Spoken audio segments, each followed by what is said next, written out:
Chapter 914. Ren Shanyu fell on the street, but Su Fingnian did not show up immediately. He counted to 16 in his heart, but still, no one showed up. From Su Fingnian's perspective, he could clearly see that Ren Shanyu struggled a few times. It was impossible for her to even sit up, let alone stand up. Just as Su Fingnian was about to take action, someone from Shitakian finally rushed out of the embroidery house, picked up Ren Shanyu, and disappeared into the alley. It was Hong Shuwen, who was neither an eagle guard nor a peregrine falcon. Su Fingnian's face was clouded. Su Yambing, who came and went like a ghost, stood back at the window and nodded to Su Fingnian, indicating that Shitakian had been dealt with. Su Fingnian turned his head, and his expression returned to normal. He asked Chao Zhuan for the detailed location of Wang Yunshu's family mansion, and then asked Snowsuit for the broken zither that was made for flying swords. He held the vase of flower gall with the sound of bells under his arm, and did not say much to Chao Zhuan and Snowsuit. He told them not to see him off, and just smiled at them, which made the two brothel girls feel flattered. The usually smooth and slick little shopkeeper of Peach Cheek Brothel did not dare to draw legs on a snake. She stood in the corridor and watched the two people disappear around the corner. She noticed the side profile of the gray-haired young man, which was angular. She did not know if it was an illusion, but the young man had a kind of spirit that could make Huangnam County feel like a storm was coming. Chao Zhuan waited for him to leave and leaned against the porch. She turned her head and saw that Snowsuit clearly wanted to take another look, but she was shy. Chao Zhuan could not help but laugh at her, and pointed to the window to Snowsuit. The latter was stunned, and then immediately understood. She quickly lifted her skirt and ran to the window. Chaogu didn't do anything superfluous. She looked at Shui Yi's back. Mother always disliked this girl for not being feminine enough. She couldn't learn how to seduce men, so why didn't she come out? Chao Zhuan collected her thoughts, and began to think about the appearance of the young master of Lingzhou. Would the Peach Cheek Brothel, which had always been suppressed by Shitakian, have a turn for the better? As for the broken zither and the vase that she did not know whether it was genuine or fake, they were all insignificant small things. As long as that person was willing, even if it was a girl like Snowsuit in Peach Cheek Brothel, as long as there was one, Peach Cheek Brothel would give it to him. Outside the building, Su Fingnian boarded a carriage while Su Yambing drove the carriage to Wang Gongcao's residence in the county. Wang Shihua was the current head of the Wang family of the water school. Following the rise of his mortal enemy Li Gongda to the rank of second-rank Dao administrator of Beiliang, Long Yi's Wang family was known as the dragon raises its head, arrogant and despotic. The Wang family of Zijin, who had always been on good terms with Long Yi, could no longer tolerate him. The Wang family of the water school took the opportunity to rope him in. With the addition of the Ling Su of Gojoseon, the three families with the same surname had secretly joined forces to contend against Long Yi. With Wang Shihua, who had great accomplishments and knowledge, as the leader, Wang Shihua's days were not as difficult as outsiders imagined. For the past few years, the Wang family's residence had been bustling with people and carriages. Even a few scholars who had recently entered Beiliang had come to seek guidance from this great scholar of exegesis. However, it was still uncommon for a carriage to visit in the middle of the night. Although Wang Yunshu had a notorious reputation in Huangnam County for not teaching him strictly, the gatekeeper of the Wang family's residence was someone with hidden authority, who was no less than a 7th or 8th-ranked official. If he was the slightest bit careless in his treatment of others, he would be severely reprimanded or even expelled from the residence. Thus, when he saw an unfamiliar young master step down from the carriage, the gatekeeper hurriedly walked out from the side door and walked down the steps to inquire about the matter. However, what surprised the gatekeeper was that this young man was completely different from the other aristocratic sons who were eager to open the E-gate to welcome them grandly. He actually said that it was fine to wait at the entrance. The gatekeeper immediately understood that he was most likely looking for the eldest young master. In Huangnam County, it was more effective to look for the eldest young master than to look for anyone else. The eldest young master was extremely influential in Huangnam County.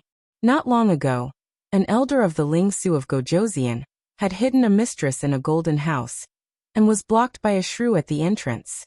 His disgraceful behavior was completely exposed. It was only when the eldest young master stepped forward that the matter was resolved. Since he wasn't here to compare notes with his master, he was most likely a good-for-nothing playboy. The gatekeeper subconsciously looked down on him, saving him some polite greetings. Walking back to the side door, he looked back and saw the young man squatting on the steps next to the stone lion. The gatekeeper couldn't help but think that this young master must have encountered a threshold that he couldn't pass. Otherwise, he wouldn't have used the stupidest method to wait for the eldest young master. In the middle of winter, which young master wouldn't be enjoying wine and beauties? The gatekeeper glanced at the burly man standing at the bottom of the steps. It was a pity that such an extraordinary retainer had met the wrong person and followed the wrong master. Su Yanbing hesitated for a moment. Squatting on the steps one step lower than Su Fengnian's, in the eyes of others, he was overstepping his boundaries. In the cold weather, Su Fengnian put his hands in his sleeves and laughed softly. I've implicated Uncle Su. Originally, I could have introduced myself and then asked Wang Gongqiao for a few cups of hot tea to warm my stomach. But since I'm going to put on a show, I have to put on a good show. Otherwise, I'll have to leave tomorrow morning. The water classic Wang family won't be able to understand the sincerity of a Lingzhou general. Su Yanbing raised his head to look at the sky. You need a heavy snowfall? It seems more sincere. Su Fengnian said in surprise. That's possible? Su Yanbing smiled slightly and said, when I was young, I traveled extensively. My luck wasn't bad and I met some hidden experts. I learned a lot of unorthodox methods. Now that my realm is high enough, I think the heavens will give me face if I ask for a snowstorm in the middle of winter. Su Fengnian asked curiously, does Master Lu Hao have the ability to do so? Su Yanbing thought for a moment and said calmly, that old thief probably can't. It doesn't mean that my realm is higher than Master Lu Hao's. This is probably the principle of specialization in learning. Back then, I went to the South Sea and killed a bunch of qi cultivators. I obtained a few secret manuals. But when it comes to killing people, two Master Lu Hao's won't be of much help. All these years, I heard that Dong Tai is the best in the world when it comes to killing people. I've always wanted to learn from that peach blossom sword deity. Su Fengnian smiled and asked, Li Chungang reached the heavenly phenomenon state before the age of 30. There's also Dong Tai and Uncle Su. All of you seem to have a smooth journey in martial arts. How did you do it? Su Yanbing thought about this question very seriously. Finally, he gave Su Fengnian an answer that made him not know whether to laugh or cry. Just go with the flow. As if he found Su Fengnian's expression funny, Su Yanbing said something that was very suitable for the current weather. Actually, Su Yanbing has always felt that his achievements today are because of this handsome face that didn't lose to His Highness when he was young. Su Fengnian held his belly and laughed. After he stopped laughing, he said helplessly, Uncle Su, you and second brother Yuan will definitely get along. Su Yanbing smiled indifferently and said, that blockhead on horseback spear and lance was indeed taught by me. Su Fengnian was speechless. Chapter 9:15. Su Yanbing suddenly asked, does your highness not know that Yuan Zuozong started practicing blade techniques at the age of 21? However, after losing to Gu Jiantang, he stopped showing off his blade techniques in front of the world. In the ranking of the experts in the Liyang army, Bailiang had Chen Jibao and Yuan Zuozong. Now, if Gu Jiantang only had the Thunder Heart, he would probably be at the bottom. However, Gu Jiantang is a cunning person. After so many years, he shouldn't be stagnant. Your Highness, if you still have thoughts about martial arts, why don't you listen to Su Yanbing? Pick two masters who haven't entered the first grade, and let them fight willingly. It's a life and death battle. That's why you shouldn't enter the first grade. No matter if it's the first grade or the first grade, as long as you see the greatness of the first grade, your spirit will be more or less affected. Su Fengnian nodded and said, I understand. This is like Administrator Li Gongda. He stands high and sees far. He knows the dangers of fighting in the imperial court. So he acts submissively and can't help but be high-spirited. On the contrary, it was those who were in charge of small counties and counties, who claimed to be the overlords of their own land, who were full of spirit. According to what Uncle Su said, it's easy for second-grade masters to fight to their heart's content. Su Yanbing stopped talking and didn't say anything more. About 2 hours later, the sound of horse hooves hitting the street was especially ear-piercing in the cold winter night. Su Fengnian turned his head and saw a group of cavalrymen galloping towards them. 2 cavalrymen were riding side by side. Even though they were galloping at full speed, the cavalrymen were still able to converse with each other in a soft voice. Their faces were dignified, but they were also forcefully restraining their pleasant surprise. One of the cavalrymen was not wearing armor. Su Fengnian saw this scene and laughed at himself. The ability to hide one's own weakness was not unique to Su Fengnian. Su Fengnian was still squatting in the shadow of the stone lion, shielding himself from the wind and cold. Su Yambing had already returned to the bottom of the steps. Wang Yunshu urged his horse to gallop. He looked a little tired, but he was more excited. When he saw Su Yambing's figure, his expression froze. Then he lashed the horse's buttocks fiercely. He almost rolled off the horse. Just as he was about to kneel, Su Fengnian waved his hand and said, "Forget it. Tell me what happened."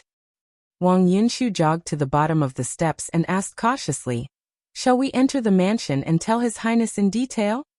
Su Fengnian pointed to the seat beside him and shook his head. "I'm going back now. Just give me a rough idea."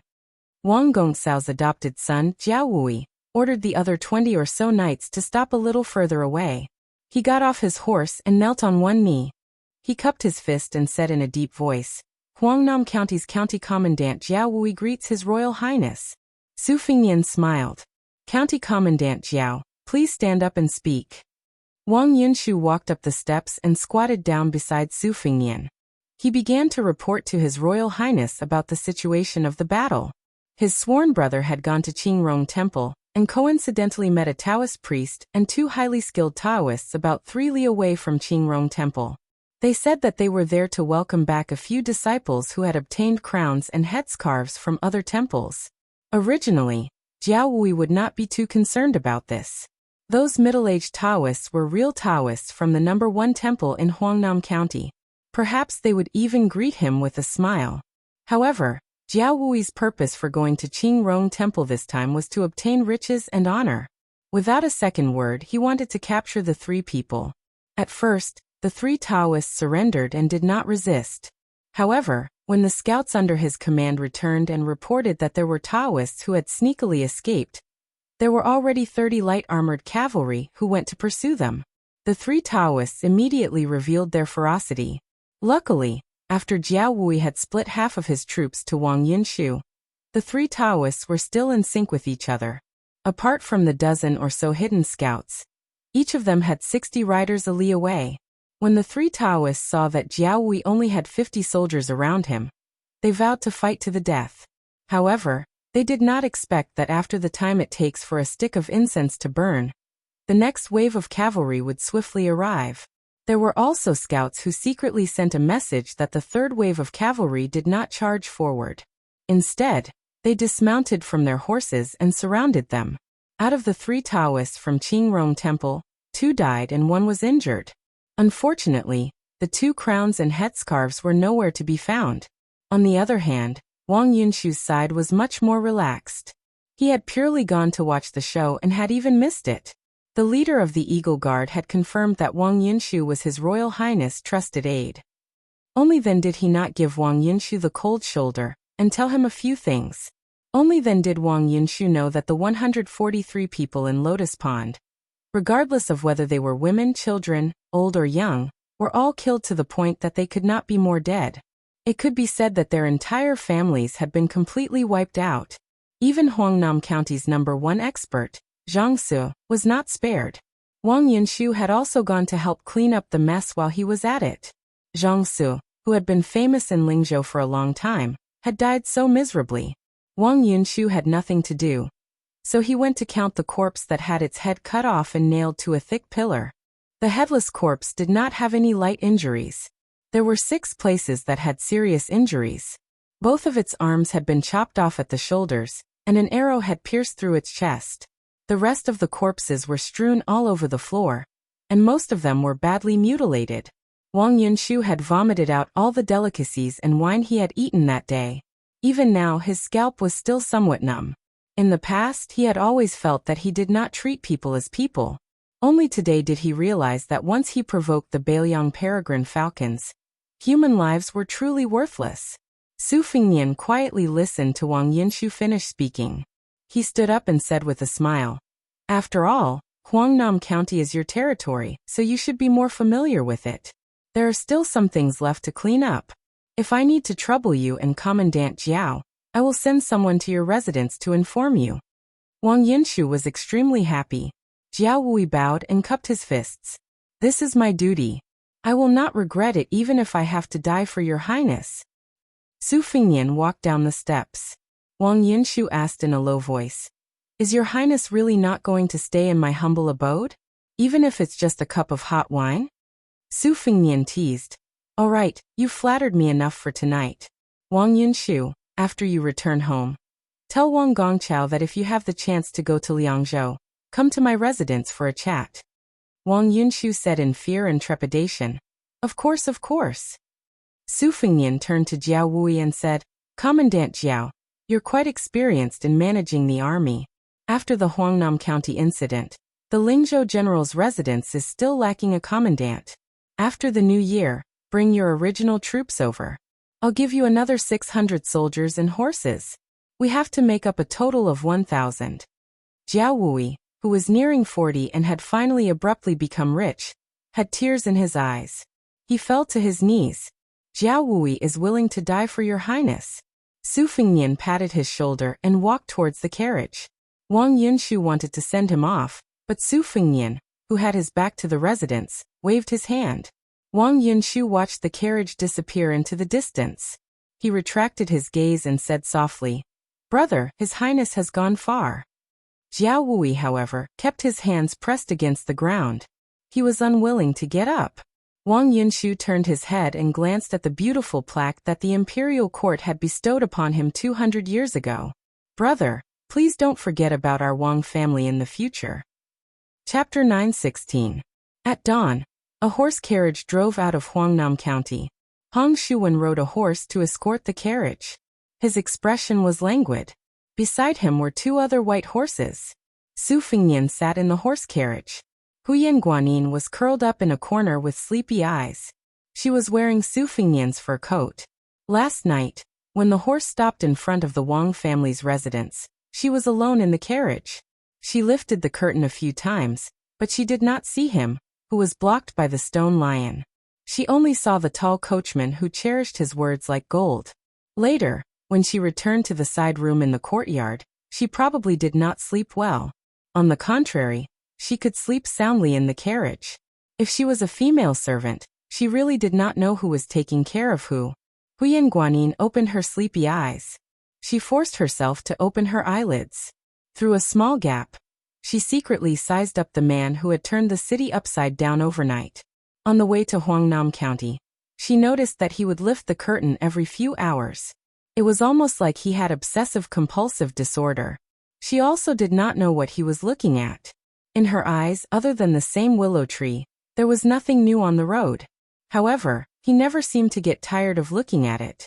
Occasionally, when he heard the sound of horse hooves brushing past him, he would be even more attentive. Or perhaps it could be said that he was in a daze. Could it be that he could see a flower from a stranger? When they were about to leave the border of Huangnam County, a horse suddenly rushed over. It was the peregrine falcon team leader Song Gu who had entered Shiitake Inn. When Su Yambing heard the order from behind the curtain, he let out a sigh and slowly stopped his horse.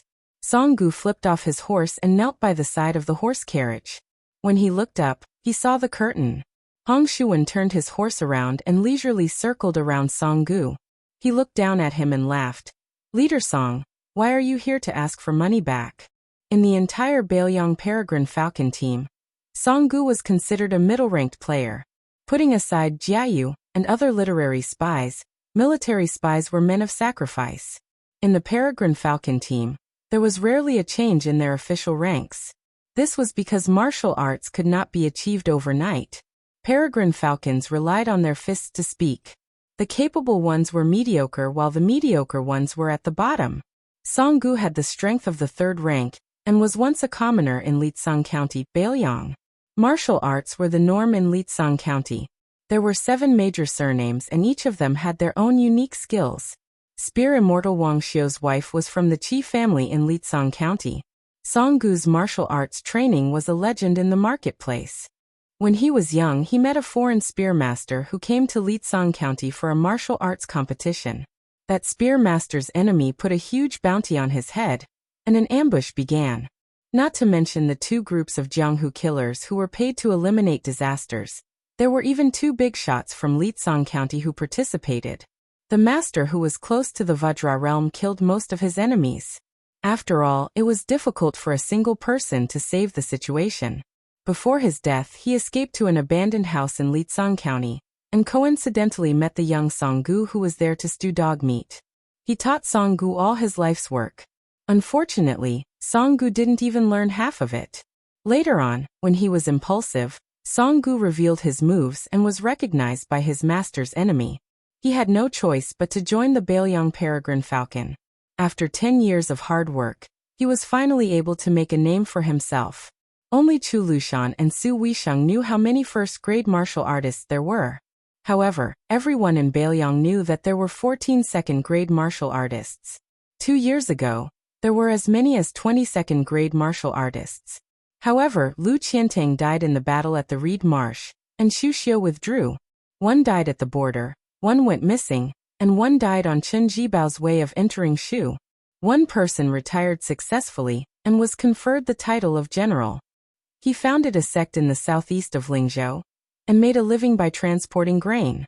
In fact, it was a case of the big fish eating the small fish, and the small fish eating the shrimps. Whoever lived to the end would be able to hold the fat bowl of grain transportation.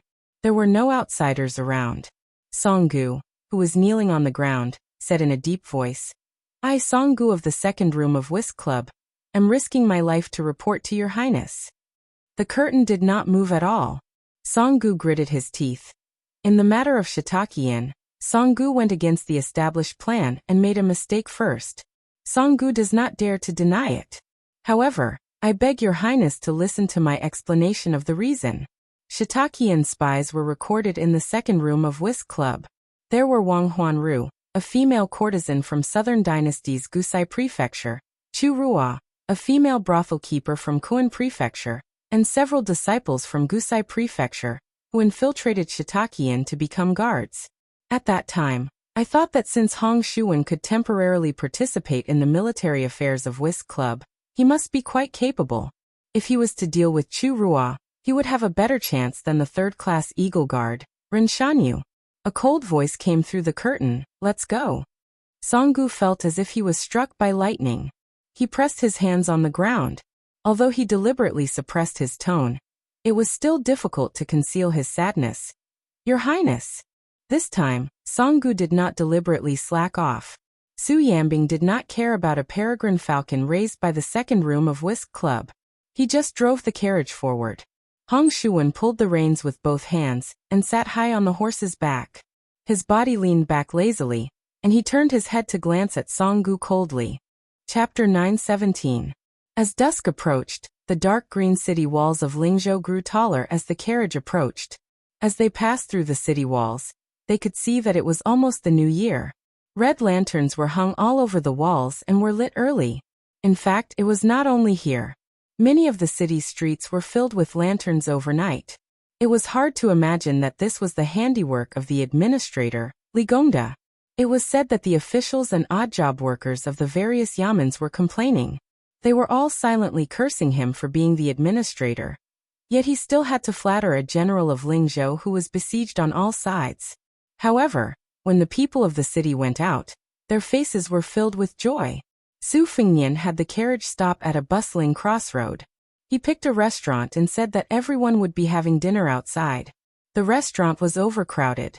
The group finally managed to find 2 empty tables on the first floor.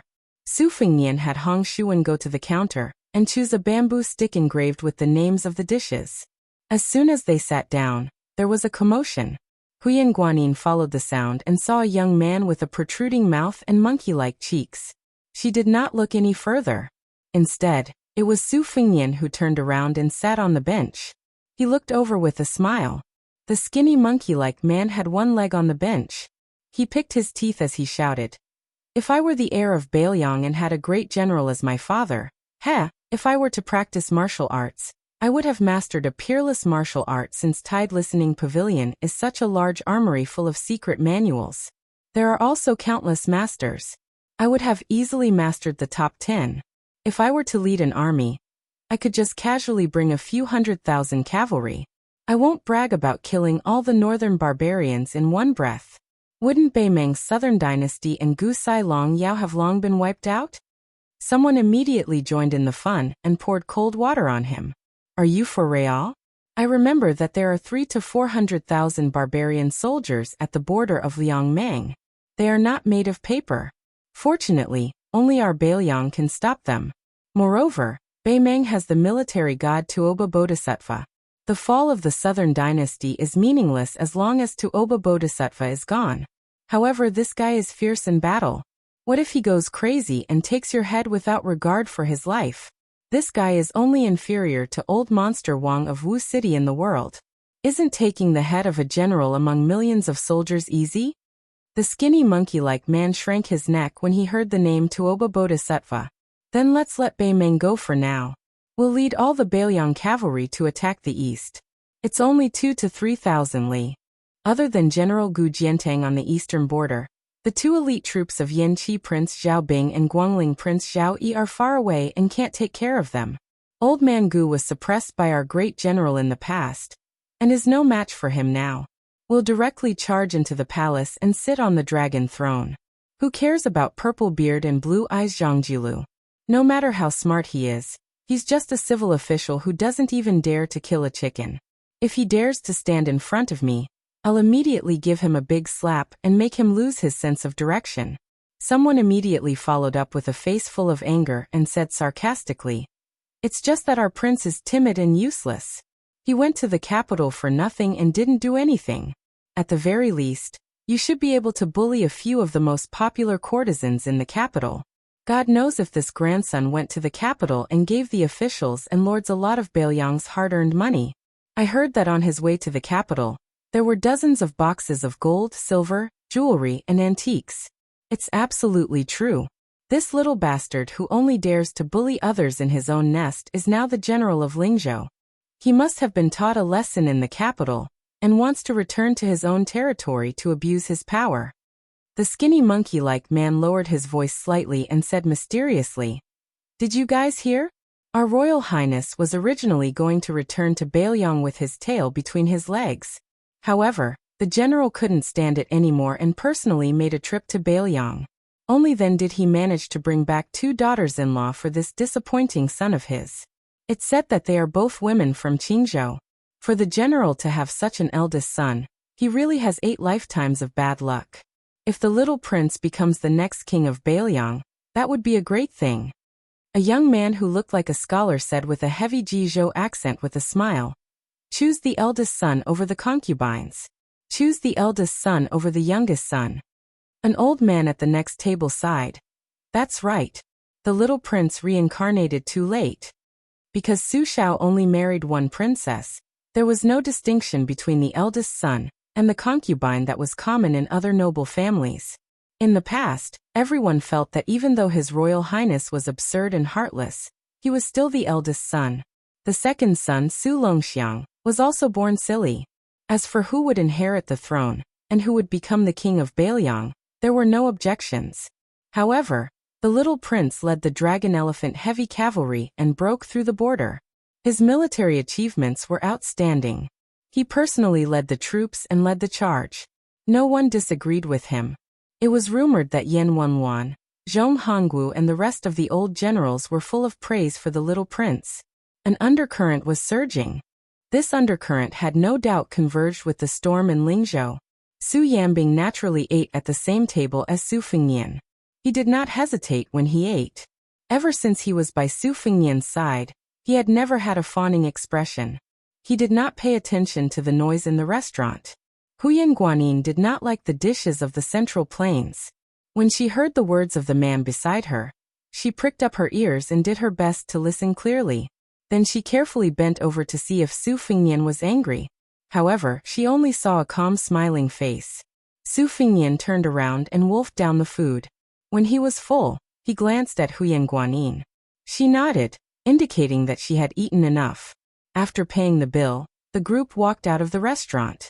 Su Fingnian looked at the setting sun and silently walked towards the carriage. Su Yambing sighed in his heart. Only he could understand the complicated thoughts of the young man in front of him. If there really came a day when Bailiang was broken through by the Beimeng heavy cavalry, then if there were a few more Bailiang people like this in the restaurant, as the new king of Liang, Su Fingnian would feel less guilty. Chapter 9:18. Finally, they returned to the Lingzhou general's manor. When Hong Shuwen got off his horse, he loudly shouted that they were home. Then Hong Shuwen's eyes widened. A large group of small fries were sneakily hiding in the empty space on the right side of the general's manor, where the stone lion was. Hong Shuwen's family was wealthy. With one glance, he could see that these people were pretending to be Jianghu heroes and had come to the general's manor to scam a living. If they weren't wearing gray mouse fur or raccoon fur, they were exceptionally new. They were all the most worthless types of fur. Among them, there were two people whose fur was exactly the same. It was clear that they were trying to make themselves look good, but unfortunately, they were in the same shop and had bought leather clothes that were currently being sold at a low price. Hong Shuwen moved closer and casually looked around. Among the 20 to 30 men, he did not find a single one with the demeanor of an expert. This made Hong Shuwen, who was prejudiced against Jianghu people, feel very bored. Just as he was about to turn around, His Royal Highness was already standing shoulder to shoulder with him. Hong Shuwen hurriedly took a step back without leaving a trace. Su Fingnian smiled and said, "Heroes, who has the strength of a 4th level, please step forward." There were 9 levels of martial artists. 4th level was a large dividing line. To be able to reach the 4th level, one could be considered an expert in a province. In a county, one could practically do whatever they wanted. In a small place where martial arts were not strong, one could establish a sect. Not to mention becoming rich. At the very least, one could become a tyrant. Hong Shuwen made a sound of surprise. He originally thought that it would be lucky if there were 2 or 3 4th-level experts among this group of half-baked heroes. He did not expect that there would be 14 or 15 people walking out at once. Su Fingnian saw a man whose eyes were wandering. He threw a look at Hong Shuwen, who was next to him. Hong Shuwen took a few steps forward. His murderous aura was immediately awe-inspiring. He leaped up, pressed his hands on the hilts of the 2 Bailiang sabers at his waist, and slammed his knee into the man's chest. The man who was caught off guard was about to receive a heavy blow when a skinny old man who had not stepped forward slid a few steps forward. The soles of his shoes were less than an inch off the ground. He pushed away the man who wanted to make up the numbers with one hand, and put his other hand on Hong Shuwen's knee and pressed it down. Hong Shuwen, who was falling down, sneered. The saber in his right hand suddenly slid out of its scabbard. The light was so dazzling that many of the onlookers subconsciously squinted their eyes. Unfortunately, most of them could not see the saber of this young retainer from the general's residence. They could only vaguely see the shabby old man bending sideways, clenching his fists, and punching towards the chest of Hong Shuwen, who had not yet landed on the ground. The old man's fists whistled like a gust of wind. Hong Shuwen raised his arm to block and slid back 5 or 6 steps on the ground. He stabbed the saber in his right hand into the ground and forcibly stopped himself. Shaking his left wrist, Hong Shuwen turned his head to look at His Royal Highness with a smile. His eyes were asking if he could use his full strength. Su Fingnian shook his head and smiled. Other than this old gentleman, who else is a 3rd-level expert? Step forward openly. Bailiang said that I like to kidnap women. Since none of you are as pretty as flowers in jade, there is no need to worry. A few 4th-level experts in their prime grinned. His Royal Highness was a straightforward person. Some of the men who had tried to bluff their way through also took a few steps back. Other than the old man from the Yang family from Lietsong County, who was proficient in long fists and cannons, there were 2 other tall and sturdy men who were skilled in external martial arts. They stepped forward and announced themselves. Su Fingnian nodded with a smile in his eyes. Then he gently raised his chin and called out to the crowd behind him. "Brother, you clearly have the strength of a 2nd-level expert. Since you are already here, why are you not willing to show yourself?" Could it be that you want me to open the door for you before you are willing to come in? The crowd parted. Only then did the crowd notice a middle-aged man in ragged clothes. He was crouched against the wall and reeked of alcohol. There were several wine gourds of different sizes scattered around his feet. When he raised his head, the scars on his face made him look like a ghost. This ugly man seemed to have damaged his throat from years of drinking too much. He hoarsely said, "May I ask if your highness has truly entered northern Mang alone, carried 2 heads and retreated unscathed?" Su Fingnian smiled. Everyone felt their eyes blur. And then they heard a loud explosion. After the dust rose up, they saw His Royal Highness standing at the foot of the collapsed wall and clapping his hands. The drunkard who was pushed into the wall by His Royal Highness sat on the ground with a calm expression. Many people found it strange that the Crown Prince was so polite to everyone except for this rank 2 master, who should have been worshipped highly, to be so merciless. There were some Jianghu people with bad eyesight who felt that His Highness hired someone to act. If that drunkard was really at Master Realm, why would he be forced back into the wall so easily? The few grade 3 experts saw through the rough situation and were shocked to the extreme. Su Fingnian turned around and smiled at everyone. Everyone is a guest. No matter if you want to enter or not, everyone will be given 300 silver.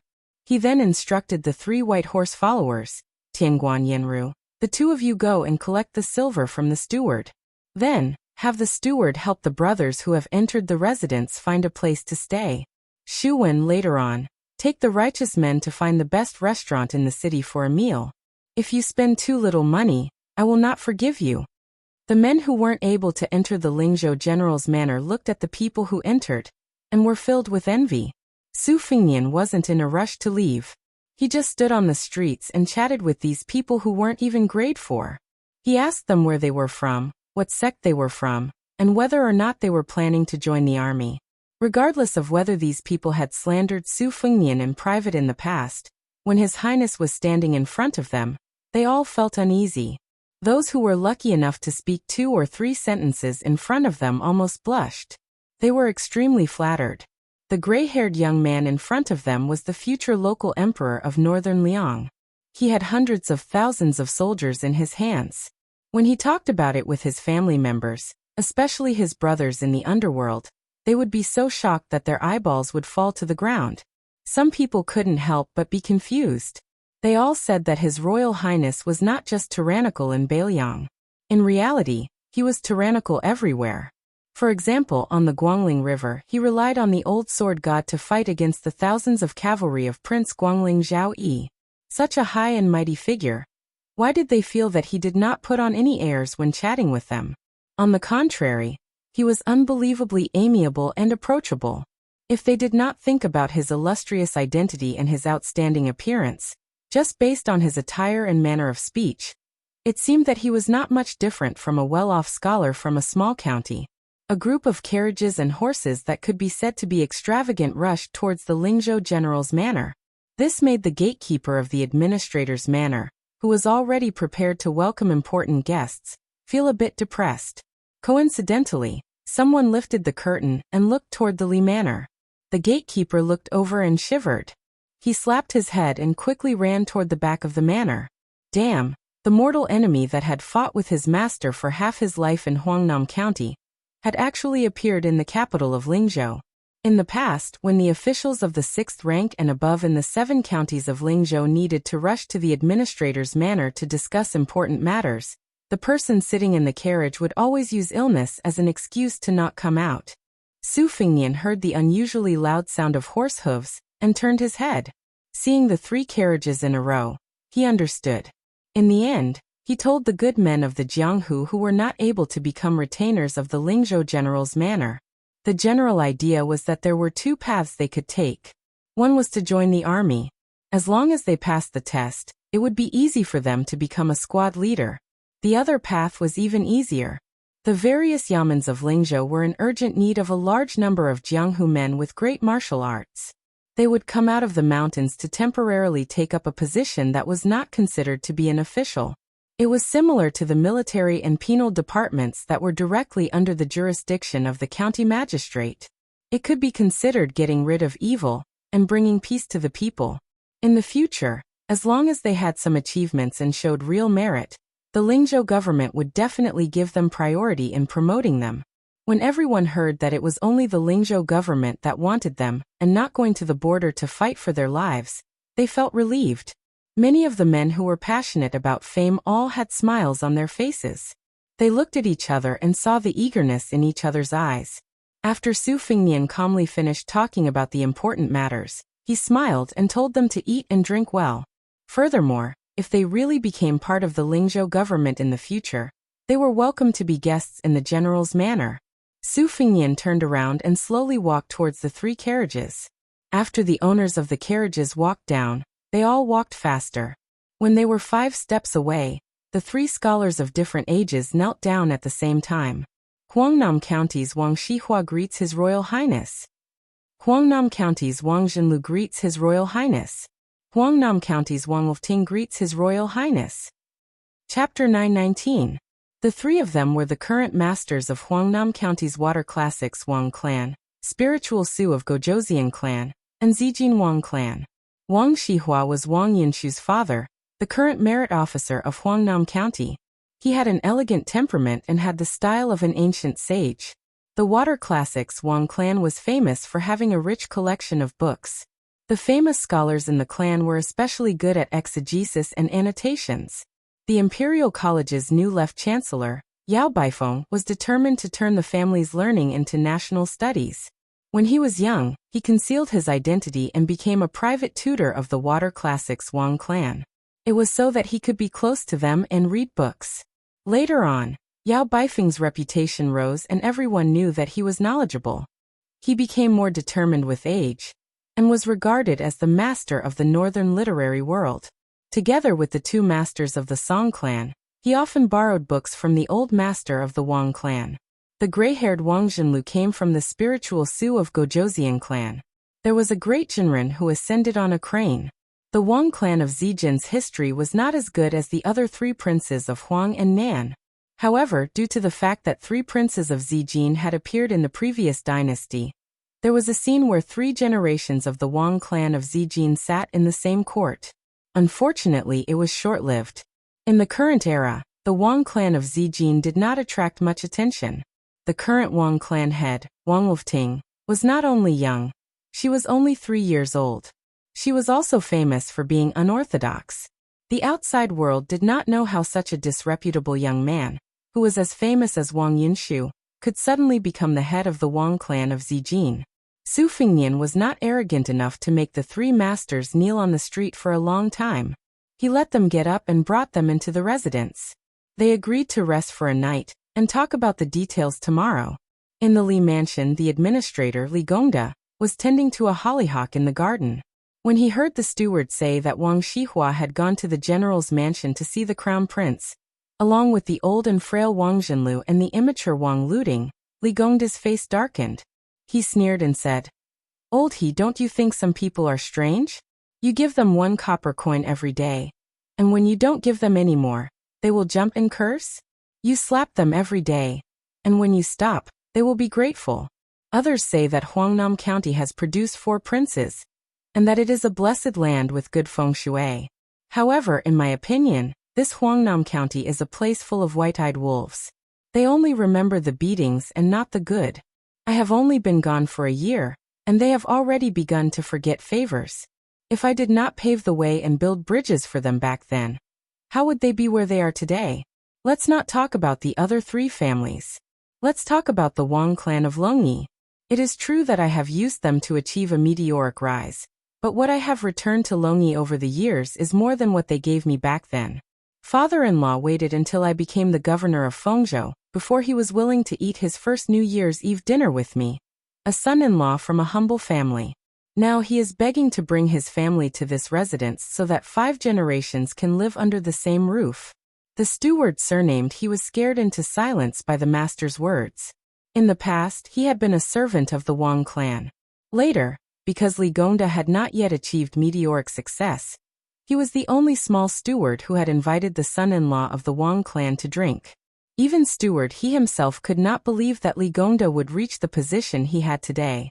Back in Huangnam County, Li Gongda was not accomplished in literature or martial arts. He was looked down upon by countless people. To put it bluntly, even the female servants and coachmen did not look him in the eye. The reason why he had taken the initiative to invite Li Gongda to drink wine was because he had received an unexpected reward. After searching through the entire Wang clan, he felt that only Li Gongda was suitable for him to brag about, and also be able to invite him. Later on, when one person achieved the Tao, even his chickens and dogs rose to the heavens. He became one of the earliest elders of the Li clan. At first, he purely thought that the master would take revenge for the smallest grievance and repay the kindness of a drop of water. Later on, he realized that it was not that simple. The master wanted the Wang clan members who had looked down on him in the past to regret their actions. In reality, the master did not view him, He Chang, in a new light.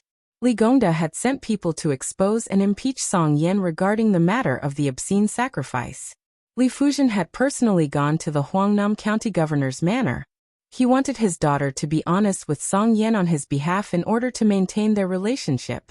Li Gongda originally believed that Song Yan would understand his good intentions. Of course, he also had the intention of knocking Song Yan down. If Wang Shihua became the Huangnam County governor, Li Gongda, who was about to lose the Lingzhou provincial governor, did not want to implicate the Li clan's backyard in Huangnam County.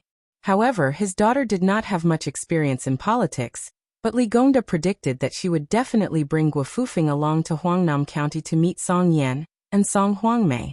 With him personally negotiating, it was better than his muddle-headed daughter doing bad things out of good intentions. Also, Li Gongda already knew that many of his students, who were familiar with the dog hole, had begun to flirt with Guo Fufeng. This young man looked shrewd, but he was actually impatient.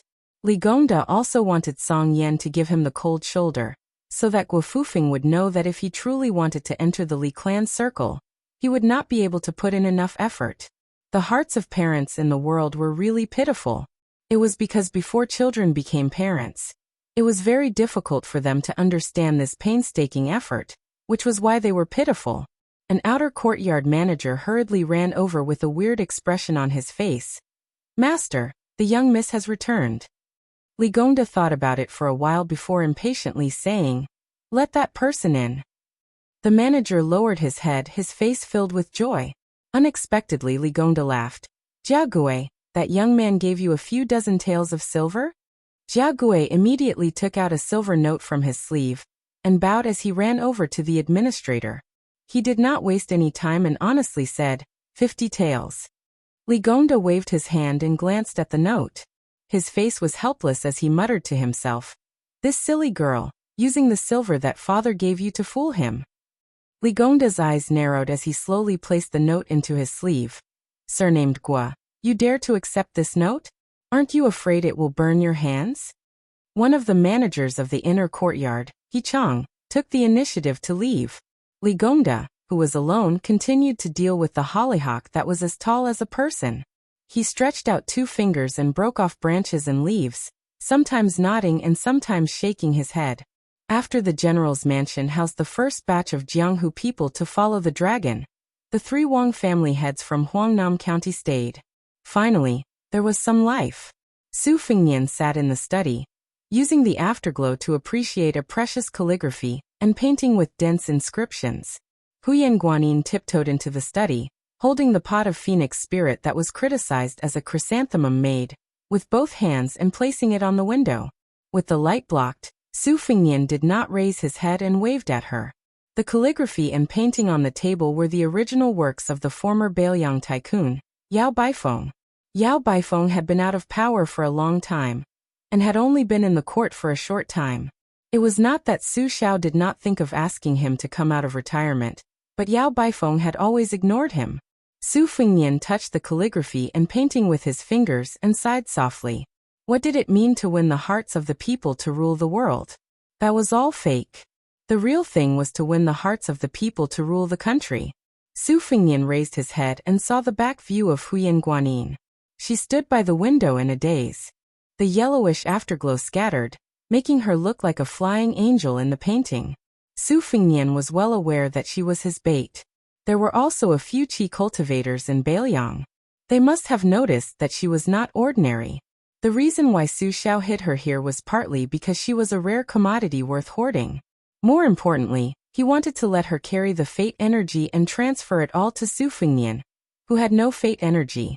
Fate energy and fate energy seemed illusory, but it was actually very simple. For example, the so-called husband and wife look alike in the world. That was the result of a married couple living together day and night, and complementing each other's fate energy. Huyan Guanyin was often listless. Other than the surface feeling that she was not acclimatized to the environment, the root of it was because her abundant fate energy was stolen by Su Fengnian. Su Fengnian kept the scroll and mocked himself. It's hard to guard against a thief in the family. As for those Jianghu people who took the initiative to rely on the Lingzhou general's manor, whether or not there were loyalist spies outside of northern Liang, Su Fengnian had plenty of methods to expose their identities and make them wish they were dead.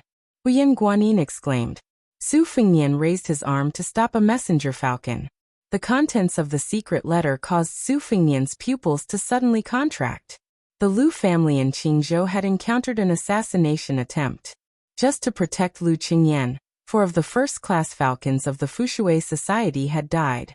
The Taming Cloud Inn, which had been in charge of setting up the situation in Qingzhou, had suffered even greater losses. Almost all of its elites had died.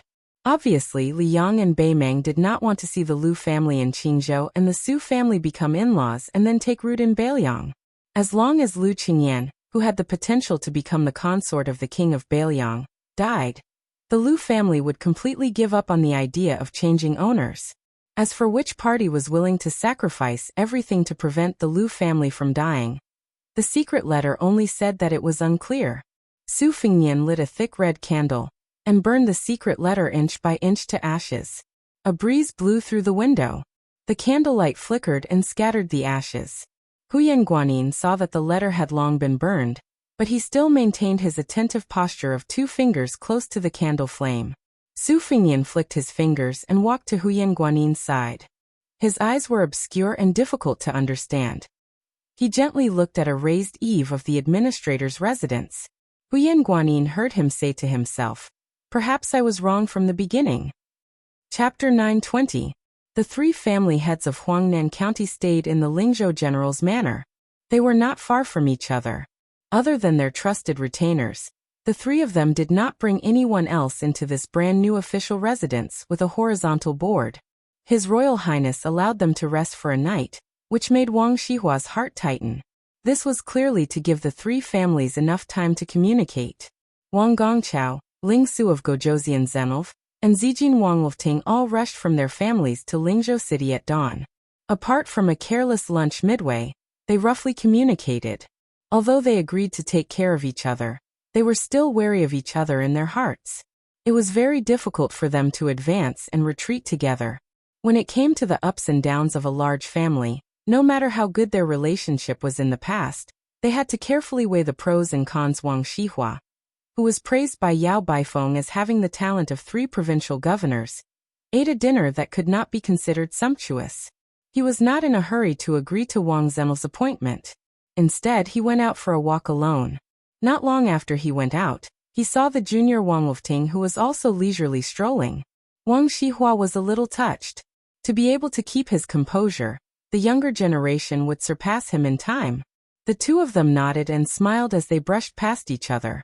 Wang Xihua walked along a corridor beside the water with his hands behind his back. The water flowed towards Jinu Lake. Within Lingzhou City, there were not many residences that had the ability to draw water from the lake into their own courtyards. The administrator's manor next door was naturally one of them. Wang Xihua had an idea and turned into a small path close to the wall. Through the hole in the wall, he could see the inside of the Li Manor. Wang Xihua suddenly stopped. Coincidentally, on the other side of the wall, there was an official that he could not be more familiar with who was also approaching. After looking at each other, Wang Xihua, who had his hands behind his back, smiled. "Lord Li, why are you so free and elegant? I heard that Lord Li has found a son-in-law who is outstanding in terms of knowledge, character, and background. Congratulations, congratulations." He only addressed Li Gongda as Lord Li, but did not refer to himself as a lowly official or a lowly official. It was enough to show the arrogance of Huangnam County's merit officer, Wang Xihua. Li Gongda patted his sleeves and replied with a smile. This official doesn't need to rely on some son-in-law for retirement. In any case, I have a son who can be considered to be quite promising. He's able to earn military merits on the border without being involved. Wang Gongqiao, you should take it easy. Wang Xihua nodded and said, there are many great men on the border. Young Master Li is both in the battlefield and in love, so naturally people can't help but be envious. That son of mine has no ability and only knows how to hook up with girls from the brothels. He doesn't have such good fortune. Everyone in Beiliang knew that the administrator's son, Li Hanlin, used to be popular with both men and women. Almost every time he went out, he would be intimately accompanied by a handsome young man. Although the prodigal son had turned over a new leaf and no one doubted the authenticity of the crossbowman's military merits, the evil young Master Li had committed too many heinous crimes. Tonight, he was mocked by Wang Xihua. Li Gongda did not refute and bent down.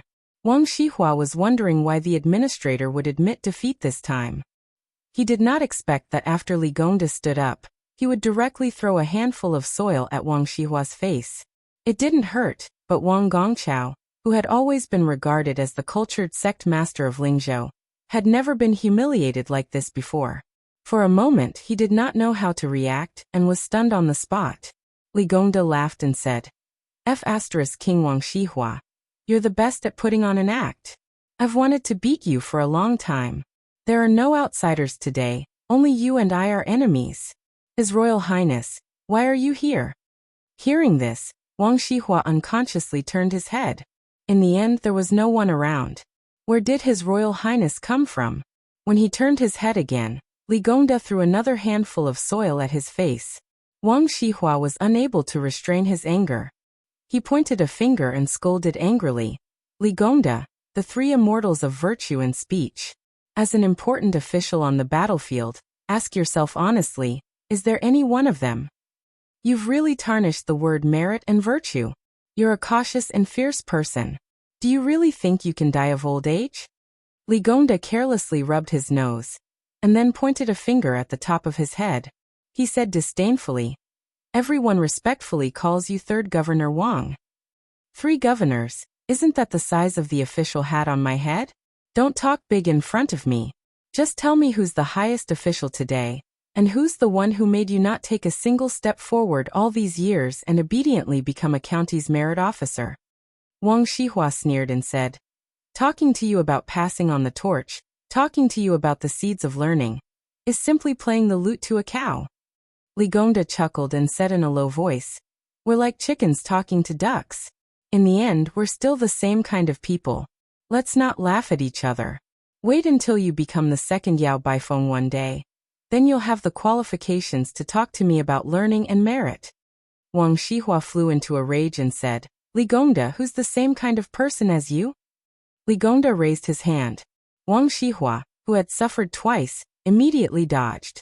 Only then did he realize that there was no soil in the administrator's hand. Li Gongda said that playing with Wang Xihua was as easy as playing with a monkey and left. Logically speaking, Li Gongda, who had returned with a great victory, should be proud of himself. However, Li Gongda, who was flushed with success in Beiliang, did not have the expected jubilation. Instead, his face was as gloomy as water. Wang Xihua's expression was uncertain at first. However, when Li Gongda's figure disappeared into the distance, the corner of Wang Gongxiao's mouth quietly curled up. There was no longer any trace of anger. He said softly, Li Gongqiao, let's see how long you can run rampant. Su Fengnian received the second secret letter of the day. It came from an old turtle in Lingzhou. Even Su Fengnian did not expect it to be a level 4 Jianghu hero who had entered the Lingzhou general's mansion. It turned out that before everyone gathered at the door, the Lingzhou peregrine falcon had obtained the background of most of the people. Some were rough, some were detailed. The only thing missing was the drunkard who had appeared out of nowhere. It was probably because the foreign spy also felt that swaggering into the mansion was too suicidal. No one in the secret letter was suspected of being a spy. Most of them were Jianghu people who had criminal records in the government. This was not strange. In Jianghu, it was impossible to become famous without killing or being killed.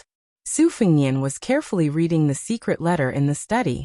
The turtle nicknamed Yama's knife was kneeling on the cold floor. He did not move at all.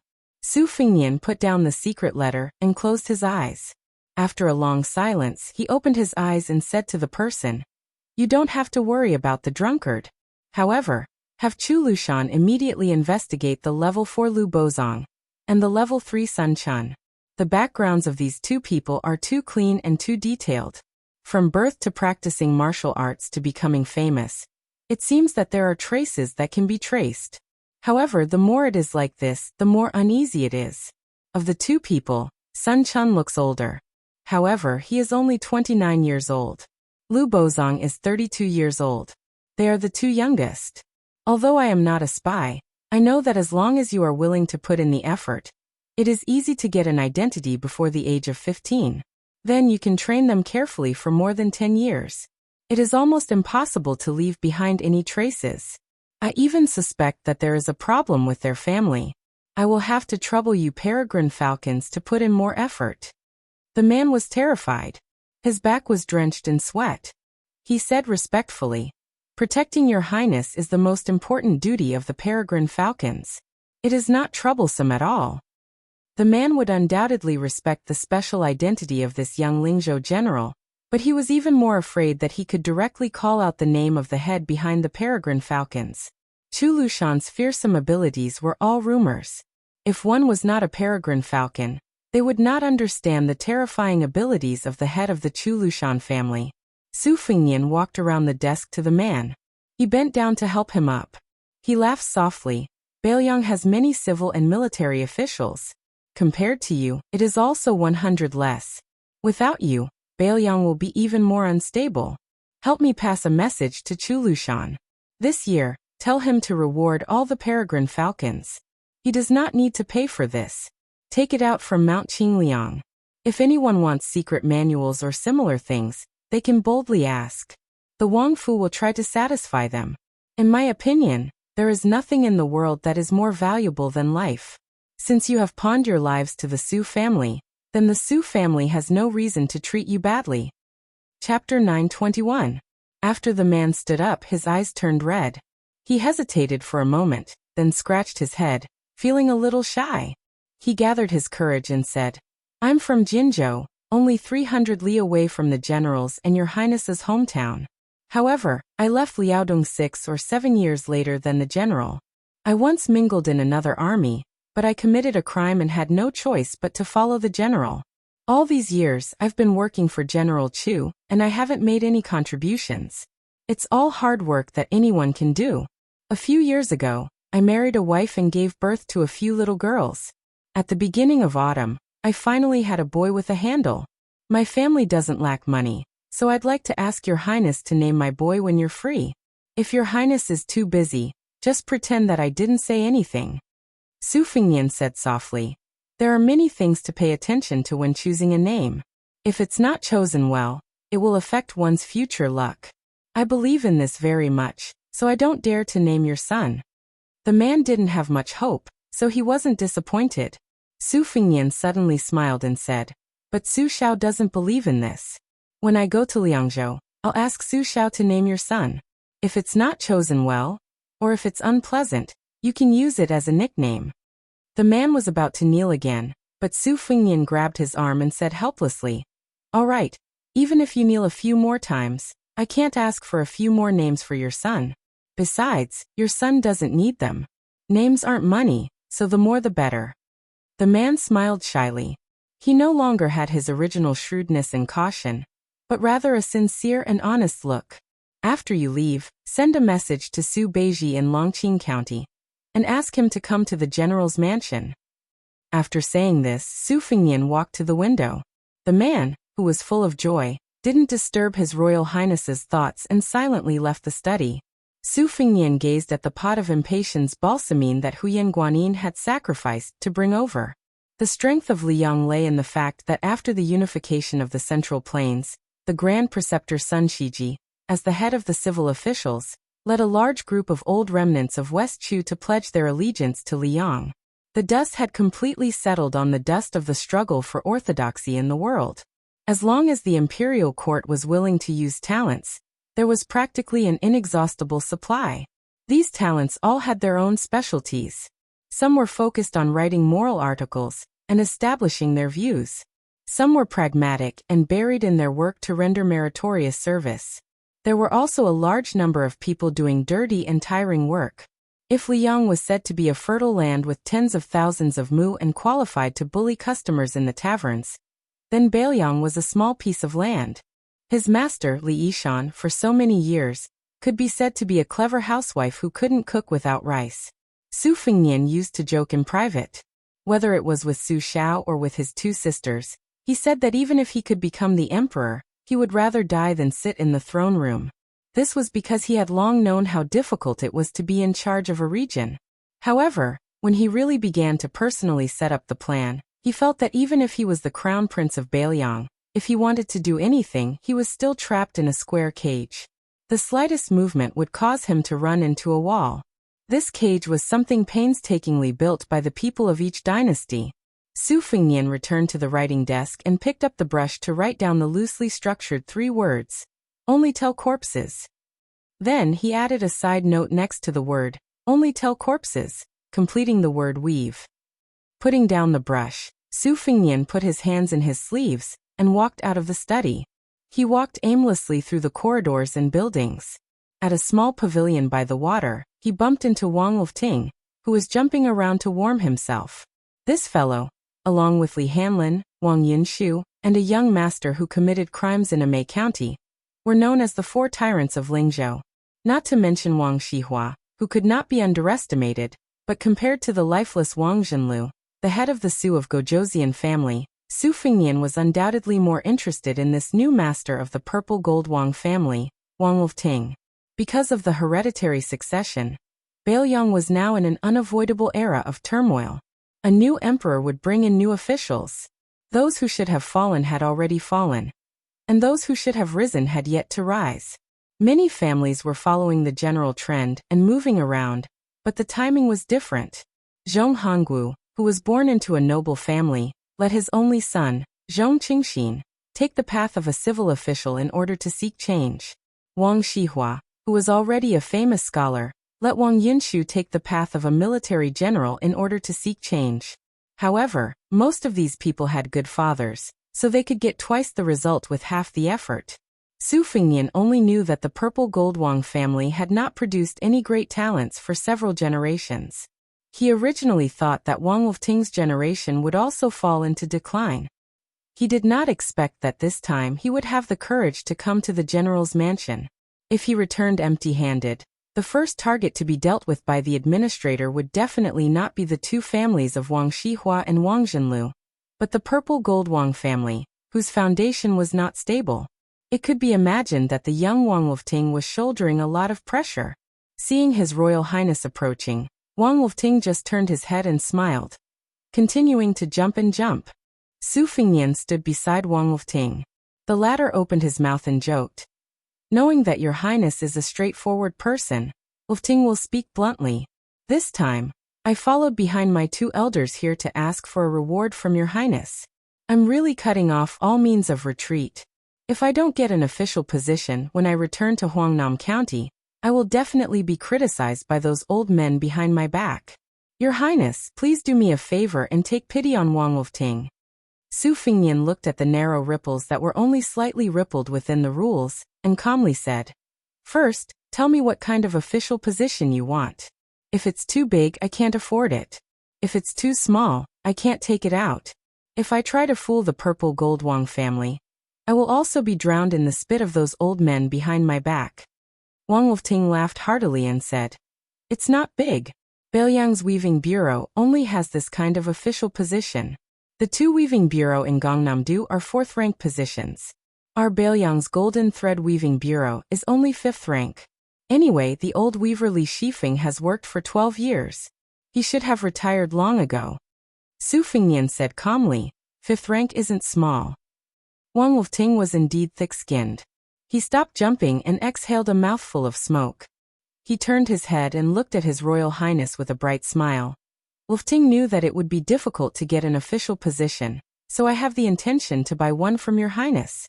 The purple gold Wang family is willing to take out 180,000 taels of silver, all in cash. If it's not enough, the family still has some rare antiques and calligraphy rubbing, which can be converted into silver. As long as your highness is generous, we can probably gather another 100,000 taels of silver. There's no other way. We can't be compared to the other 3 princes of Huangnam County.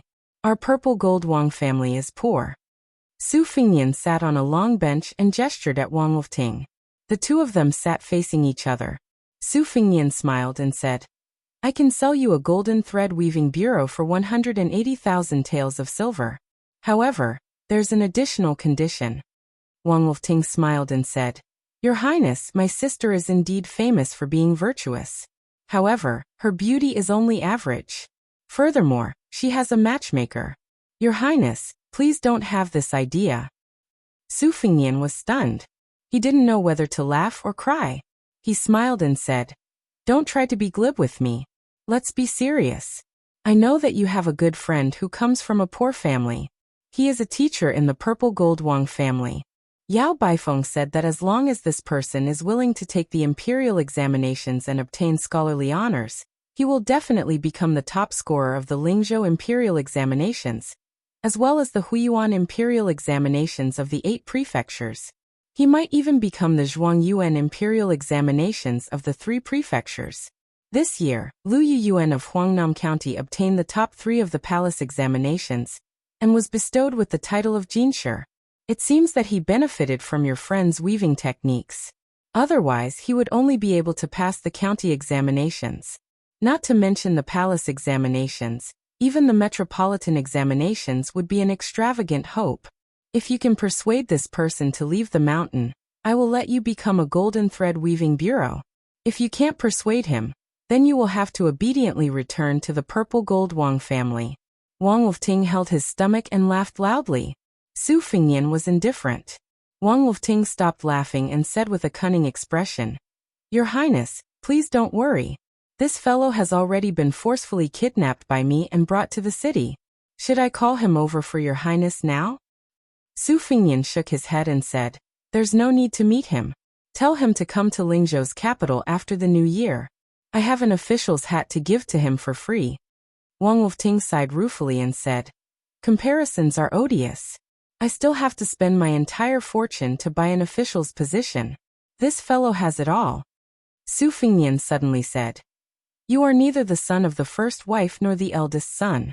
To be able to become the head of the purple gold Wang family, it must not have been easy. Wang Wolfting retracted his frivolous expression. However, he did not purposely sit upright and still. Instead, he said softly, Compared to your highness, it is much easier. Su Fingnian laughed and said, You haven't even become an official yet, and you are already bootlicking? Wang Wolfting laughed again. Let's get familiar with each other first. Since I want to live under someone else's roof, how can I not look at his face? In the future, your highness should give Wang Wolfting more opportunities to flatter you. Su Fingnian joked. Then you should first become Chu Lushan's disciple and learn from him. Wang Wolfting wanted to say something but stopped. Su Fingnian knew that he was a smart person and said directly, I know what you are thinking. Indeed, whether it is me or others, Chu Lushan's bootlicking has always been disgusting. However, there is one thing that many people don't see. Chu Lushan only treats one person this way.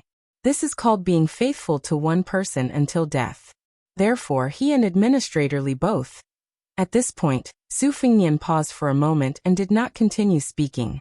He stood up and left directly. Wang Wolfting, who had been secretly tense, did not think too deeply about the strange words at the end. After all, he had obtained everything he wanted on this trip, and had even exceeded his expectations. At the same time, he felt as if a heavy burden had been lifted off his shoulders, and he could not suppress his excitement. However, when he realized the meaning behind it, he felt a chill all over his body. Could it be that the owner of the neighboring mansion would also change his name as Baoyang changed? Chapter 922. When Su Beiji entered the Lingzhou general's manor, it was only 3 days away from New Year's Eve. Almost as soon as he entered the official residence, he immediately followed His Royal Highness to Liangzhou. If this special honor fell into the eyes of others, it would really be Bailiang's favor. On the return journey, there were 2 carriages. Huyen Guanyin occupied one. Su Fengnian and Su Beiji squeezed into the other carriage. The 2 coachmen were respectively Su Yambing and Hong Shuwen. There were no other personal guards or attendants. Su Beiji listened to Su Fengnian talk about the matters of Huangnam County and did not comment. Persimmon and Zhu Zi, when they interacted with each other, they seemed to be quite similar to the king of Yen and Nalin Yusi. They could be said to be the perfect example of a ruler and his subjects being compatible. The first time Su Beiji opened his mouth was to ask why he did not let Song Gu, who blocked the way, finish speaking. This was because Su Beiji was clear about the matter of Shitakian. Originally, Eagle Guard's negligence of Ren Shanyu's serious injury was not a big deal. However, when His Royal Highness saw the result with his own eyes, with Chu Lushan's gloomy nature, Song Gu's official career was definitely over. Whether or not he could keep his life was another matter. If Su Fengnian scolded and kicked him a few times and got angry, Chu Lushan could use this as an excuse to get off the donkey. He only needed to heavily reprimand Song Gu. In the end, he could still forgive Song Gu. At most, he would temporarily teach him a lesson and give face to His Royal Highness and the Eagle Guard. In the future, he would not hinder Song Gu's appointment. However, Su Fengnian did not say anything. How could Chu Lushan dare to take the initiative to minimize the matter? Su Fengnian's answer at that time was that he would never interfere in the affairs of Bailiang's spies. He could even tolerate the Peregrine Falcon and the Eagle Guard, who had turned from a colleague to a rival after the Bailiang spy agency split up. However, he would never allow the 2 to be like fire and water and take advantage of each other to hit each other when they were down. Bailiang could not afford this kind of internal friction. On this matter and all the disputes in the future, Su Fengnian would not be partial to his second sister, Su Weisheng. He would not deliberately support the Eagle Guard to suppress the Peregrine Falcon. Similarly, he would not take the initiative to side with Chu Lushan. He would not beat the pace 50 times and settle the matter with 50 strokes of the paddle.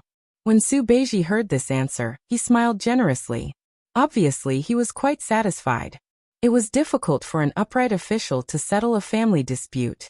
The root of the problem was that the person who held the bowl of water was not impartial. If he was not impartial this time, it would be difficult in the future. However, being impartial also had its difficulties and disadvantages. If he was not careful, he would be in a difficult position. This depended on whether Su Fengnian could persist to the end. Su Fengnian told him everything he knew. In addition to the 3 princes of Huangnam County joining hands to come to the general's residence to express their loyalty, he also mentioned that each of them wanted to be an official. The way they wanted to be an official was also very different. He also mentioned to Su Beiji that Wang Wolfting had offered to spend money to buy the golden thread weaving. Hearing this, Su Beiji frowned and said, "Can this person take on a big responsibility?" Su Fengnian shook his head and said, "I've only met him once. I only feel that Wang Wolfting's conversational style is not bad and very much to my liking. As for whether or not he can take on the golden thread weaving, I still need to get a few more detailed reports on the purple gold Wang family. Then, I'll bring Wang Wolfting out for a walk to know whether he is a mule or a horse. However, the golden thread weaving is in Lingzhou. When the time comes, the one who will have a headache will be you, the provincial governor of Lingzhou." Su Beiji asked, "Then what about the old weaving Li Shifeng?" Su Fengnian said shamelessly, "I haven't thought about it yet. Why don't you decide when the time comes?" Su Beiji glared at him. He was probably too lazy to pay attention to His Royal Highness, and sank into deep thought alone. Every Dao in the world had a weaving bureau. Even the Bailiang Dao was no exception. On the surface, it was for the imperial family and officials to weave and distribute the silk produced in various places. However, in secret it was very powerful. In the previous dynasty, the weaving bureau had a habit of sending secret reports to the capital every month. It could reach the emperor's desk directly. Passing this kind of information on the courier route was even more careful than normal military information. The king of Jiaodong, Zhao Sui, and the king of Huainan, Luing, had been severely punished by the emperor several times because of the secret reports from the weaving bureau.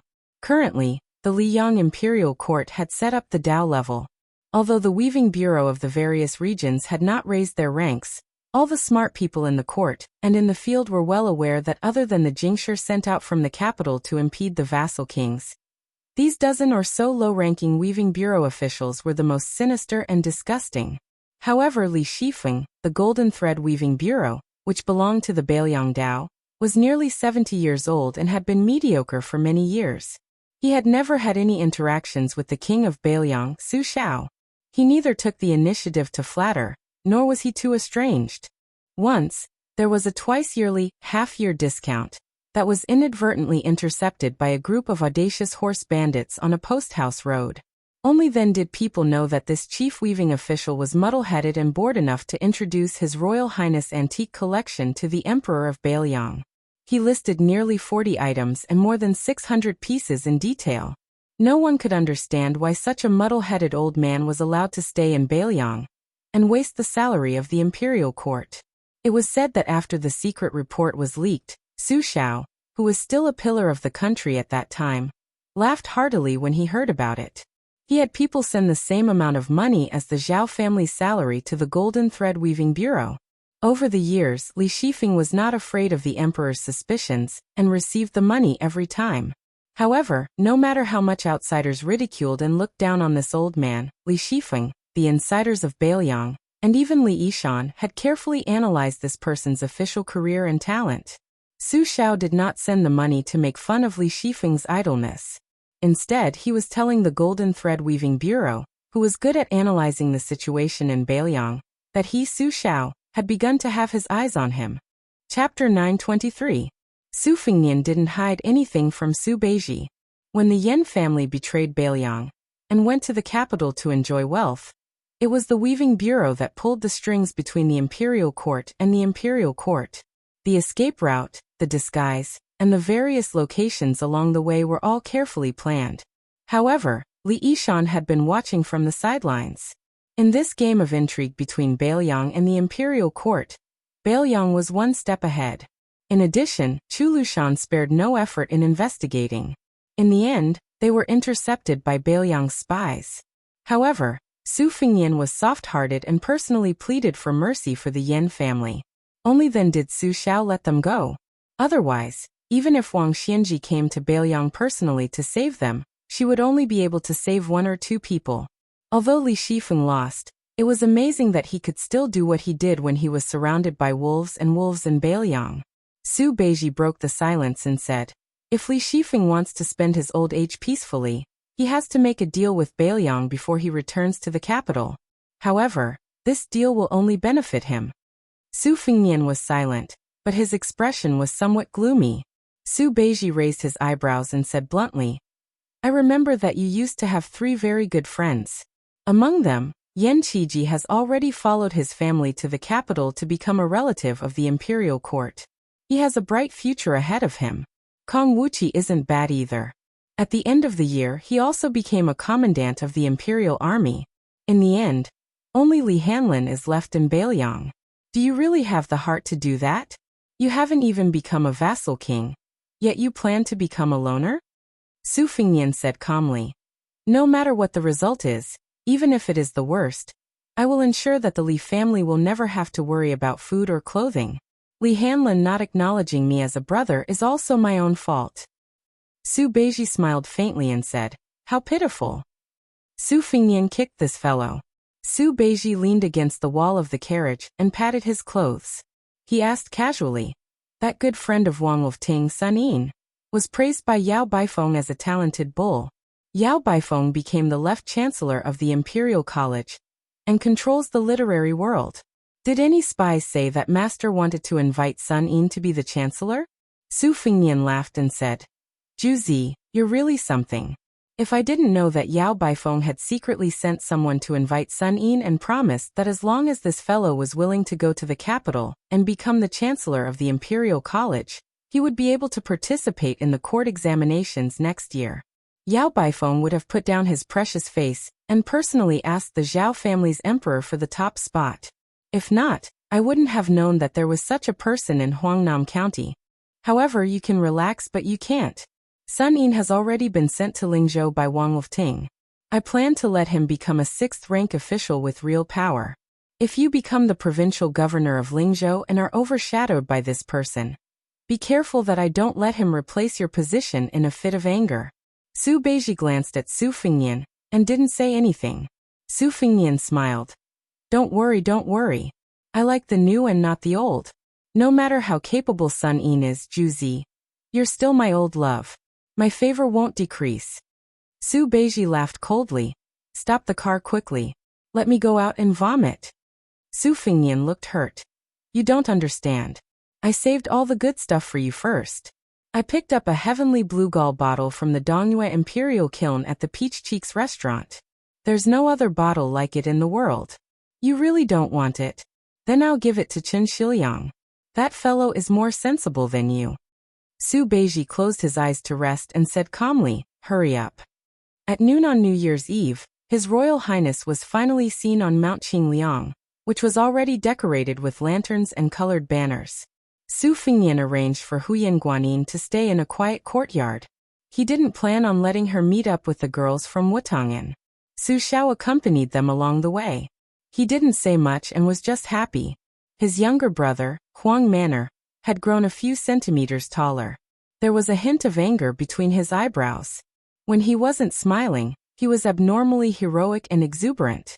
However, when he smiled foolishly with his father, this instantly broke down.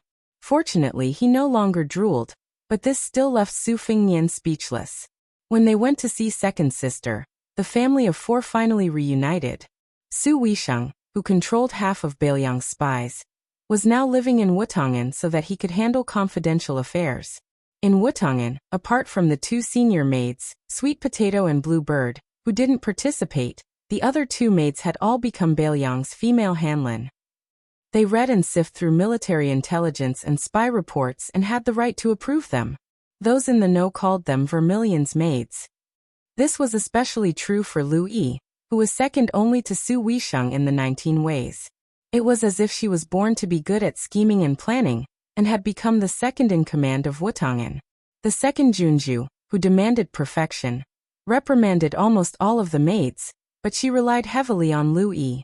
The three men of the Su family entered the room in Wutong'an. Su Weisheng sat in a wheelchair behind a low desk that was specially made for her. She raised her head and glanced at the three of them. She then lowered her head and casually pulled out a copy from a large stack of secret reports that had already been approved. She inspected the Vermilion's maids in the neighboring rooms to see if they had made any mistakes. Su Fengnian jogged over and saw that the ink on the ancient inkstone on the table was a little dry. He immediately squatted down beside the wheelchair and turned his head to flatter her. "Sister, I'll grind the ink for you." Su Weisheng didn't even turn her head to look at him. She smiled insincerely and said, "How could I let the Lingzhou general do this for me?" Su Fengnian played dumb and said, Of course. Su Weisheng didn't continue to make sarcastic remarks about His Royal Highness. She allowed him to roll his sleeves and grind the ink while she focused on reading the detailed Vermilion's handwriting on the various court reports and Beiliang's own spy reports. Su Xiao smiled knowingly. Su Longxiang sat down on the doorstep and held his chin in a daze. Su Weisheng probably couldn't stand Su Fengnian being in the way. She didn't even raise her head and said, "Didn't you see that we haven't put up the Spring Festival couplets and peach talismans?" Su Fengnian slapped his head and said in realization, "I'll go write the couplets right now. Let's put them up together later." Su Weisheng didn't make a sound. Su Fengnian went to the empty desk next door and began writing rapidly. It still took him an hour to finish writing the 100 Spring Festival couplets that the prince's estate needed. Every time he finished writing one, Su Xiao and Su Longxiang would gently dry them. Then, they would call Su Weisheng. She still had work to do and told him not to wait for her. Su Fengnian and Huang Manor could only each carry 50 or so Spring Festival couplets. Su Xiao was responsible for carrying a box of slightly lighter couplets. They began to put up couplets from top to bottom on Mount Qingliang. When they reached the main gate, they found Su Weisheng sitting in a wheelchair, quietly waiting outside the gate. Su Fengnian smiled and asked Su Xiao to see if the couplets were crooked. He and Su Longxiang put up especially wide and large Spring Festival couplets. The two brothers finished putting up the couplets at the same time. When they turned around, they saw Su Xiao smiling from ear to ear. Second sister also had a smile that she hadn't seen in a long time. Chapter 924. After pasting the Spring Festival couplets on the main gate, Su Weisheng returned to Wutong'an, leaving the three masters to wander around the prince's manor. Su Fengnian and Su Xiao talked about the affairs of Lingzhou in bits and pieces. Su Xiao occasionally talked about some interesting news that had recently happened in the imperial court. For example, Gu Jiantong's son-in-law went on a killing spree in Jizhou. Now the imperial censors and civil officials were too lazy to scold him, Su Xiao. They turned their heads and scolded General Gu, who had lost his position as Minister of War. In any case, Gu Jiantang was no longer in the capital. The originally aggressive Gu hut in the Ministry of War was like a group of dragons without a leader. Outside of the censorate and the Ministry of War, the other 5 departments were all jumping around vigorously. This made the members of the Gu faction in the imperial court dejected and very tired of dealing with them. This year was not going to be easy. There was also the imperial college's left chancellor, Yao Baifeng, teaching the second-in-command, Jean Lanting, a harsh lesson. This even alarmed the emperor, who personally went to the imperial college to be a peacemaker. Only then did he barely manage to settle the matter. The situation within the imperial college was well known to everyone. The townspeople had formed their own associations, and most of them were advocating for Jean Sanlang. This was also why Yao Baifeng would say that the gentlemen of today liked to have friends. Su Xiao also said that the crown prince of Yanqi, Zhaozhu, was not a well-behaved person. Leading thousands of elite riders all the way up north, he did not look like he was going to pacify the situation. He was clearly busy showing off his strength. The few provinces he passed by were all in turmoil. Before he even reached Guangling Road, where Zhao Yi was, he had already caused all the officials along the way to complain incessantly. Memorials complaining and impeaching flew into the imperial palace like snowflakes. The 3 of them walked to the side of Tidehark Lake. Su Xiao suddenly came to his senses. He said he was going to listen to Wang Chudong's storytelling and missed the time. That girl put on airs and was not willing to chat with an old man like him. Su Xiao hurriedly jogged over. Seeing this, Su Fengnian was dumbfounded. It looked like Wang Dongxiang, who was second in the Yinji Academy, was indeed formidable. Even Su Xiao, who was most afraid of dealing with books, was subdued. Previously, a letter from home had been sent to Lingzhou. Su Xiao had said that Wang Chudong was very witty and clever. She was not afraid of an old brute like him at all. She gave him a lesson the moment they met. Acting like an elder, she told him, the illiterate king of Bailiang, that reading was actually very interesting and not boring at all. She told Su Xiao to read official history. Winners were kings and losers were bandits, so it was better to read unofficial history. Reading about scholars and beauties was the same. No matter how many twists and turns there were, they would eventually grow old together. In reality, it could not compare to reading classics. It was like seeing an old gentleman sitting upright from start to finish. You would feel that he had been rigid for too long, but one day, you would feel that he had his own adorable aspects. Other than that, Wang Chudong also said that reading military books and poetry books was different. Su Fengnian felt great admiration. This girl was really daring to teach Su Xiao how to read. It had to be said that neither Li Yishan nor Zhao Chongling had been able to get Su Xiao to read more books in the past. Su Fengnian looked up at Tide Listening Pavilion. Chen Shiliang should be in the side room on the top floor right now.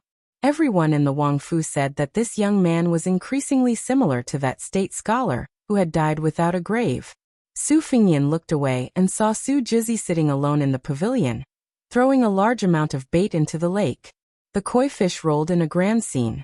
Su Fengnian squatted at the edge of Tide Listening Pavilion's platform and said to Huang Man, or beside him, Lu Qiu, or said that the section of willow whose body I tore apart did not die. He probably used an unorthodox chi cultivator's ability to cunningly escape before he died. I think that this person's identity is not as simple as a spider's web. It's fine, we will definitely have a chance to interact with him in the future. Huang Man nodded earnestly. Su Fengnian said self-deprecatingly, I'm puzzled. That section of willow was like that, but that little celestial master, who changed his name from Zhao Jingxi to Zhao Ningxin, was also difficult to deal with. He was suppressed half to death at the spring lake. I originally wanted to use him as a useless person to make the Taoist ancestral court unhappy. I didn't expect that when I returned to Mount Longhu, I heard that Zhao Ningxin's realm had advanced by leaps and bounds again. The young chief of Wudong, Li Yufu, killed the evil dragon at Mount Xiaofei and became famous all over the world. The old celestial master, Zhao Shi, who had been in seclusion for many years, did not stay idle either. He built the Jade Emperor Tower that was as famous as the Great Yellow Court. His ascension was imminent and countless people had already gone to Mount Longhu to worship him. Even the crown prince, Zhao Zhuan, went to Huizhou to watch the show in disguise. It's very likely that it's true. And that heartless woman from Mount Huizhou, who became the chief of Wulin, changed her attitude faster than flipping a book. She said that after sending the copies of Mount Huizhou's secret manuals to Beiliang, she would draw a clear line with me. Su Fingnian turned his head and patted Huang Manor's head. He smiled gently and said, "Let's not talk about these annoying things. Huang Manor, you don't have to worry about anything. Father and your brother are here." "That's right. Ever since your brother seized and transported back the 4 talisman general armors from the Xiangfan Reed marshes, he began to let the Mahis giants in Beiliang's machine-making bureau work to restore it to the level of Great Grandmaster Yi Hongting's No. 1 talisman armor. Last time at the Iron Gate Pass, the golden armor was also in our hands. Moreover, this time from the killer cat outside Xinwu City, I learned some secrets from Han Diaoxi's skull through suing. One of them was the details of how he skinned Yi Hongting. After the new year, I will go to the machine-making bureau and tell those giants the details of the process. In the future, when you put on that talisman armor and charge into enemy lines, at least you don't have to worry too much about being killed by a section of willow. Also, Huang Manor on the Great Bull Hill, Xianyuan Jingqing once said that you can't easily enter the Xianfinger realm. You must remember, other than helping you make the talisman armor, I'm also flipping through some obscure secret manuals of Buddhism and Taoism in the building. That white fox face also agreed to help me find it.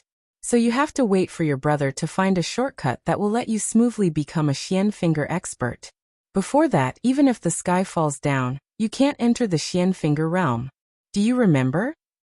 By now, Huang Manor wasn't stupid. His intuition told him that he couldn't agree, and he wasn't in the habit of lying to his brother. All he did was raise his head and nod without saying a word. The young man with polychoria moved his eyes but didn't dare to look at his brother. Su Fingnian knocked Su Longxiang on the head with a chestnut. "Nod your head for your brother." Su Longxiang turned his back to Su Fingnian, and for the first time, didn't agree to his brother's request. Su Fingnian tugged at Huang Manor's ear for a long time, but couldn't get his Vajra realm brother to turn his head. With a sigh, he let go of his hand and stared blankly at Tide Hark Lake, which had calmed down after Su Beiji's departure. Huang Manor turned around and sat cross-legged on the ground. He reached out and gently stroked his brother's eye-catching grayish-white hair. Su Fingnian narrowed his eyes and gazed into the distance. There were fish in Tide Hark Lake every year, and there was an abundance of Beiliang every year. Su Fingnian lay down slowly and rested the back of his head on his hand. He gazed at the clear sky and fell asleep peacefully.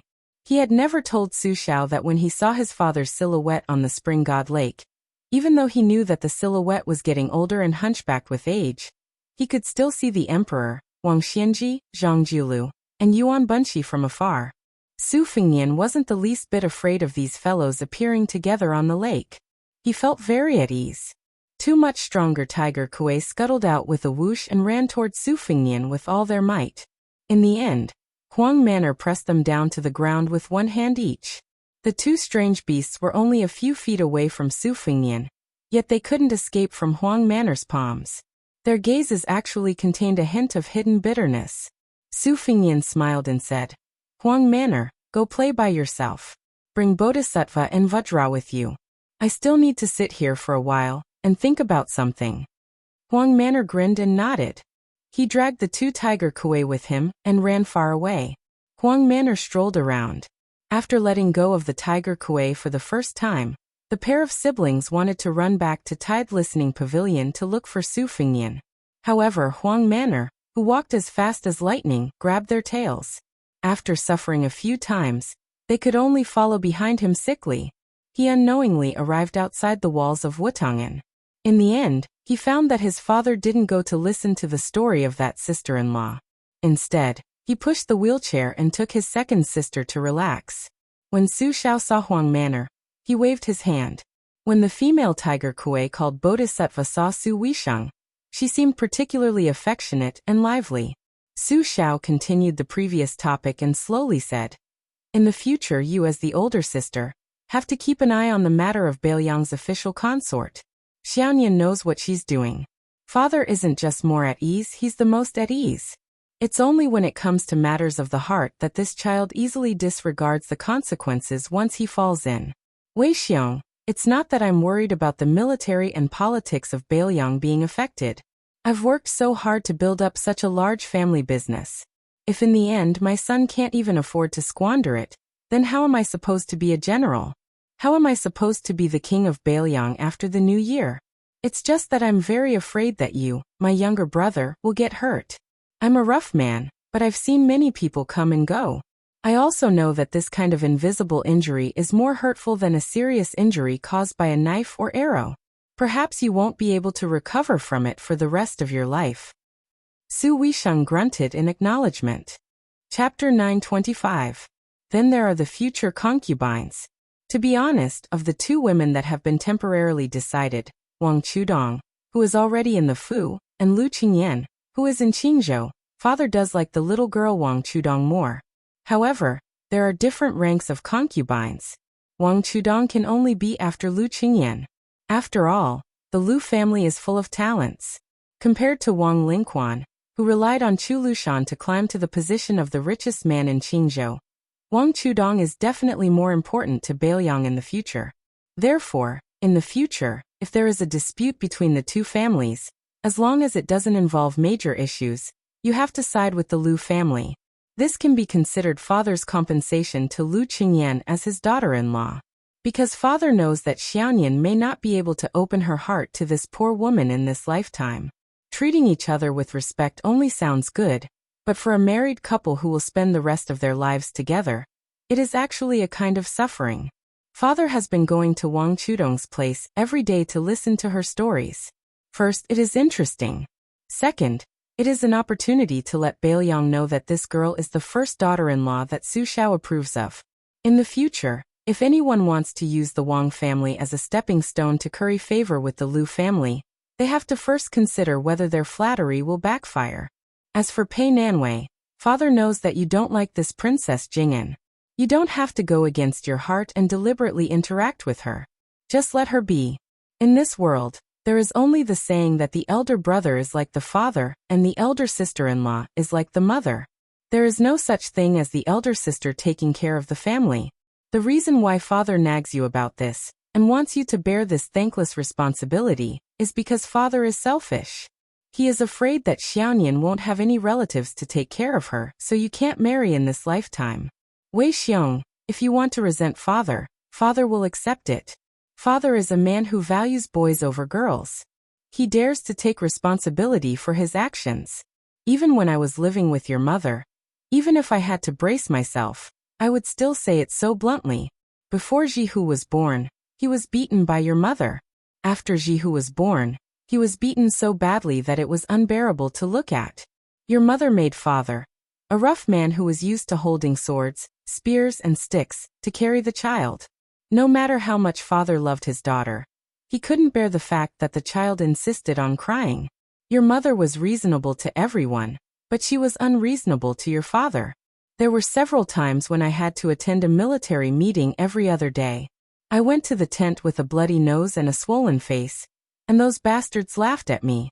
There was once an old brother who made a mistake, and was personally whipped by father.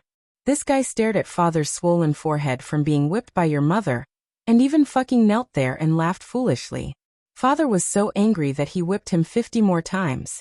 Later, when father went to apply medicine for his sore wounds, he actually laughed at father, and said that no matter how embarrassing he was not as embarrassing as me. This old brother was Chun Jibao's father. Other than his young son, he was the one who led all the Chun family's descendants to their deaths. Father was not the kind of scoundrel who could be so shameless as to give a meritorious official a death-free gold medallion, while craftily fabricating a crime of treason. If we said that we would be brothers, then we would be brothers for life. It was Father who owed the Chun family first. Therefore, even though he knew that Chen Jibao would not accept Xiaoyan as the new Prince of Liang, he did not care about him for more than 10 years, and allowed his adopted son to cultivate trusted aides. If Chen Jibao wanted to leave Beiliang, Father would not stop him. If he wanted to be both the Minister of War and the Prince of Shu, it would be up to him. Father did not wish for the day when he and Xiaoyan would fall out and become enemies to the point where they would have to meet on the battlefield. It would be best if they could not have any contact with each other. However, Father knew that the group of old foxes Zhang Jiulu and Gu Jiantang, as well as the emperor of the Zhao family who was hiding behind the scenes, would not let such a sharp spear rust in vain, and not point the tip of the spear at Beiliang. Speaking of this, the old man, who had been in the military all his life, was somewhat sorrowful. Su Xiao smiled and turned his head to his second son, Su Longxiang, and said, "Huang Manor, you will be enlightened sooner or later. You must remember that your older brother is good to you. That time when your older brother got into big trouble and Father wanted to beat him, you came out to stop him. You were angry at Father, and looked like you wanted to fight Father to the death. Father only pretended to be angry on the surface, but in fact he was very happy. Your older brother has not been happy these years. Outsiders think that because he is Su Xiao, the eldest son of the butcher's first wife, he will definitely be in the limelight. You will only understand the bitterness of it when you are enlightened. Losing his mother and sister is nothing. In the Great War of the Spring and Autumn period, countless people in his family died. However, he was cursed by people for 18 generations, and had to guard the gate for these heartless bastards. Perhaps one day, he would have to sacrifice the lives of hundreds of thousands of his steel cavalry in exchange for peace of mind. Later, when the Central Plains changed masters, he would be cursed and scolded by the new masters in the history books. Furthermore, there would be a large group of scholars and common people who had never suffered any hardship. This is the most pitiful part of your brother. In his youth, before His Royal Highness chose to hide, the entire Beiliang Palace knew that His Highness doted on His Royal Highness from the bottom of his heart. As long as there was something fun, no matter how precious or rare it was, it would be sent to Huang Manor before it was warmed up. However, when good things were in the hands of Huang Manor, who was astonishingly strong and did not know the severity of the situation, how could they be complete? It would only take a few moves for them to be broken. The people in the manor who cleaned up the mess had never seen His Royal Highness angry. Even when His Royal Highness began to live a dissolute life with a notorious reputation, he still did not neglect Su Longxiang. The servants were rarely whipped in the prince's mansion. Su Fengnian had gotten angry a few times because he knew that the servants were deliberately teasing the young prince. And those times His Highness the heir apparent had personally punched and kicked the servants to death, without showing the slightest mercy. Chapter 926. Also, Wei Xiong, I know you care a lot about Xiaoyan, but you're cold on the outside but warm on the inside. Sometimes, you just have to smile at him and he'll be very happy. A few years ago he went to Mount Wudong to practice his saber art. You did not like him to practice martial art, because you were afraid that he would delay your hereditary inheritance. He was even more afraid that you would be unhappy. Therefore, when he picked up the pebbles from the bottom of the deep pool one by one, and chopped them one by one, he made more than 300 chess pieces for you. As soon as you saw him, you threw the 2 boxes of chess pieces all over the ground. After that, he personally picked them up. Some of them rolled into Tide Listening Lake, and he spent the whole night picking them up. Father and Ishan watched him in Tide Listening Pavilion for the whole night. Even Ishan, such a cold-hearted guy, ended up drinking to drown his sorrows. When you were young, didn't Xiaoyan do many things to make you happy? He clearly knew that Jihu doted on him, but he still helped you in everything. After Jihu left, do you think he felt good? Who saw him tearing his heart and lungs apart with their own eyes? Originally, with his temperament, he would have gone to Mount Wudong to pay respects to the old chief, Wang Zhongluo, in gratitude. He was afraid of Mount Wudong, afraid of that lotus peak. He was afraid that he would be a scourge, afraid that the people around him would leave because of him. Feng Yan had always given his favorite things to his sister or brother since he was young. The things he kept for himself were only things that outsiders would find valuable. Su Weisheng lowered his head, his expression unreadable. In today's world, people in high positions cherish their lives and reputation. The more they read, the smarter they become. Each one of them is so smart that they don't seem human anymore. Who would be willing to carry the coffin of an old soldier who has no relatives or friends? Who would be willing to guard the city gate for a maidservant in a foreign land with no one to rely on? Ishan is such a smart person, so why is his vision so high that even Chen Jibao doesn't think highly of him and instead thinks highly of him? Why did old Huang leave without any attachments on his trip to Martial Emperor City? Why was it that Li Chungang had clearly fought with Wang Xianji and was still willing to use the Battle of Guangling River as the closing battle of his Jianghu career? Why was it that Huan Wen, who was now the second assistant, who had always spoken a few words of justice for the Bailiang, now went against his conscience and did not hesitate to tamper with the transport of grain, racking his brains to make things difficult for the Bailiang? It wasn't that Feng Yan's talent in martial arts was higher than those rare great-grandmasters in Jianghu. It wasn't that Feng Yan's intelligence was so great that it was close to demonic. In fact, it was very simple. As long as he sincerely treated people as people and slowly gathered the people's hearts, he would win the overall situation. Back in the day, Dad had gone step by step from a ruffian in the marketplace to a little lieutenant who dared to fight and risk his life. Then he became a general who could easily massacre cities. In the end, he became the king of Bailiang with hundreds of thousands of cavalry. Along the way, he had stumbled and stumbled. In the eyes of many smart people who didn't think highly of Dad, he had made it this far. Dad's opponents, the later they got, the smarter and harder to deal with. But many of these smart people died without understanding why Dad had the last laugh. Dad believed that most of them could only comfort themselves before they closed their eyes that this was the will of the heavens, and that Su Zhao's life was too tough. This saying was both correct and incorrect. Dad wasn't very literate, but he knew one thing.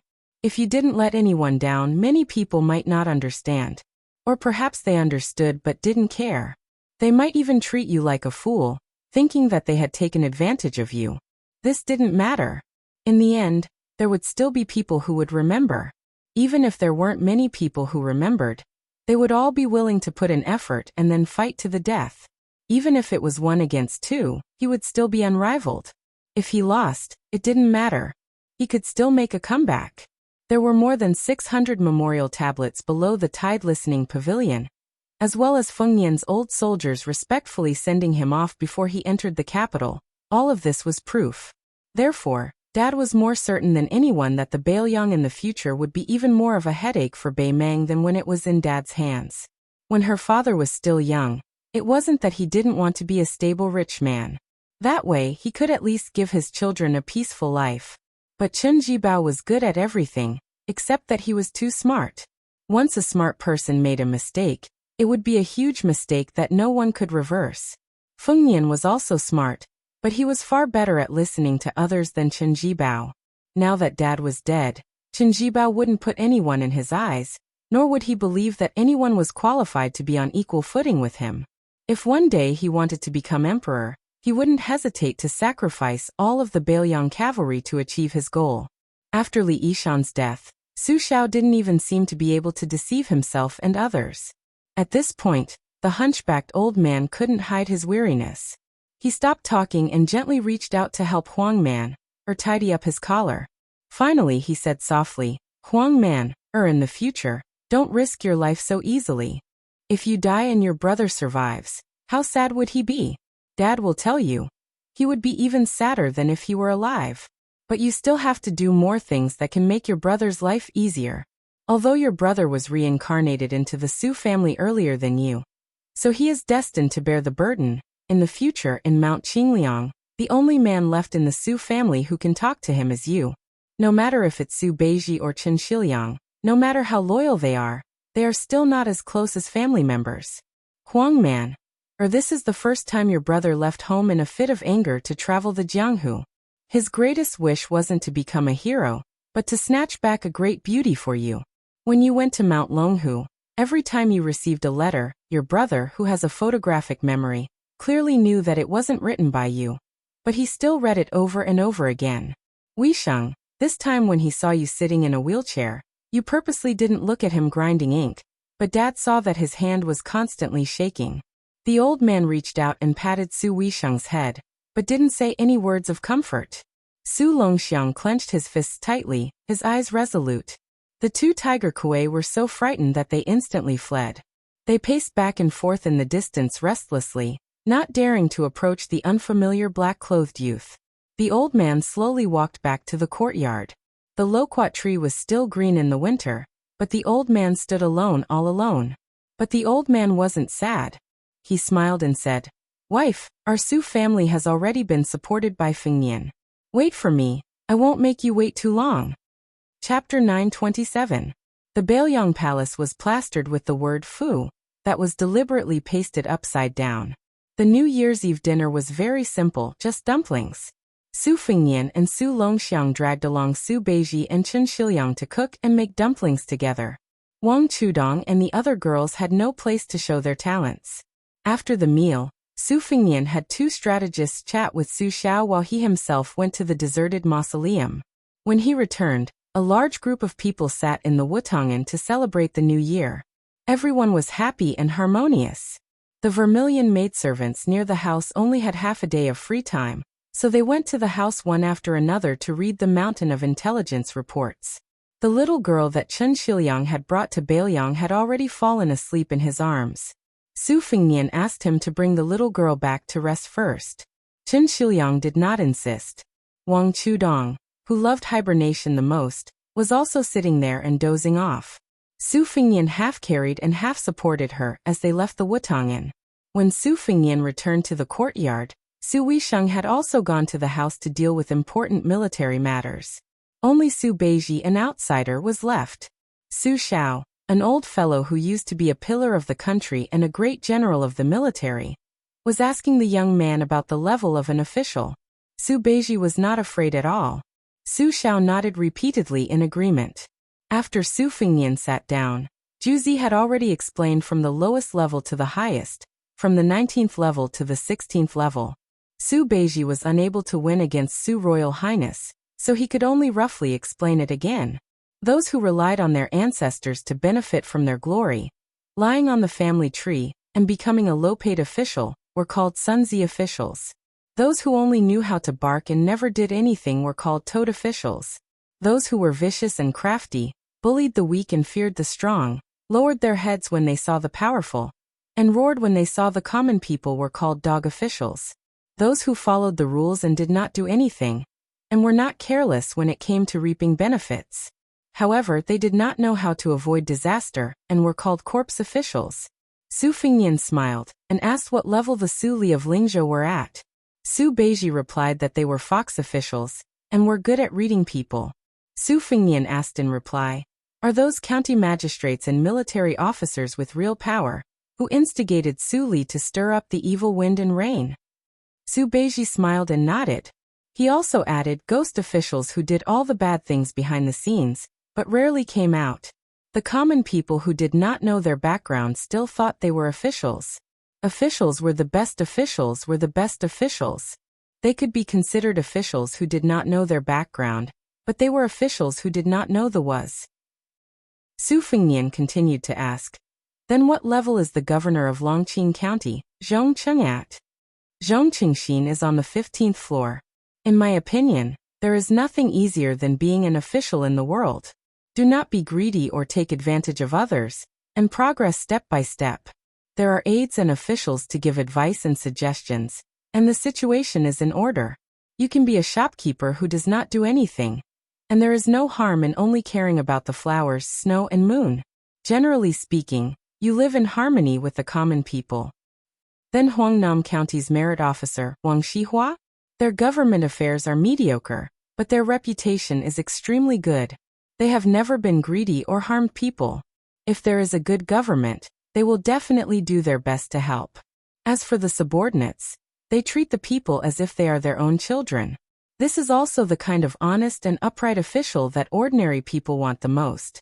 This kind of official is on the 16th level. The size of their contributions depends on whether their master is wise or not. The overall situation is clear and the subordinates follow suit. Their official position will naturally rise with the tide. If the situation is dirty, this kind of official can only hang up his crown and leave sooner or later, boasting that he will not bend over for 5 bushels of rice or pick chrysanthemums under the eastern fence. It is not that they do not want to be officials, but that they do not have the ability to turn the tide. They can only take a step back, cherish their reputation, and retreat at the top of the tide. Officials who have left their names in history are all like this. Of course, they have to leave behind a few poems that are popular among the people. In the books, there were many officials who were highly praised by later generations, but in fact they did not see the big picture. Their actions were of no help to the situation of the world. They were just martyrs seeking favor. If they met a stupid emperor, they would let them succeed. If they met a cunning emperor, especially one who was narrow-minded, as long as they played a little trick, they could make them depressed for the rest of their lives. From Su Beiji's point of view, Wang Shihua is not suitable to be the county governor of Huangnam County. Instead, he is like Huan Wen, who went to the imperial college, who hides his strength and bides his time. When the time is right, he will be able to amaze the world. What is the position of Song Yan, who is going to be your assistant in Lingzhou? The 16th level, capable officer. They are not very good at seeking fame, but their methods of currying favor in the officialdom are not bad. The main point is that they can govern the territory well, and make it flourish. Their vision is very high and they can see the situation outside of the first 15 levels of officials. However, they are actually concerned about the common people. It is just that this kind of person is destined to reach a certain rank in the officialdom. Unless they meet a noble in the court, they will not be able to move an inch. Not to mention other things, just the common people who are inevitably short-sighted due to their family background and position may scold these officials when they are in office. In fact, since ancient times, many of the actions that have benefited hundreds of generations and contributed thousands of years have come from this generation of officials. Su Xiao, who had not spoken this entire time, peeled a yellow mandarin and asked with a light smile, "Beiji, then you comment on Li Gongda?" Su Beiji still said straightforwardly, "He can't compare to an honest and upright official who is also greedy. He can't compare to an incapable officer who is capable and can do things well. In general, he can take care of both sides and can be considered a good official. The administrator is already an outstanding talent in this level of officials. If it weren't for the fact that he is somewhat narrow-minded, he could have been promoted to another level. He has the ability to be a prime minister, but he doesn't have the bearing of a prime minister. He is fine as the administrator in Beiliang, but if he went to the court to occupy an important position, he would be like a calf pulling a large plow. I'm afraid that he would spoil a great matter." Su Xiao nodded and handed the peeled yellow mandarin to Su Fengnian. In that case, Bai Yan can be considered a cornerstone officials of a dynasty. There is no problem with cultivating the body and governing the country. He even personally opened up a new situation under the heavens. Is he the 18th or the 19th in the end? Su Beiji took the half of the mandarin that Su Fengnian gave him and stuffed a piece into his mouth. He smiled and said 18. Su Xiao sank into deep thought. Su Fengnian broke the silence and laughed loudly. "Su Xiao, you really don't know what's good for you. If you say 18, then there will only be 19 left. Zhu Zi put in so much effort to leave you such a big bootlicker. You, on the other hand, have your horse's head turned to our Zhu Zi. How is this fellow supposed to bootlick you?" Su Xiao was stunned and felt a little awkward. He smiled apologetically and said, "I always thought that I was at the level of a ghost official at the very most. Beiji, I'm sorry." Su Beiji smiled and shook his head. After eating the mandarin, he took his leave. He had just stepped out when a fat pig followed him and rolled into the room. Su Fengnian immediately raised his hand and shouted, "Shut up." The fat man forcefully swallowed the sobs that were about to escape his mouth. Su Xiao waved his hand and said, "Lushan, take a seat." Chu Lushan, who had been promoted to Grade 2 Beiliang Protector General, smiled and rubbed his hands. He sat down on the floor that was not cold even though the floor was covered with floor tiles. He had a guilty look on his face and said softly, "Godfather, I'm here to ask for forgiveness from His Highness and the second princess. However, it's the new year, and Lucio is topless. I'm afraid it'll bring bad luck. Su Fengnian said helplessly. It's fine as long as you know what's going on with Songgu. There's no one smarter than you in the world. Also, don't go to my sister's side and annoy her. Chu Lushan sighed and did not say anything else. Upon hearing this, Su Weisheng walked out of the room and said coldly to Chu Lushan, "You're the Protector General of Bailiang.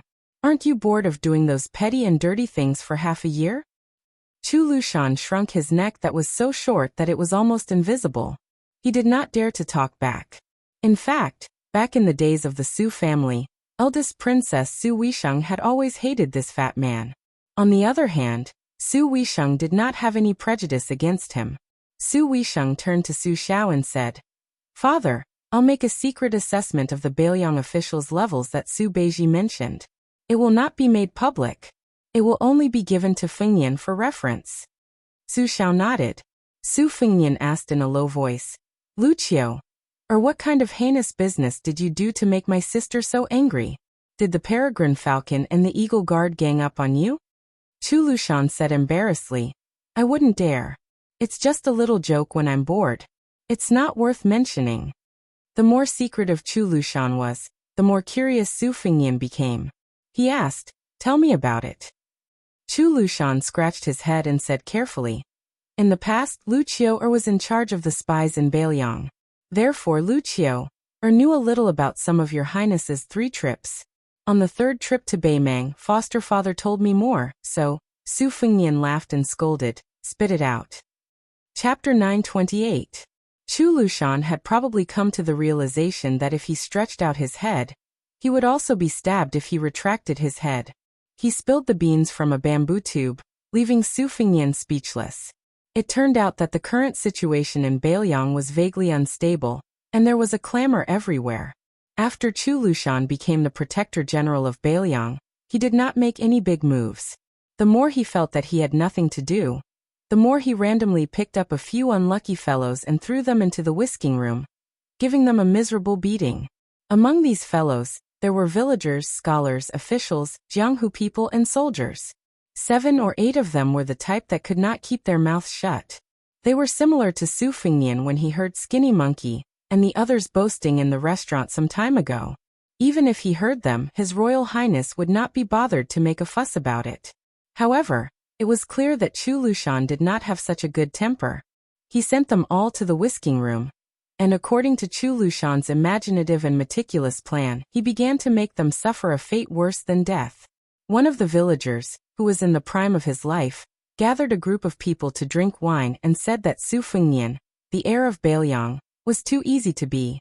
He had never suffered in his life, and His Royal Highness lived a life of luxury. How could it be as difficult as him burning charcoal and taking care of the crops in the mountains?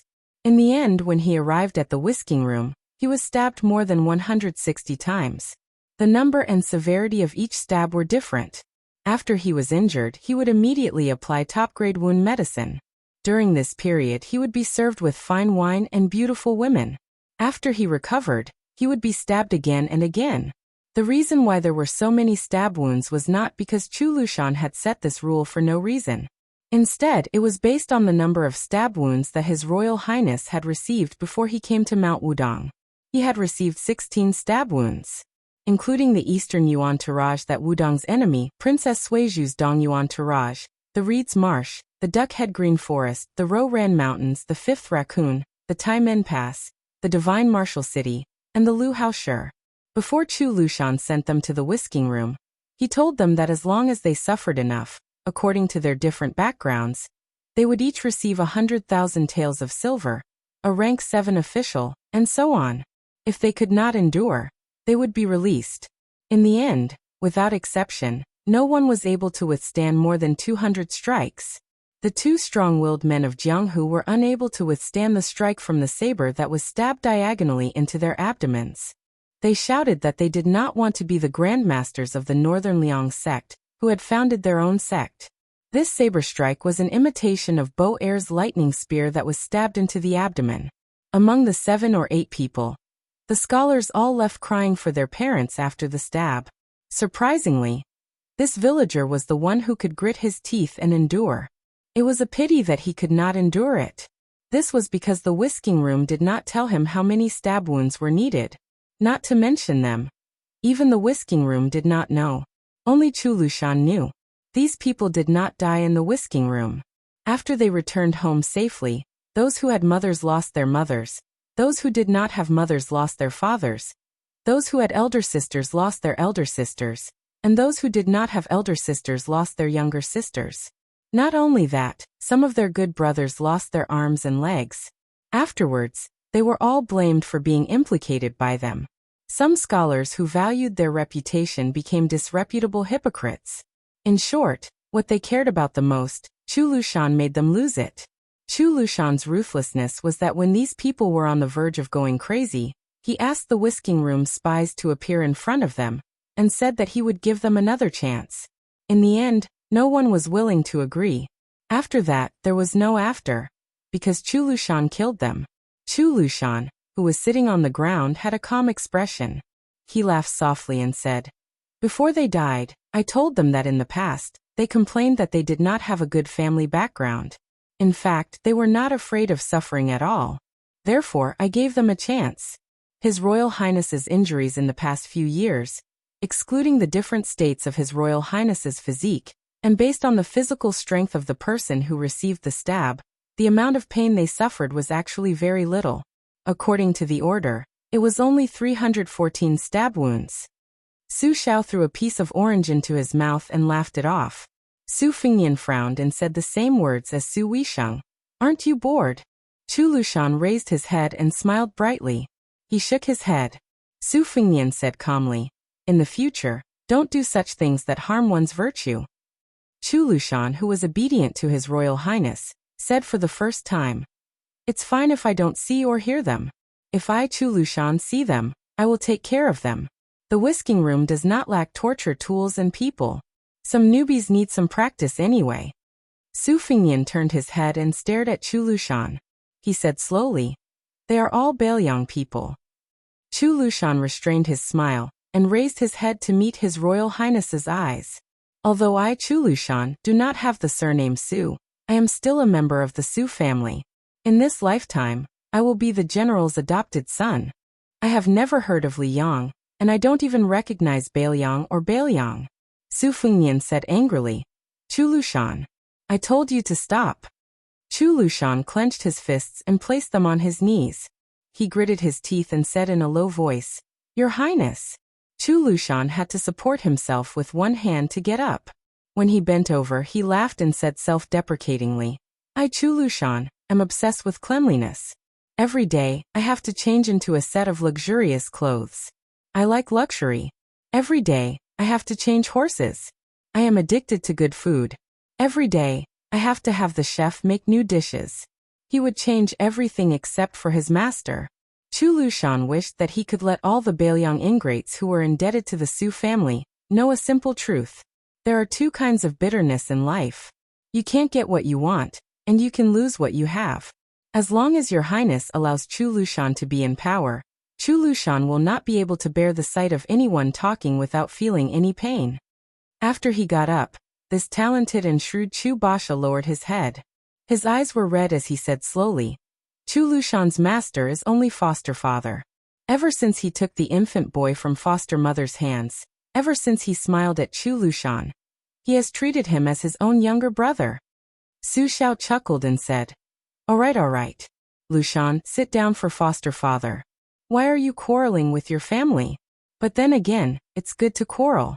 If you speak your mind, there's no threshold that you can't cross. Chulushan sat down obediently. Su Fengnian walked out of the house silently and stood alone in the courtyard. Su Xiao said softly, "Lushan, Fengnian is doing this for your own good. He believes in fate and cherishes fortune and fate the most. He's afraid that you will suffer from retribution. My foster father has already lost 3 foster sons. When you die or Yuan Zuozong dies on the battlefield, he will feel guilty towards me. But who can he find to complain to? All these years, he cherishes the maids in Wutongan very much, but he doesn't dare to care too much about them. He's just worried that one day something will happen to them because of him. Hearing this, Chu Lushan wanted to say something but stopped. Su Xiao waved his hand and said, "It might not have been so in the past, but now he can handle it. There's no other way. He's my Su Xiao's son." Chu Lushan punched his knee hard. Su Xiao said with a smile, "Chongqing, that little girl is blessed. Foster father likes her when he sees her. Now while foster father is still clear-headed and can still manage things, let's settle this child marriage first." Chu Lushan was stunned. Then he saw his foster father take out a badly wet jade bracelet from his sleeve. A layman could tell at a glance that it was not worth much. But Chu Lushan, such a wicked man who could make children stop crying, suddenly sobbed. Su Xiao stood up from the chair and squatted in front of Chu Lushan. He said with emotion, "It's reasonable to say that this bracelet is the heirloom of our Su family. Foster father wants to help your foster mother to give it to the future wife of the king of Bailiang. But it's not something that can be done." Foster father thought about it and decided not to give it to his daughter-in-law, but to give it to his granddaughter-in-law is the same. You also know that among the 6 foster sons, your foster mother loves you the most. She said that you are talented, honest, and know how to repay kindness. She also advised you to read more. You also know that your foster mother rarely cries. That time when you helped your foster father carry so many swords, your foster mother saw you being carried back on a horse and cried in front of everyone. She even scolded me, Su Xiao, for being a good-for-nothing and scolded me for not treating you as a son. And that time when you rode thousands of cavalry to Shu, your foster mother calculated the time, and then waited for you on the mountain for a few days. She was always afraid that you wouldn't come back. She even told your foster father that when you have a daughter in the future, you must be even closer. But in the end, you gave birth to a string of sons. Before your foster mother passed away, she was still worried about this matter, and said that she would most likely become his granddaughter-in-law. Chu Lushan held the bracelet that his foster father gave to his foster mother as a token of love. He cried like a child. Chapter 929. On the first day of the new year, regardless of whether it was the emperor, officials, or commoners, every household had to have some free time. Even the New Year greetings had to start tomorrow. However, 2 carriages had already quietly left Liangzhou and were heading towards Lingzhou. On one carriage, other than Huyan Guanyin, who was nominally serving Su Fengnian, there was also a woman who said she wanted to leave the palace for a breather. The 2 women had similar looks. Scholars despised each other, and it was natural for women to be jealous. However, Su Fengnian ran to discuss Lingzhou matters with Su Beiji, and did not pay attention to them. Thus, it did not matter if they were harmonious or at odds with each other. According to the agreement, Northern Liangdao's official documents would be sent to Huangnan County on the 6th day of the first month. Other than Governor Song Yan, who was promoted to the title of Little Governor, in Lingzhou, Xijin Wang family's Wang Luding would also go to Jinlu County. The 2 family disciples of Lingsu Wang family would also go to Yuliang Prefecture to be the county magistrate and deputy county magistrate respectively. In addition, Commandant Jiao Wui would enter the Lingzhou general's manor and be promoted to the 3rd in command of Lingzhou's military, Yanxia Commandant. At that time, even an idiot would be able to see that the new Lingzhou general was determined to make the administrator, who was also the Lingzhou governor, into a slow stew. On the 2nd day of the first month, Lingzhou was very lively. Logically speaking, some of the officials and dignitaries who were far away and could visit Sir Li in a few days all rushed over on the same day. The administrator's manor was filled with people and carriages. The housekeeper and gatekeeper of the Li manor could be considered particularly slick and clever, but they still couldn't handle the social interactions. They all wished they had 3 heads and 6 arms. Li Gongda did not rest for a moment in the morning, and was busy until dusk. Many of his old friends and confidants could only deal with it by drinking a few mouthfuls of wine. Otherwise, even if Li Gongda had a large amount of energy, he would not be able to handle the waves of guests. Li Hanlin did not return home for the new year this year. He wrote a letter back home that was clearly written by someone else. He said that he was going to Beimeng to play around. Seeing this, Li Fujian's heart jumped. She wanted nothing more than to grab her brother's ear and drag him home. She put down the letter, picked it up, and put it down again. Li Fujian felt a bit of hidden bitterness. She was indeed as her father had said. She did not understand what men were thinking. Why were they able to enjoy their father's achievements and have a smooth career in the officialdom, but they had to take risks and fight for fame? Li Fujian offered her father a cup of hangover tea when he finally caught his breath. She helped him rub his shoulders and asked softly, "Father, why are there so many people here? Is it because you have become an official and have no choice but to fight to be the first? Are you afraid that if they come late, you will make things difficult for them?" Li Gongda shook his head with a bitter smile. "Didn't you see that the old scholar, Yuan Ducheng, came today? With his arrogance, even if your father became the head of the 6 ministries, the minister of personnel, this old man would still be the last to visit. Only then would he be able to show his noble character and unquestionable integrity. The reason why they all came together is because the owner of the house next door is not around. They are afraid that His Royal Highness will return to the Lingzhou General's manor in 2 days. If they show their faces again, it is better to be safe than sorry. What if the new Lingzhou General coincidentally bumps into them? Wouldn't they be looking for trouble? Your father making things difficult for them is just to suppress their rise in their official career. However, the neighbor can directly make them lose their official status." Li Fujian said mockingly, "He is indeed capable of doing such a rude and unreasonable thing." Li Gongda smiled and said, "Wrong, very wrong. Father knows that you have never taken father's word seriously. Since father has allowed Guo Fufing into the family this time because of you, then you should seriously listen to father's heartfelt words this time. How about it?" Li Fujian made a sound of acknowledgement. Li Gongda drank a mouthful of tea and let out a breath. Only then did he say leisurely, "As the Bailiang Taoist administrator, you are the head of the civil officials. According to the law, the Lingzhou provincial governor should be someone else. However, why do you insist on having this position as well? Father's desire to be an official is not false, but His Highness the heir apparent has come to be the general of Lingzhou next door to our family. Logically speaking, no matter how thick-skinned father is, it would be wise to take the latter and step down. However, father is truly worried. Nearly 1,000 scholars have entered Northern Liang, and most of them are from Lingzhou. In the future, Northern Liang's civil and military officials will be separated, and the 2 sides will be clearly separated. This is the general trend. If father doesn't have the position of Lingzhou's provincial governor, then his words will still be effective, but it will definitely be greatly reduced. Father's talent and learning are shallow, and he doesn't have an advantage like Wang Shihua's. If we miss this great opportunity to cultivate trusted aides, when Su Beiji or someone else replaces father's position as the administrator in the future, the Li family might very quickly be ridden on top of our heads. We don't need to be afraid of a falling tree, but we need to be afraid of a falling wall being pushed by everyone. Your younger brother is ruthless. Father does not doubt that he can become a colonel, or even a general. However, he is my only son. He cannot lick the blood of blades on the border for the rest of his life.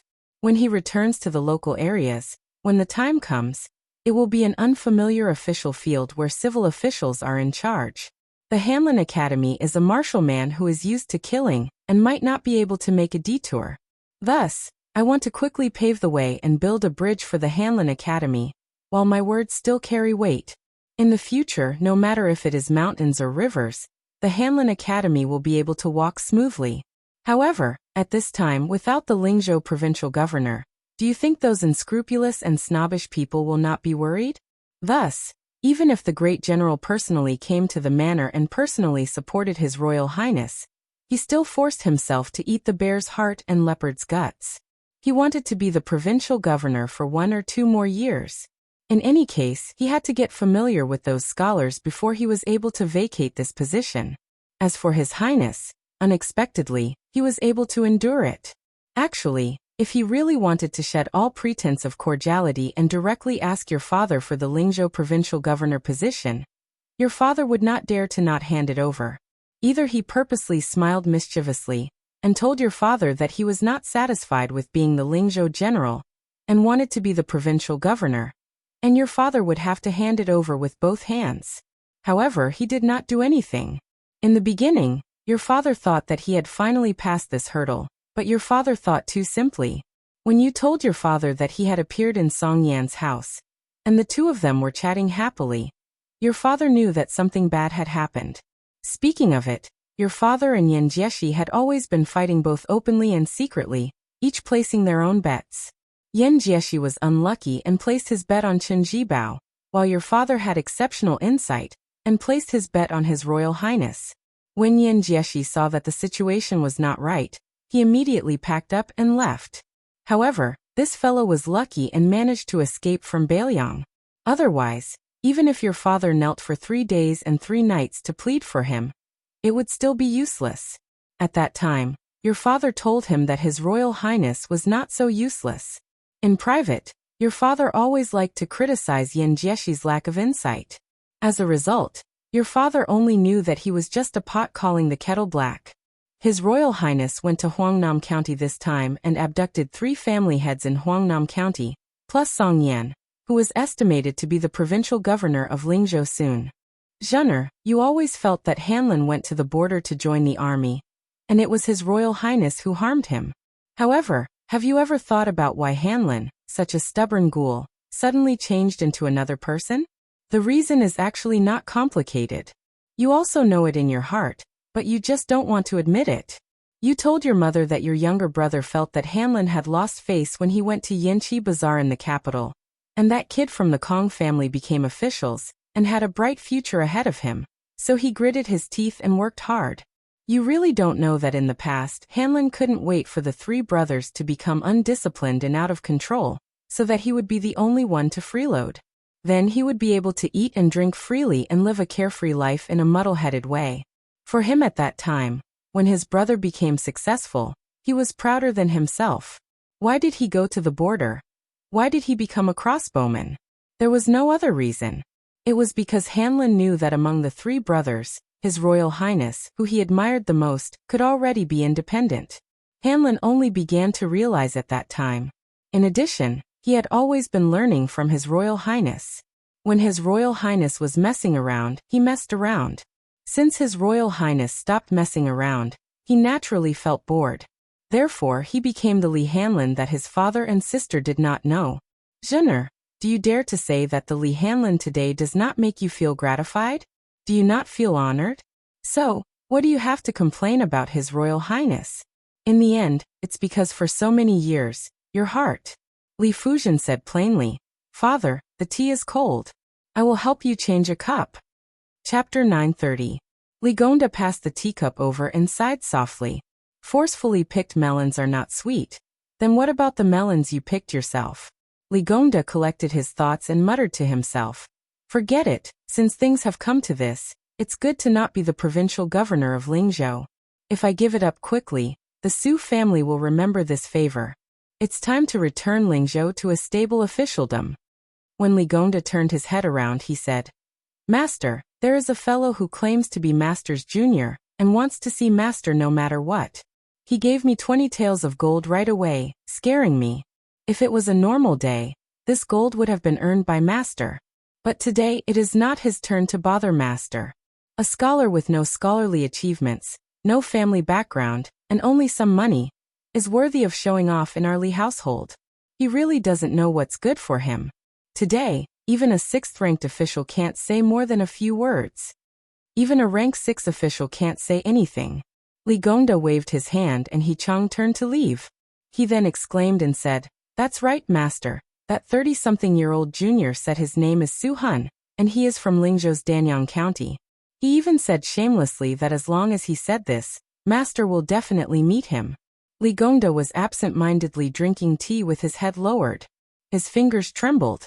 Just as the old steward He Chang was about to drive the young man who did not know the immensity of heaven and earth out of the mansion, the administrator raised his head and calmly said, Bring him here. The old manager acknowledged, and did not dare to say anything. He turned around and heard Li Gongda ask softly, Is the Lingzhou general's residence still empty? He Chang nodded. It's empty. The Lingzhou general has not returned yet. Li Gongda nodded and waited for the loyal old manager to leave before placing the teacup on the table. He stood up and joked with Li Fujian, Father still needs to entertain guests. Didn't you always complain that I looked down on that poor scholar Guo Fufeng? Bring him to see your mother. A grown girl cannot be kept at home. Father will turn a blind eye and treat it as me forcing you out of the house. In the past, Li Fuzhen would have been overjoyed. However, at this moment, based on his intuition, he asked softly, "Father, is this Danyang County guest called Su-han?" Li Gongda smiled indifferently and said, "An old friend's disciple. I have to meet him." Li Fuzhen was skeptical and left the house with a worried heart. The old steward quickly brought in Su-han, who did not look like a noble at all. The administrator, who had already sat back in his chair, squinted his eyes and looked at him carefully. He hesitated for a moment, held the cup lid with 2 fingers, and shook the slightly cold tea. The old steward left tactfully. Su-han, who looked ordinary, stepped into the house and closed the door without asking for permission. He smiled and said, "Su-han thanks the late uncle." Li Gongda did not speak from the beginning to the end. He lowered his head and drank his tea. This Su-han was very unfamiliar to the entire Lingzhou. Probably not many people could recognize him. Even if they had met him once, they would not remember him. However, Li Gongda was different from ordinary people. When the Golden Weaving Bureau was established in Bailiang, it was located in Danyang County. According to the original intention of the imperial court, the Golden Weaving Bureau should have reported to the imperial study in the capital. He should have reported everything to the military officials in Bailiang, as well as the scholars' recommendations and customs. However, Li Shifeng was probably living under someone else's roof, and knew that Su Xiao was not to be trifled with. He had been doing nothing and turned the Weaving Bureau, which had a gloomy authority, into a government office with few visitors. He only symbolically paid a visit to Li Gongda and Yin Jieshi during festivals. Li Shifeng often traveled around Bailiang, and did not deliberately hide anything. There was once when he met Li Gongda, who was the governor of Feng province at that time. At that time, Li Shifeng let a coachman appear for no reason, and introduced him as a distant relative of his called Su-han. Li Gongda was silent for a long time. He finally raised his head and looked at Su-han. Su-han handed something to the administrator. "This is the handwriting of the Grand Secretary Zhang Julu. Huan Wen of the province also wrote a note." Su-han saw that Li Gongda had no intention of taking it. He smiled and carefully placed it on the table. He said calmly, "If you don't trust the secret letter, don't worry. You can find a way to verify the handwriting and seal in private. If you don't trust Li Shifeng, you can take Su-han and send him to the Lingzhou general's mansion next door. If you don't trust Su-han, you can send him to the Golden Weaving Bureau, and then send him to Chulushan. If you don't trust the imperial court, you can take a look at the secret letter before making a decision." Li Gongda responded with a cold smile. Su-han took it calmly. After a while, Li Gongda glanced at the table and asked calmly, "Why are there 2 secret letters? What's written in them?" Su-han smiled. "Su-han is just a messenger. Even if I die, I won't know what's written in the letter." Li Shifeng didn't touch the secret letter from the beginning to the end. As for why there are 2 secret letters, since you asked about it, it means that they are sincere. Then Su-han has to die. Li Gongda frowned. "What do you mean?" Su-han said calmly, "Su-han has avoided all the spies in Lingzhou. Please don't worry about this. I might as well tell you the truth. The Lu family in Qingzhou was attacked. Bailiang's peregrine falcon suffered heavy casualties. Zhaogo suffered even more. The main reason was not to stop the Lu family from dying. It was to attract Lingzhou's attention so that Su-han's trip would be foolproof. But this is not enough. The imperial court wants me to tell you why there are 2 secret letters after you have the intention to accept the secret letter. One letter is real, the other is fake. Vermilion mud seal is real if the color is too heavy and fake if the color is too light. The fake letter was sent by the administrator to the Crown Prince of Bailiang. Of course, other than one secret letter, it is not enough to clear your suspicion. So Su-han has to die. Golden Weaver Li Shifeng also has to die. Even the entire Golden Weaver Bureau will cease to exist from today onwards. But Li Shifeng has suffered. A Golden Weaver Bureau allows the imperial court to have one more pillar of the imperial court. At the same time, Bailiang has one less administrator. It is worth it. Su-han spat out a poisonous pill from his mouth. After peeling it, a small piece of paper was revealed. He crushed the pill and hid it in his sleeve. After reading the contents of the paper, He stuffed the paper into his mouth and swallowed it. He said expressionlessly, "The day after tomorrow." Ligonda did not speak.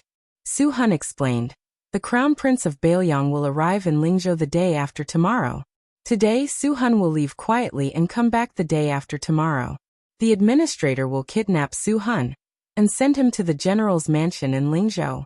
After Su Han's death, there will be a group of death warriors and a group of elite Zhaogo left Baelyang with the administrator. But they can only bring 18 people at most. In order to leave smoothly, Surly will have to cooperate with us. He will first give up his position as the provincial governor of Lingzhou and stay in Lingzhou for at least half a year. During this time, he will go out to relax the surveillance of the Baelyang spies. As for when the Zhaogo will make a move, someone will inform Sir Li." Li Gongda sneered. "The imperial court seems to have forgotten about my son Li Hanlin." Su Han smiled. "Young Master Li has received a military order to go to the south to carry out a secret mission.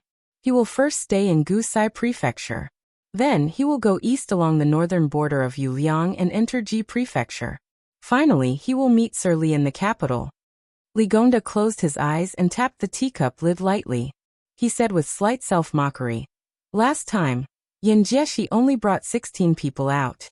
The imperial court is really concerned about me." Su Han was silent. Li Gongda smiled and said, "Let me do the math. I, Li Gongda, am now a rank 2 border official. If I want to advance any further, I can forget about Northern Liang. However, there aren't many positions in the capital. Among the 6 ministers, other than the Minister of Personnel, who was recently promoted, the rest are nothing. The fake secret letter must have said that the Minister of Personnel is too full. Who knows, it might be even more petty, like the Minister of Revenue or the Minister of Justice. However, I am very curious as to what kind of reward was written in the letter before I opened it. Zhang Jiulu is in charge of the minister's department and cannot be changed. Quan Wenkai is promoted to the minister's department and cannot be changed either. That leaves only the Hall of Secretaries. Other than becoming the lord of this place, it seems that I will also be given the title of Grand Secretary of the Imperial Cabinet. Li Gongda has been addicted to being an official all his life, but I never thought that I would be able to be on par with Sun Shiji and the others." Su Han remained silent when he should not have spoken. Li Gongda smiled and asked, "Are you not afraid that I will send you and the letter to His Royal Highness now?" Su Han said indifferently, "I will die anyway. So what if I die 2 days earlier?" Li Gongda stared at his face for a moment and nodded. "Thank you, Sir Li, for letting me die a worthy death." Su Han bowed deeply and gently opened the door. Then he quietly left the administrator's mansion. Li Gongda stood up and walked to the side of the table. He stretched out a hand and quickly retracted it as if it was hot. Then he slowly stretched out his hand again. However, his hand stopped a few inches above the 2 secret letters. His expression was gloomy. Chapter 931. On the 2nd day of the 1st lunar month, at the border between Liang and Ling provinces, at the intersection of 2 post-house roads, a group of carriages with escort flags mounted on them turned into the spacious north-south post-house road, following behind the 2 carriages. Escorting an escort was dangerous and unpredictable. As long as there was a relatively safe official road, one would have to ride at full speed to make up for the time spent on careful escorting on mountain roads and rivers. This group of carriages carrying the banner of the Golden Gate Escort Agency was quite ostentatious. There were more than 30 burly men, most of whom were young and strong. When the escort team passed by the 2 carriages in front of them, one of the carriages suddenly lifted the curtain. A gray-haired head poked out and smiled at one of the escorts. "Hero, do you still remember me? Last time, when we were entering autumn, we drank green ant wine together at the roadside wine shop." After the escort recovered from his shock, he slowed down his horse and approached the carriage. His face full of joy, he nodded and said loudly, "I remember, how could I not? Young Master's handwriting is good, and your father is also very loyal. He treated us brothers to 2 large jars of green ant wine and 5 caddies of beef. Why, are you also heading to Ling province?" Su Fingyan smiled and said, "Isn't that so? Now that I'm making a living in the capital of Ling province, I have to run over there after spending the new year at home. It's a life of hard work. If I remember correctly, There's a shop a few li ahead. The wine and meat are authentic and the price is fair.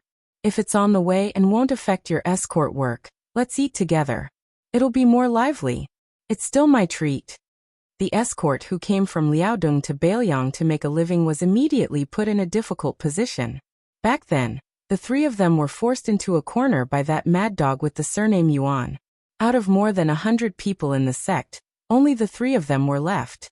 That mad dog also had an old father-in-law who was said to be extremely powerful in the Liang imperial court. After thinking about it, they felt that only Bailiang could not control them. But now, even though they relied on their martial arts skills and finally had a stable job, they were still living under someone else's roof. He was just a new escort and had to look at the old escort's face. For a moment he was in a dilemma. Fortunately, the old escort, who was rather dignified in the Golden Gate Escort Agency, had sharp eyes. After carefully sizing up the two carriages for a moment, he laughed loudly and said, "Since this young master is an old acquaintance of our brother Do, then he can be considered a friend of our Golden Gate Escort Agency. I know the shop in front. It's the next stop for our escort agency. Later on, we won't dare to let young master spend money. We'll pay for the wine. No matter how poor the Golden Gate Escort Agency is, we still have to pay for it." Su Fingnian did not refuse. Without him saying anything, the coachman, Su Yambing, had already whipped the horse to move faster. This detail made the old escort inwardly click his tongue in wonder. He did not expect that not only did this young master, who should be from an extraordinary family, look so friendly, but even his retainer was a sensible person. The two groups of people arrived at the familiar shop that was very clean for the escort agency. The shopkeeper had long been familiar with the eating habits of these returning customers, so he did not need to say much. He instructed the shop staff to quickly serve the dishes and wine. There was more meat than rice than wine. It was an ironclad rule that escorts were not allowed to drink alcohol. Usually, only one or two highly respected veterans in the escort agency who were fond of wine were allowed to have a few sips. Su Yambing and Hong Shuwen were straightforward and did not sit at the table. Huyen Guanin was also not hungry. In addition, the woman in the same carriage had alighted, so she was even more reluctant to leave the warm carriage. Thus, the main table with wine was occupied by Su Fingnian, Su Beiji, and Pei Nanwei. She sat side by side with Su Fingnian. There was also the old escort leader, Bao Fengshou, as well as Do Liang, a native of Liaodong, who should not have been qualified to sit at this table. Pei Nanwei was draped in an expensive white fox fur coat and a fox fur hat. Originally, such attire would have made a woman with slightly darker skin appear as black as charcoal. However, her attire made her look even more beautiful than snow. The old escort leader, who had traveled extensively for most of his life, still had to expend a lot of effort to retract his gaze. He thought to himself, "I've never seen such a beautiful woman in my life. This meal was well worth it." The young waiter in charge of serving the dishes and wine almost knocked the wine jar to the ground. His face flushed red and he resentfully looked back 3 times with every step. He was kicked by the angry shopkeeper until he cried out in pain. As usual, Su Fingnian referred to himself as Su Qi to outsiders. After a brief conversation with Do Liang and Bao Fengshou, he roughly knew about Do Liang's situation and the scale of the Golden Gate Escort Agency. Do Liang's personality was straightforward, but he was thin-skinned. He did not exchange pleasantries with this young Master Su. When Bao Fengshou met him for the first time, he was very familiar with building up their relationship. He kept saying that when they arrived at the Golden Gate Escort Agency in Lingzhou's capital, he had to personally pay a New Year's visit to young Master Su's residence. Especially when he heard that Su Qi's family lived on Apricot Street, this experienced young Hu man's eyes burned with passion. One had to know that Apricot Street was where the administrator and a large number of Lingzhou's influential officials lived. Recently, there was even a Lingzhou general with the surname Su. Although Apricot Street was very long and there were people who were not officials, since they could live on that street, even if they did not have any power, they were still the wealthiest people in Lingzhou. In the industry, the Golden Gate Escort Agency had always been using sparrow darts, which were small darts with little meat and no oil. The big escort agencies all used sow darts, which earned them so much money that their hands went limp. If they could establish connections with the nobles on Apricot Street and spread word of mouth, the Golden Gate Escort Agency would make a name for themselves. They would be considered to have truly developed. Otherwise, who would be willing to spend New Year's on the escort route? Su Fengnian took the initiative to propose a toast 5 or 6 times, but most of the time, he clinked bowls with Do Liang. This made Do Liang, a homeless dog, feel an indescribable warmth. However, he was not good with words, so he did not care if he would be stung by the head of the escort after the event. He did not leave a single drop of wine behind. After eating and drinking to their heart's content, Su Fengnian smiled and said, "My ancestors are also from Liaodong in Jinzhou. Brother Do and I can be considered acquaintances in a foreign land. How rare." When we return to Lingzhou City, Su Qi will definitely go to the Golden Gate Escort Agency to pay New Year's greetings. As for the other 2 brothers, I will have to properly meet them. I did not drink to my heart's content today, so let's leave it for now. When the time comes, we will not return until we are drunk. Bao Fengshuo chuckled and said, "Young Master Su will also have to pay a visit. The Golden Gate Escort Agency must not be impolite. If this gets out, we will be laughed at." How could Su Fengnian not know what the old escort was thinking? He was afraid that Su Qi was a small family that bragged without a draft, so he had to personally take a look at the mansion to be at ease. He did not expose him and nodded with a smile. "No problem. In the future, if there are any items that need to be escorted, since Brother Do is in your escort agency, I will specially trouble the Golden Gate Escort Agency." The escort agency still had to hurry on with their journey. Both parties cupped their fists and bade farewell. Bao Fengshuo whispered to the shopkeeper when he paid the bill, and gave him a few extra pieces of silver. Obviously, he knew that young Master Su wanted more food and wine, so the escort agency paid for it in advance. Su Fengnian sat back down on the bench and asked for an extra pot of warm green ant wine. He poured half a bowl for Su Beiji and Pei Nanwei. Su Beiji laughed softly and said, "After this escort mission, Do Liang's salary will definitely double." Su Fengnian did not comment and changed the topic, saying, "Chen Xiliang not only has to manage the salt and iron industry, but also has full authority over the transport of grain. One is competing with the local tyrants, the other is wrangling with the officials of the capital. He has already provoked the local tyrants. Do you think he can do it?" Su Beiji said indifferently, "I don't know." Su Fengnian pursed his lips and continued to ask, "You are already the provincial governor of Lingzhou. Chen Xiliang still does not have a real official position. Do you think he has a knot in his heart?" Su Beiji only drank. Su Fengnian clicked his tongue and said, "I originally thought that the 2 of you are so smart that you don't have to belittle each other. I didn't expect that you still can't escape from this vicious circle." Su Beiji squinted his eyes and said, "What do you know?" Su Fengnian said shamelessly, "Be careful, I will really let out a fart for you." Su Beiji wiped the wine stain on the corner of his mouth. "When I become the provincial governor, you should get out of Lingzhou as soon as possible. Out of sight, out of mind." Su Fengnian only cared about cursing and swearing, but there was nothing he could do. Pei Nanwei was a little puzzled.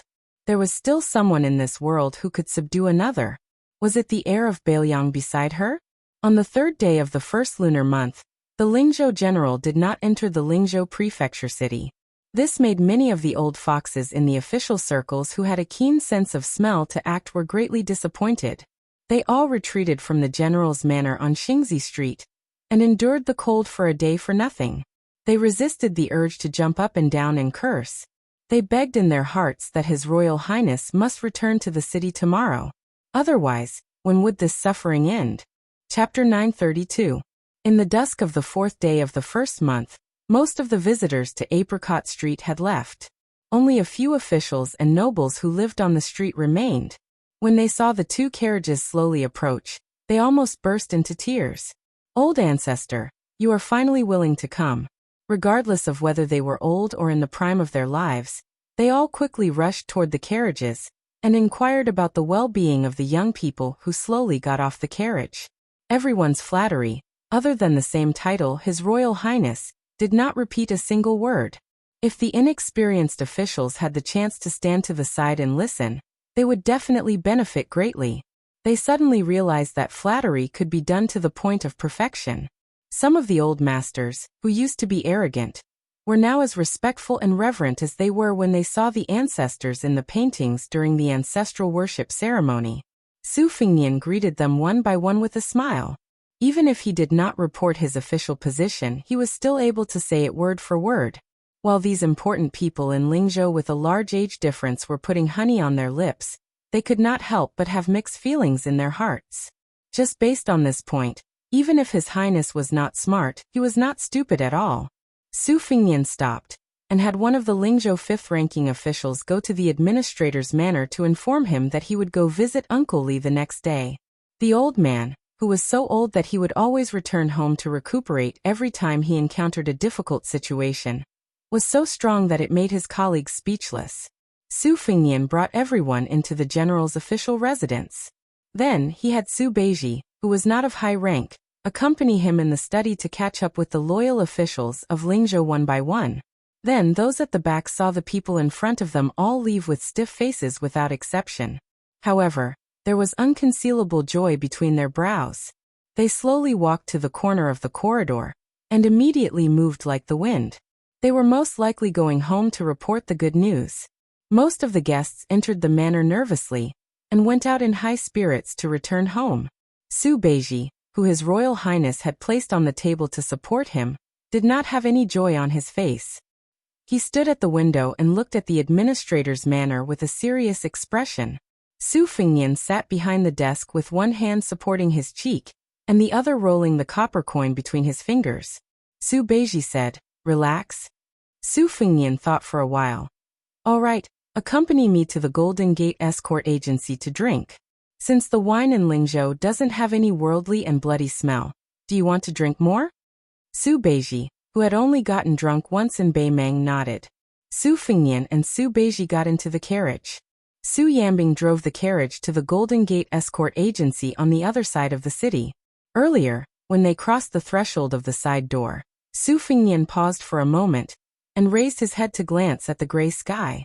After a while, he could no longer see the peak of the mountain, that only appeared when the weather was clear.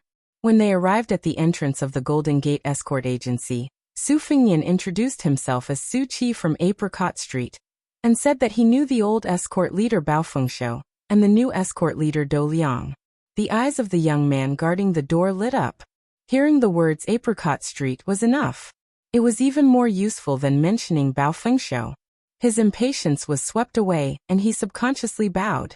However, when he saw the warm and smiling face of the young master, he immediately straightened his back. Who knew if this fellow was bragging? Of the young masters who lived on that street, how many of them had not trampled and injured people in Lingzhou before? How could they be smiling so happily with a small guard like him? Who would believe that? Bao Fengshou, who lived in the escort agency, hurried over. He was extremely friendly and polite. Not only him, even the first and second masters of the escort agency were alerted. Su Qi was also tactful and directly revealed the identity of the young master beside him. He had served as a soldier in Longqing County, and was currently doing some miscellaneous work for Governor Zhong Qingxin. However, he was about to be promoted to the provincial government office in small steps. As a result, not only were the two masters happy, they were also somewhat in awe. Who in Lingzhou didn't know about Huaihua Great General Zhong Honggu and his eldest son, Zhong Qingxin? Although it was rumored that His Royal Highness had extinguished some of his arrogance, a starving camel was still bigger than a horse. The Zhong family was undoubtedly still a first-class family in Beiliang that ordinary people felt was unreachable. To be able to get along with Governor Zhong day and night. How could the Golden Gate Escort Agency, which was as small as a sesame seed, be neglected? Dou Liang and his two brothers hadn't moved into the escort agency for the time being. Instead, they rented a small, remote, and simple residence outside. The escort agency hurriedly sent someone to invite them over to drink. The first master personally set up a large charcoal brazier. After the group of people sat down, they drank to their heart's content. When they were drunk, the two masters were emotional people and were not as restrained as before. They chatted and laughed without restraint. Because Dou Liang's two brothers, Wei, Tang, and Fan Yuyang, had met before, they had a good impression of them at that time. In addition, their eldest brother, Do Liang, had come back from his escort mission to pave the way. They had already said a lot of good things about Su Qi, so they were even more open when they drank. The first master, Yu Xiaozai, had a slightly scholarly name. It was probably because his parents had hoped that he would be able to pass the imperial examinations in the future. However, it was very rough, and there was a shocking scar on his face. When he talked about this old story with Su Fengnian and Su Beiji, he didn't have any complaints. It was just that more than 10 years ago, he had been slashed in the middle of the street by a man who had kidnapped a woman. He didn't dare to fight back. In terms of martial arts, he could beat that son of a bitch 10 times with one hand. However, in terms of backing, Yu Xiaozai lost by 1,000,000 miles and admitted defeat. To this day, this old man could only laugh and curse. Su Fengnian smiled and turned his head to Su Beiji and said, "In the future, I'll have to rely on you to be impartial and be the bad guy in this kind of situation." Su Beiji was indifferent and only drank in big mouthfuls. The men of the Golden Gate Escort Agency didn't take it too seriously. Even if the two young masters with the surname Su had a good status, Lingzhou City was deeply intertwined. Even the Lingzhou general couldn't do anything, and was fooled by everyone. They all said that the administrator wanted to give His Royal Highness a show of strength. Therefore, as long as it was an outsider, no matter who it was, even if it was a young official from a landowning household, they couldn't casually make trouble here. Su Fengnian raised his bowl. It was probably the 7th or 8th bowl, but he still drank it all in one gulp. The people of the escort agency couldn't help but cheer from the bottom of their hearts. This alcohol tolerance and alcohol tolerance were both excellent. Su Fengnian casually wiped his mouth and said with a smile, "Before I get drunk, I'll quickly say a few words of seriousness. Old Brother Do, Old Brother Wei, and Old Brother Fan are all Su Qi's friends. In the future, I'll have to ask the two masters and old escort leader about to take care of me. Su Qi's bowl of wine is my thanks." The second master, Zhang He, was tongue-tied. He raised his big white bowl and said loudly, "Young Master Su is straightforward. Our escort agency is small, but no one is a bashful woman." Zhang He also poured out his heart to young Master Su. It's not that Do Liang's 3 brothers don't have any ability, but they are too great. Zhang He has seen it all. Take Wei Tang and Fan Yang for example. In fact, not to mention becoming an escort like Do Liang, even becoming an escort leader is a matter of course. But in our small place, the rules are the same as other places. It's just that there's no way around it. Everyone has to endure it bit by bit, from a daughter-in-law to a mother-in-law. Otherwise, other people won't be convinced, and will have resentment in their hearts. Zhang He, don't dare to say anything like I'll let my 3 brothers become escort leaders tomorrow. I can only apologize to Do Liang's 3 brothers. First Master, shall we all drink this bowl of wine in our hands? Yu Xiaozai raised his bowl and laughed. Everyone is a good man. Let's drink and leave. Cheers. In the end, Su Beiji was also a drunken mess. He was already leaning on Su Fengnian's shoulder. The rough men of the Golden Gate Escort Agency were all over the place. Yu Xiaozai hugged the wine jug and mumbled in his drunken stupor. He was vaguely talking about how he hadn't been able to kill a few northern barbarians in his life. The number 1 steward of the general's estate, Sun Fulu, appeared at the door, sweating profusely. Before he left, His Royal Highness had told him to come to this small escort agency. Su Fengnian, the only one still sober, had no choice but to carry the unconscious Su Beiji on his back, and bid farewell to the escorts who were cleaning up the mess with a smile. After walking out of the door, Sun Fulu said in a low voice, "Young master, for some reason, the administrator kidnapped a man and brought him to the estate in the middle of the night. What kind of trouble is this?" Su Fengnian made a sound of acknowledgement. The extremely drunk Su Beiji was blindly tossing and turning. He slapped His Royal Highness's head with one hand and casually smeared His Royal Highness's face with the other.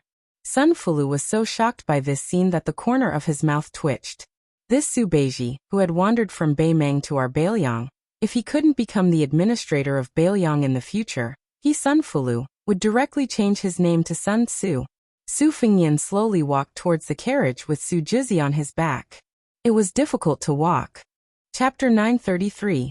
Li Gongda was placed in the corridor outside the study by Sun Fulu.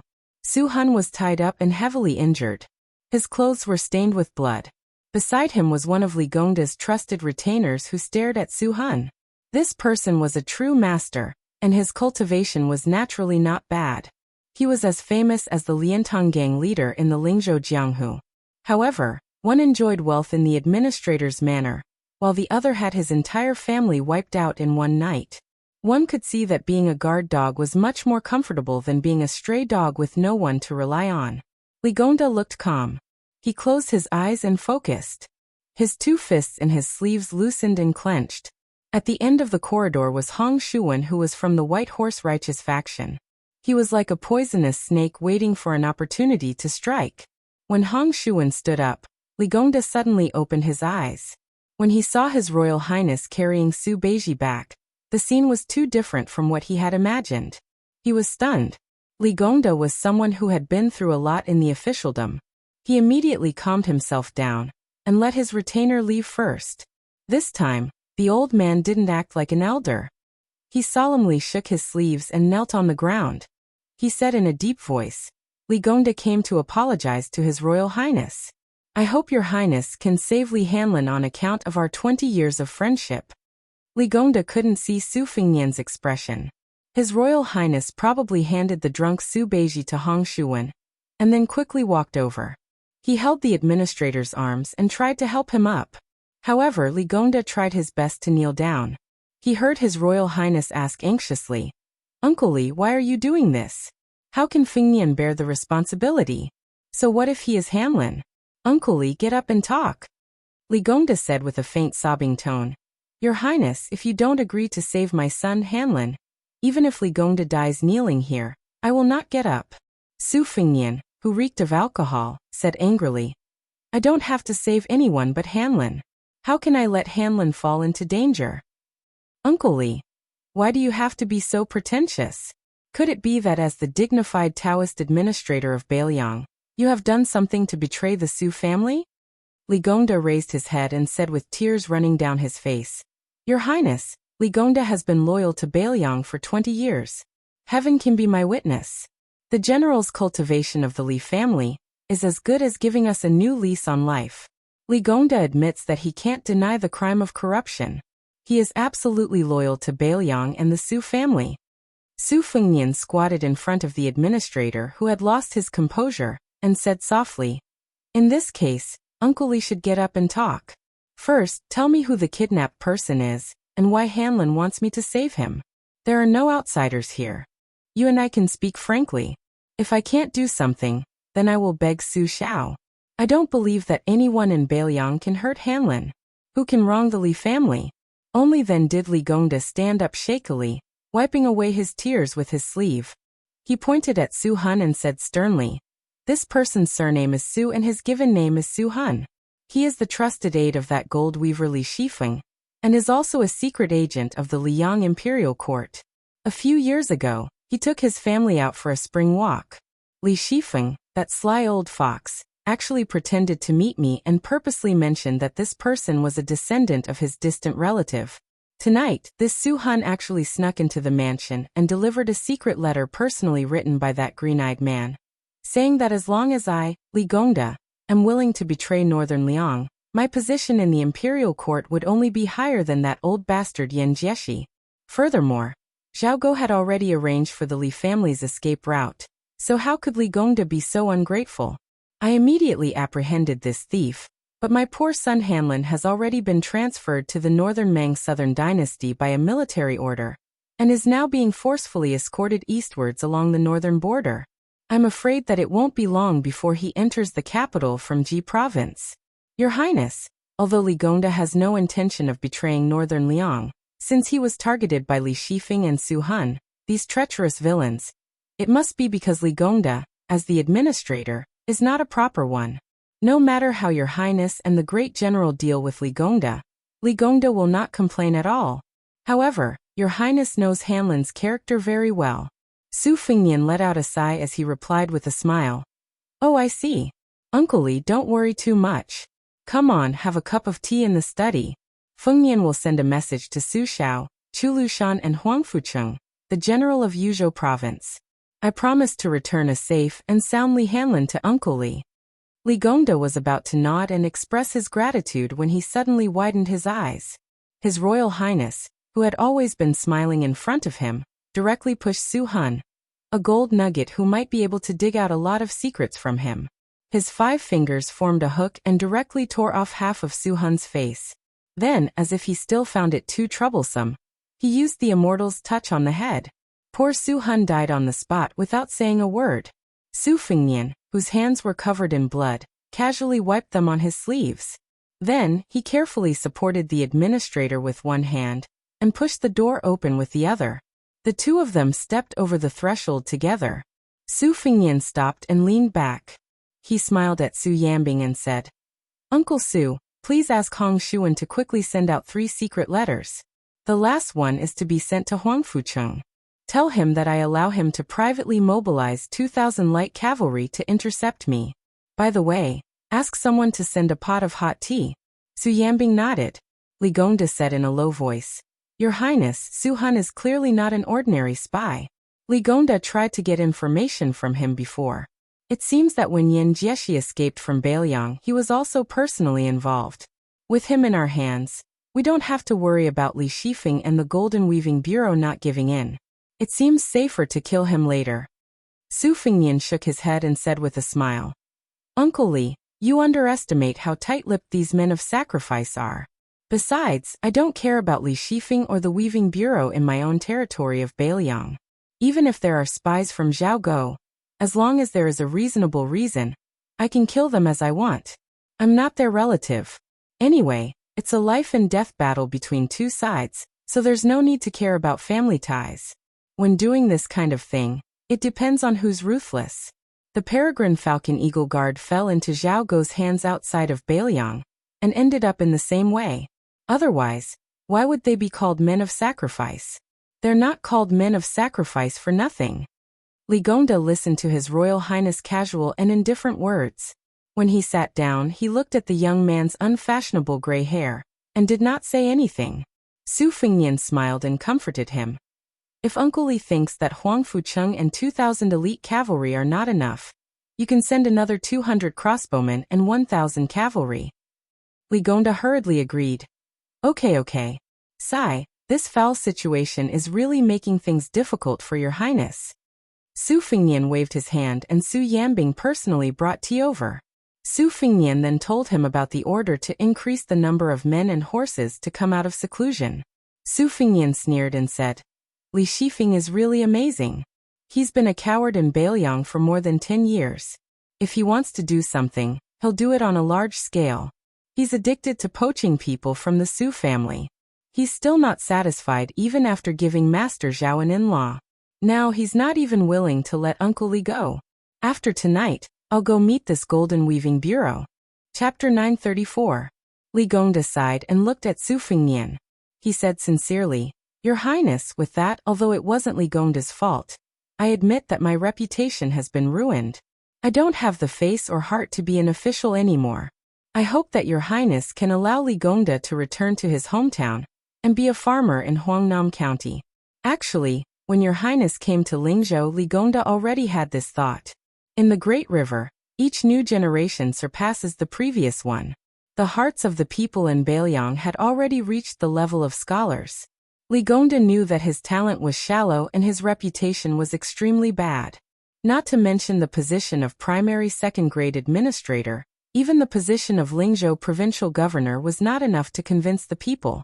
In the beginning, when Your Highness became the general of Lingzhou, Li Gongda wanted to help Your Highness for a year or 2 before retiring. That would fulfill his wish of being an official for 2 dynasties in Beiliang. It was for the public good, but there were also selfish motives. Who would have thought that the moment Your Highness moved into the general's manor, the Lingzhou officialdom under Li Gongda's eyes would become chaotic? At that time, Li Gongda knew that he was old, his abilities were too small, and his experience was shallow. Rather than being scolded away shamelessly, why don't I ask Your Highness to be merciful and let Li Gongda return to his hometown to live out his remaining years? Su Fengnian lowered his head and blew on the steam from the tea. He smiled but did not say anything. The light in the study was dim. Li Gongda held the teacup with both hands to warm it up. The steam rose and the expressions of the old and young were blurry. Li Gongda chose his words carefully and slowly said, "Your Highness." Li Gongda resigned from his position not because he wanted to avoid arousing suspicion, but because he knew that it was difficult for him to take on such a big responsibility. Being the first administrator of Bailiang was like forcing a duck onto a perch. As for Li Gongda's well-known addiction to being an official, he was almost satisfied. Now that the structure of Bailiang has expanded and the atmosphere is brand new, Li Gongda did not read much and was miles away from scholars like Wang Xihua. However, a few days ago, when he saw Fujian replacing old talismans with new peaches, he figured out a principle that he did not understand before. No matter how good the old spring festival couplets were, after a year of exposure to the wind and sun, they were unbearably old. Let's not talk about other things, just looking at them did not feel festive enough. It was not as pleasing to the eyes as the new couplets. Moreover, Bailiang is currently full of vitality and talent. Your Highness has the intention to reform the Bailiang officialdom. In the end, the study of officialdom is nothing more than the essence of the three words moving one's position. Therefore, as long as Li Gongda leaves, it is possible that everyone in the Bailiang officialdom will be promoted by a rank. At the very least, the scholars that Your Highness has chosen can all be moved up a rank. Su Fengnian interrupted. Let's not talk about this first. Uncle Li is still young. It is too early to talk about retiring from his position and living leisurely in the forest. Li Gongda wanted to say something but stopped. Su Fengnian could not help laughing and said mischievously, I guess that Zhang Julu will at least give Uncle Li the title of Minister and Grand Secretary to the Imperial Court. Otherwise he will be too petty. Li Gongda smiled and said, Li Gongda has not opened the secret letter, so I don't know the contents. Then the administrator placed the secret letter in his bosom on the table. Su Fengnian casually glanced at it, and heard Li Gongda laugh heartily for the first time that night. If it were up to Li Gongda, he would look down on a minister with the same rank as the administrator and a grand secretary who can't make money out of thin air. It would be more appropriate to let Tantanan give up the position of Huanwen to Li Gongda. Of course, if the grand secretary is willing to give up the position, Li Gongda won't mind kindly accepting it. If that is the case, Li Gongda can go back on his word once. Your Highness, please don't stop Li Gongda. Su Fengnian drank a mouthful of tea and laughed out loud. If the son of the Zhao family has such courage, I really won't stop Uncle Li. It would be nice if the news of an official trained by Bailiang became the Grand Secretary of the Imperial Court in the end. In the future, wouldn't countless scholars flood into Bailiang to become officials? Because Bailiang is a prosperous land, I would be happy to see them all work hard in Bailiang for 20 to 30 years and accumulate enough hard work. Then, they would run to the Imperial Court to politely accept them for their retirement. They would comfortably enjoy a high position for a decade or so. After they die, they would all be bestowed posthumous titles by the emperor. How good would that be? The Su family of Bailiang would benefit, and the Zhao family of the Imperial Court would gain fame. Everyone would be happy. Li Gongda smiled knowingly. Su Fengnian withdrew his smile and said, Uncle Li, you can continue to be the administrator with peace of mind. As for Hanlin, I promised to send you back to Lingzhou unscathed. Li Gongda still wanted to say something, but Su Fengnian closed the cup lid and placed it on the table. His expression was one that did not allow rejection. He said, Uncle Li, then it's settled. We'll talk about everything when Hanlin comes back. Li Gongda could only stand up and say goodbye. He silently left the study. Su Fengnian walked him to the door of the study. He sat back in his chair and closed his eyes. If this secret matter spread out, it would be enough to shake the entire court. He had planned the entire situation single-handedly. Su Weisheng and Wu Tongyan were in charge of every detail. The golden silk weaver Li Shifeng had made a deal with Bailiang. His children and grandchildren were kept in the capital as hostages. If he wanted to leave Bailiang alive and not arouse the suspicion of the imperial court, or more accurately, the emperor, he had to come up with a flawless plan. Thus, it was true that Li Shifeng was a loyal and responsible spy. It was also true that Zhang Julu wrote the 2 letters that Li Shifeng got from the imperial court. It was also true that Li Hanlin was sent to the southern court of Beimang. True and false, It was tangled and complicated. During this period of time, the interests intertwined. Everyone's actions, big and small, were enough to dazzle one's eyes. Baelyang could not afford to make a single mistake. Li Yang could afford to lose, but Baelyang could not afford to lose. If they won, the Golden Silk Weaver would go from an organization of the imperial court to Baelyang's private property. Large amounts of spies hiding in Baelyang and around Baelyang would be tracked down. Many of the Liyang spies who had infiltrated the military at the border would also be uprooted. In this way, the mud in Baelyang could be cleaned up. When Su Fengnian became the general of Lingzhou, his ambition was not in the military affairs of Lingzhou. Instead, he wanted the Baelyang officialdom to be completely free of worries. Only then could those scholars be at ease and settle down. If Li Gongda resisted the temptation, then Su Fengnian had told him before that he would let this Uncle Li enjoy his official life. If he did not, then it would be the worst situation. Even with the Yin family's betrayal first, Su Fengnian still had no plans to destroy the Li family. He would only nominally let Li Gongda resign and return home with the excuse that he was unwell and peacefully be a rich man in Huangnam County. Just as the administrator had said tonight, once he retreated, the Baelyang officialdom would do its best to act according to His Royal Highness' wishes. Whatever Su Hun did, it was Li Shifeng's wishes. And Li Shifeng's guidance to Su Hun was Su Fengnian's intentions.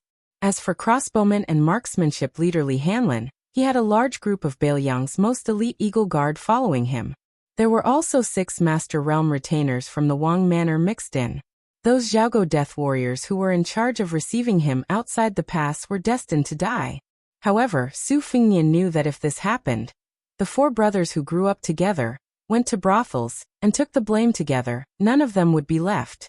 The administrator brought his trusted retainer, and slowly walked out of the general's manor.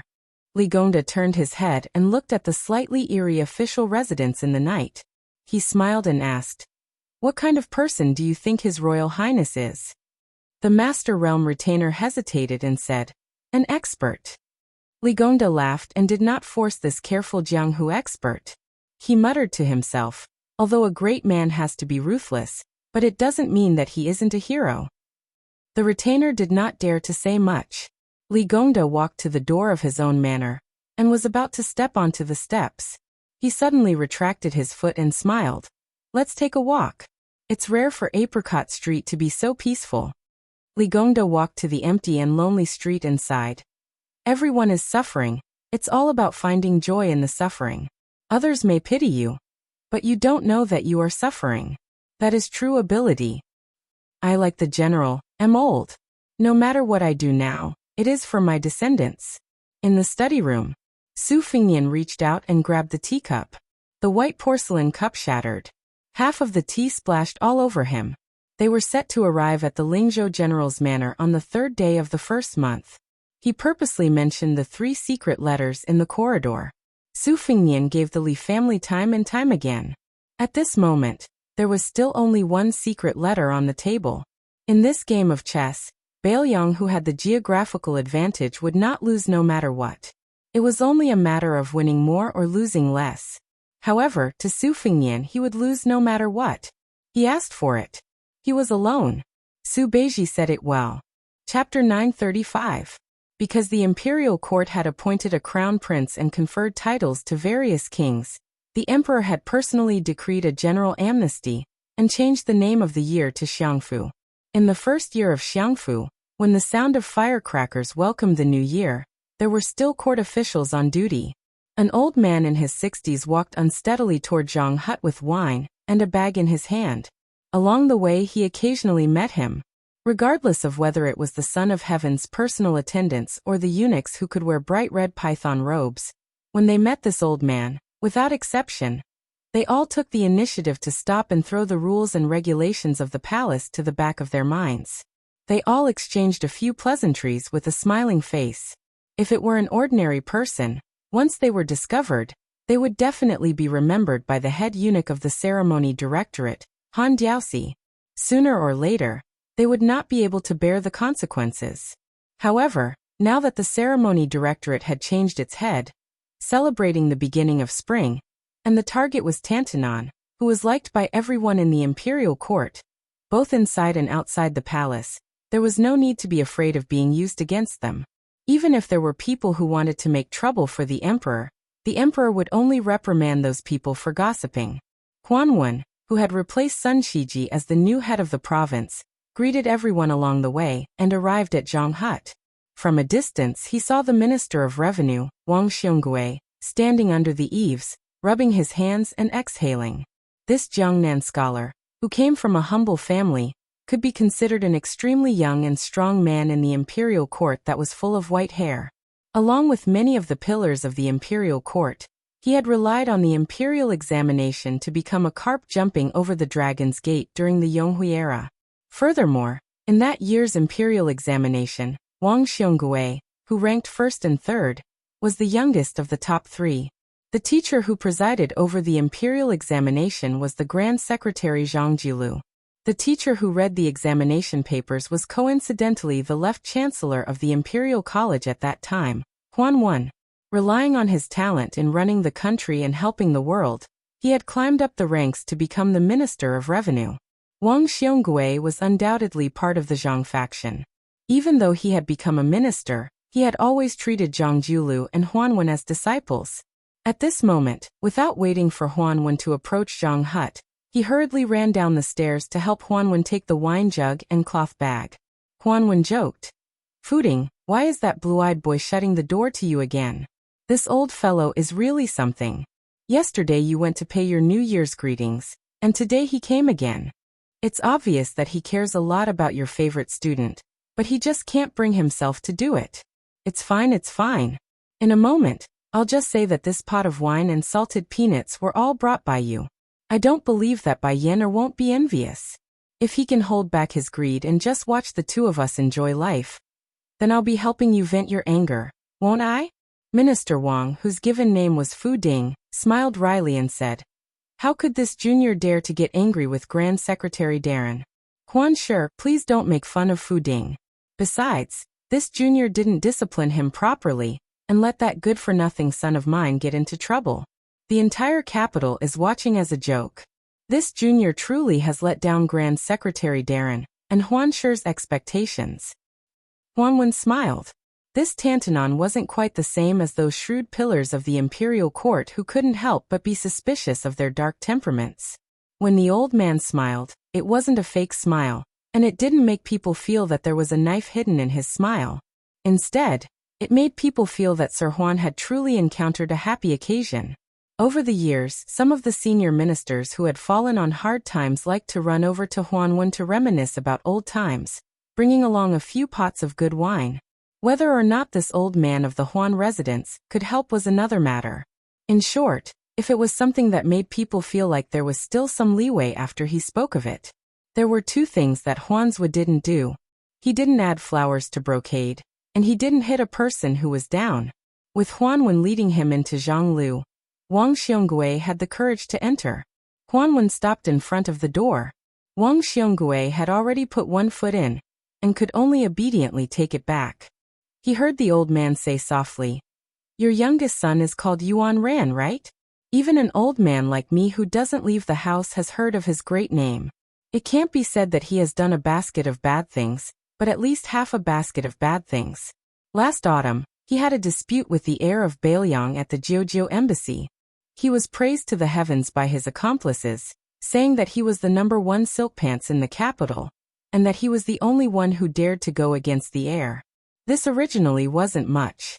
Whether it was me or Bai Yen, we were all hot-blooded when we were young. Who didn't have a bit of vanity? It's just that your child is too bold now." He actually went to the Ministry of Personnel to bully Zhao Yuling's daughter. This daughter is even betrothed to Yin Maochuan's only son. Not only that, the son of the Ministry of Justice's Han Lin came out to say something fair, and gave your son a beating. He even scolded his father for being a mere assistant minister in the Ministry of Justice. Fuding, if you count with your fingers, in the 4 years of Yonghui, it was actually only the few of you who stood out together. Your relationship was generally not bad. After this incident, how are you going to meet Yin, Zhao and Han, who are all officials at the same time? You and I both know that next year's imperial examinations will be presided over by Yin Maochun. You and I both know the level of Yin Maochuan's ability as an official. He isn't called the head of the imperial court's prime ministers for nothing. After this year's imperial examinations, it will be the big event of the local officials' examinations. Zhao Yuling will definitely be the one in charge. How can your teacher not be fuming with anger? If I sat in Bai Yan's position, I would be just as angry. Wang Xiongui stomped his foot and sighed. He said in a low voice, Teacher Huan, you don't know. My son Wang Yuanran was framed. Otherwise he wouldn't have acted so rashly. Huan Wen, who was known for his good temper, actually had a face full of anger. He suppressed his voice and scolded. Idiot, flies don't bite seamless eggs. If your son was a good person, would he have the chance to be framed? The family's misfortune, the greatest misfortune, is that your descendants don't care about your fortune. He's already made such a big mistake. As his father, you're still thinking about how to clean up after Wang Yuanran's mess, instead of mending the pen after the sheep are lost. If you Wang Xiongui aren't stupid, then what are you? Chapter 936. Wang Xiongui stammered, not daring to retort. It was indeed hard for outsiders to imagine that a second-rank minister could be scolded so miserably. Huan Wen still wasn't satisfied. He snatched the wine pot and cloth pouch, directly throwing down a string of harsh words. I originally thought you'd come to understand before coming. But I didn't expect you to still be such a scoundrel.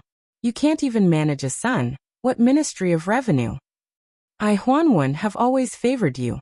Fine, then you might as well not be some Minister of Revenue. Come to the Ministry of Revenue and be my assistant. You'll still be a second-rank official. How about it? So that your son won't rely on you, his father, to raise his tail to the sky and show that extremely unsightly light. Wang Xiongui was so scared that his face turned pale. Everyone in the court knew that Grand Secretary Zhang Julu was in charge of the Zhang faction, which was actually of the same origin. It was just that the banner was swapped with the character Zhang. In fact, it could be traced all the way back to Zhang Julu and Huan Wen's benefactor teacher, who was the old Grand Secretary's benefactor teacher. Wang Xiongui was undoubtedly the most popular candidate to take over Zhang Julu's position, both inside and outside the Zhang faction. To speak plainly, even if the emperor was dissatisfied with Wang Xionggui's position as Minister of Revenue and demoted him, even demoting him to a provincial post, as long as the Zhang and Huan elders were still there, even in the court and outside, they still had great prestige. Wang Xiongui wasn't afraid of not having a chance to return to the central government. However, if the Zhang and Huan elders felt that Wang Xiongui couldn't bear the heavy responsibility and wasn't enough to support their branch, then Wang Xionggui's career in this life could be considered to have come to an end. Huan Wen gave a cold snort. Wang Xiongui was dejected and didn't say anything. After careful consideration, he said bitterly, Teacher Huan, this junior knows his wrongs. I won't enter the room and make the Grand Secretary worry. While there's still snow on the ground, I'll go back now and have Wang Yuanran kneel in front of Zhao Yuling's gate. I'll also personally pay a visit to Zhao Yuling to apologize. Huan Wen nodded and laughed. Fuding, you slippery fellow. What dog farts snow on the ground? Zhao Yuling's gate is filled with a sea of people. It's very clean. Why don't you find a handful of snow for me? Fine, fine. It's good that you know your wrongs. It's good that you've caused such a ruckus. It'll teach your son a lesson. Wang Yuanran is not stupid. Even if you keep a straight face, he can still see the love in your eyes. Plus, your wife is soft-hearted. She can't stand the crying of her young son. This time she made him lose a layer of skin. Sooner or later, she will secretly compensate him more. Tell Wang Yuanran that if he dares to cause trouble again, I'll tell Yao Baifeng to throw him into the Imperial College for 3 to 5 years. The Minister of Revenue, who had Tantanon personally intervened to help him deal with his family affairs, had tears in his eyes. His lips trembled as he said, Teacher Huan's kindness, this junior is unable to repay. Huan Wen shook his head and sighed. These small favors I've given you are nothing. The one inside is the one who really thinks highly of you. Fuding, you must not disappoint him. Wang Xiongui nodded heavily. Huan Wen returned the wine jug and cloth pouch to him. My trip into the palace this time was for you. There is a beginning and there is an end. Come, let's go in and meet our Grand Secretary. Entering Zhang Lu, the The purple-bearded and blue-eyed Zhang Jiulu still did not give the Minister of Revenue any face. However, he reluctantly accepted the wine and peanuts. The civil officials of Zhonglu, who were buried in their books, quietly raised their heads and smiled knowingly at the Minister of Revenue. Wang Xiongui did not stay long. He quickly bid farewell and left in a hurry. Zhang Jiulu and Huanwen came to the room that was specially used to receive outsiders. Huanwen was very familiar with Zhonglu. He brought in his own utensils and began to leisurely boil wine. He said to himself, "The court says that you and I, one playing good cop and one playing bad cop, cooperate seamlessly. I didn't think so before, but now I can only pinch my nose and admit it. Tell me, Fuding is such an ambitious, capable, and intelligent official. He has already reached the high position of Minister of Revenue. The Ministry of Revenue is well organized, so why can't he manage his own residence well?" Zhang Jiulu calmly said. "What's so strange about this? Most people become officials to seek the good fortune of their descendants. Besides, don't look at how Wang Yuanran suddenly became a street rat in the capital. In fact, in front of his father, he is very clever and clever. The sons of officials are mostly like this. It's not that they are stupid, but that they are too smart. They have long been influenced by the ways of the officialdom to flatter and bully those below. I dare say that this is the first time Wang Xiongui knows that his youngest son is so muddle-headed. This is also why every year there are many officials who do not fall at the hands of their political opponents, but fall at the hands of their own children and grandchildren. It's not strange for father and son to be in court together, but it's rare for 3 generations to be in court together. Even if the positions of the 3 are not high and their ranks are not high, whether they are good or bad officials, at least they are truly intelligent officials." Huanwen, whose nose had been frozen to a brandy, smelled the aroma of the wine and asked with a smile, "Then how many generations do you think there are in Beiliang?" Zhang Jiulu calmly said, "This question, you have to ask the mysterious Huang Sanjia. I don't know, and I don't want to know. What's done is done, and that's more important than anything else. As for how far you can see, in the end, it depends on how far you can walk." Huanwen laughed heartily. Zhang Jiulu stretched out his hand. Huanwen said in surprise, "You want to drink wine? Bai Yan, you want to get a concubine? Congratulations, congratulations." Zhang Jiulu glanced at him unhappily. He poured himself a bowl of hot wine, drank a mouthful, and said with a smile, "I've thought about it." Huanwen nodded and said, "Me too. As soon as the 2 letters were sent, I felt some regret. It seems that you and I have both been tricked. That kid, the younger generation, will surpass us in time." Borrowing our hands, he began to deal with Beiliang. However, I am now quite curious, did Golden Thread Weaver Li Shifeng also get deceived? Or is he already in cahoots with Beiliang? Zhang Jiulu asked in return, "Is there a difference?" Of all the civil and military officials in the imperial court, only he, Tantanon, could keep up with Grand Secretary Zhang's thoughts. He nodded and said, "That's true. Li Shifeng has made great contributions in the end. Moreover, he even made Yan Jieshi owe him a huge favor. We still need to let him return to the capital with dignity. However, based on your unyielding nature when dealing with Ji Province's Han family 20 years ago, Li Shifeng doesn't have this type of fortune." Zhang Jiulu said with a laugh. "Only after giving my grandson New Year's money did I remember that I am already an old man in my 50s. It is also time for me to have this type of temperament." Huanwen released an "oh" sound, saying teasingly, "What, you're finally starting to seek a path of retreat?" Zhang Jiulu shook his head, his eyes firm and resolute. He slowly spat out 2 words, "I won't." Huanwen said quietly, "Don't worry, I won't let your Bai Yan die without descendants." Zhang Jiulu swayed the wine bowl, saying in self-mockery, "It's difficult." Huanwen suddenly said with a deadly earnest expression, "Don't you still have a daughter who hasn't married yet? In the future, Beiliang still lacks an official consort. What do you think of this idea?" Zhang Jiulu was so angry that he laughed and said, "Get lost." In the distance, Zhang Jiulu's important ministers all clearly heard the Grand Secretary's vulgar words, looking at each other in dismay. Chapter 937. The officialdom of Lingzhou originally thought that His Highness the Crown Prince, who had suffered in Lingzhou, would most likely have asked the great general for an imperial sword, and was going to start a massacre in Lingzhou. They never thought that Lingzhou city would still be as calm as before. This made people wonder. Could it be that the administrator was really so highly regarded that he was so powerful that the great general had no choice but to look at him differently and give him a completely different ending than Huaihua great general Zhong Hongguo? Many fence-sitters who wanted to squeeze their way into the Lingzhou general's manor thought about it carefully and felt that it was best to first go to the Li manor to pay a New Year's visit. Adding on the fact that the housekeeper of the general's manor, Sun Fulu, was famous for being unreasonable, he spread the word that the manor would not be welcoming visitors, so there were not many officials who went there to look for trouble. However, at noon on the 6th day of the first month, when Huangnam County Governor Song Yen moved his family into Lingzhou City, he did not stay in the administrator's manor of his teacher, Li Gongda. Instead, he moved into the general's manor. This made many people confused. However, when His Royal Highness moved into the official residence, he did not show his face because he dragged Su Beiji to the west of the city to drink.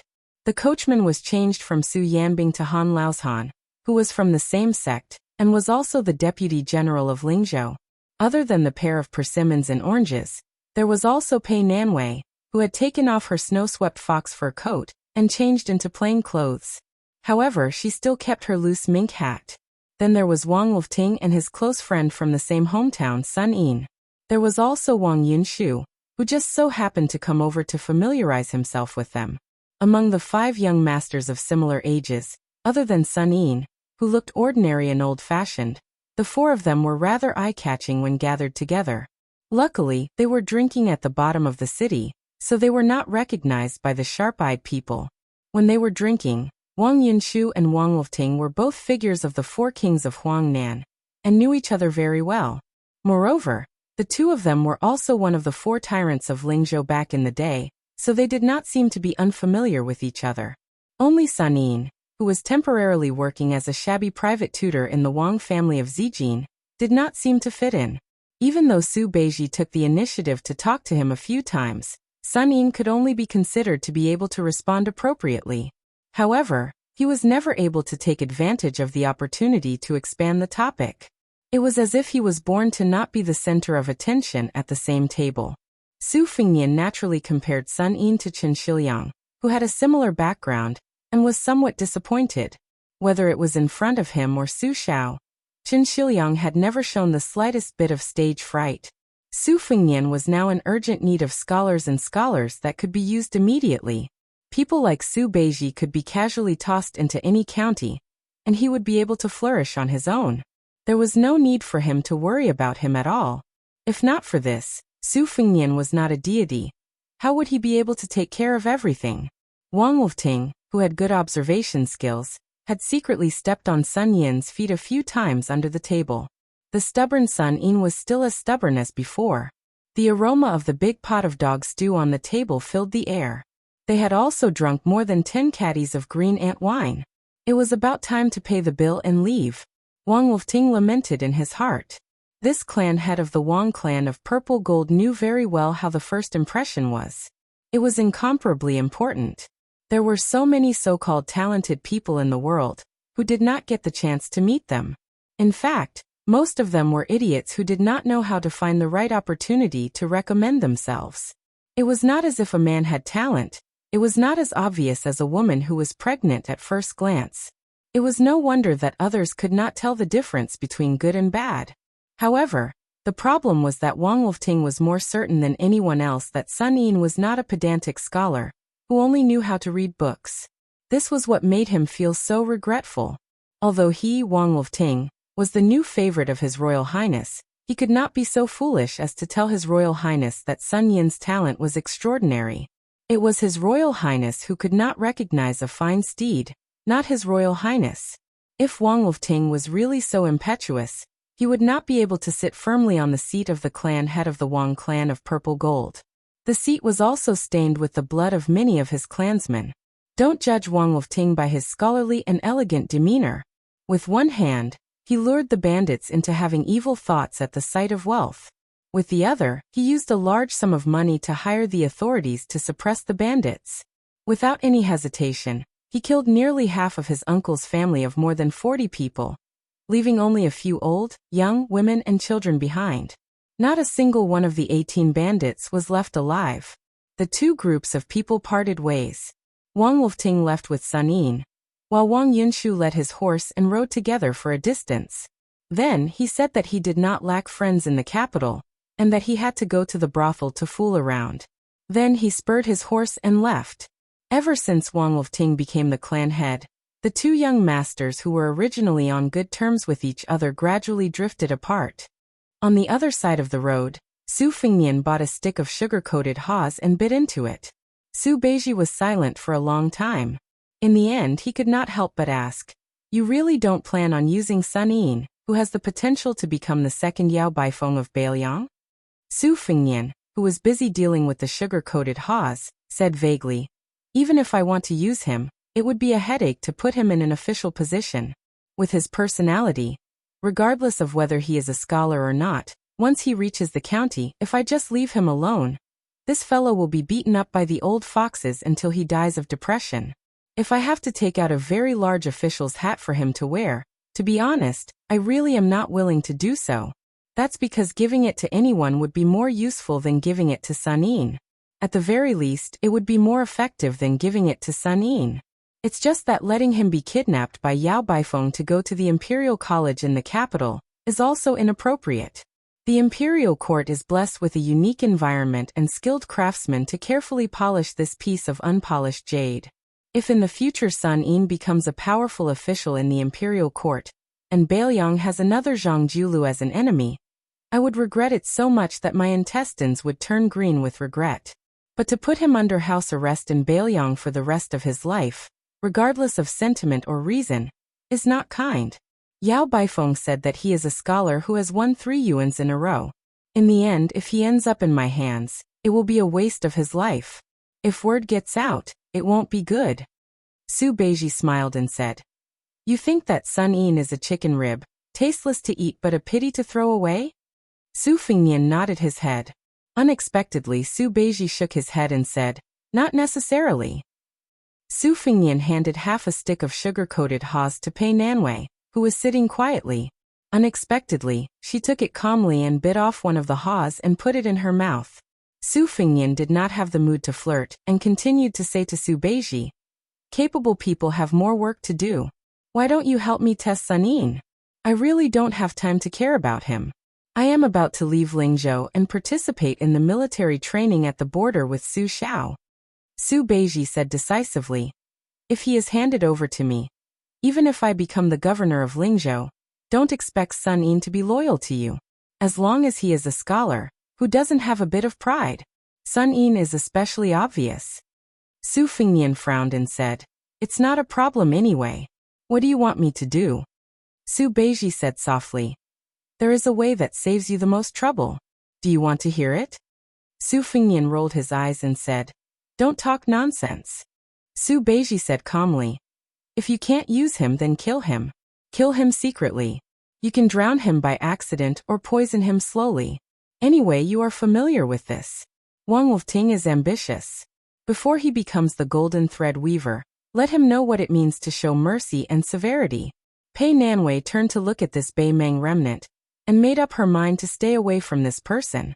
Just as Su Fengnian was about to speak, he saw a group of riders galloping on the street in a domineering manner.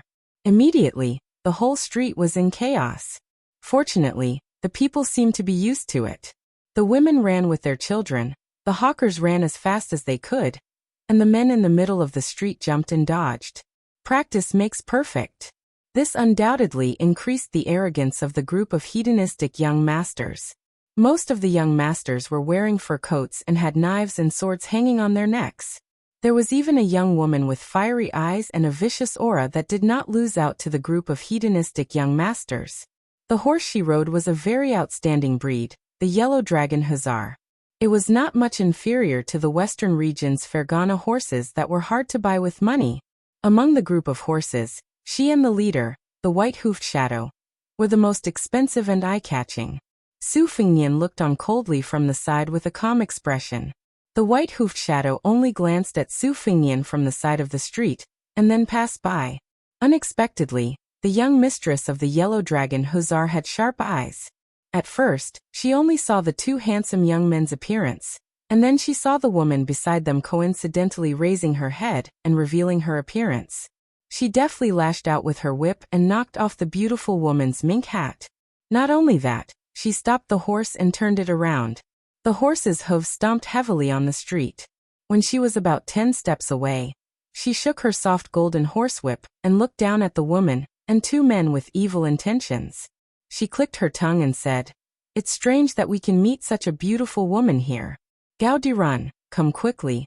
I guarantee that you won't have to go to the brothel to throw money for a year.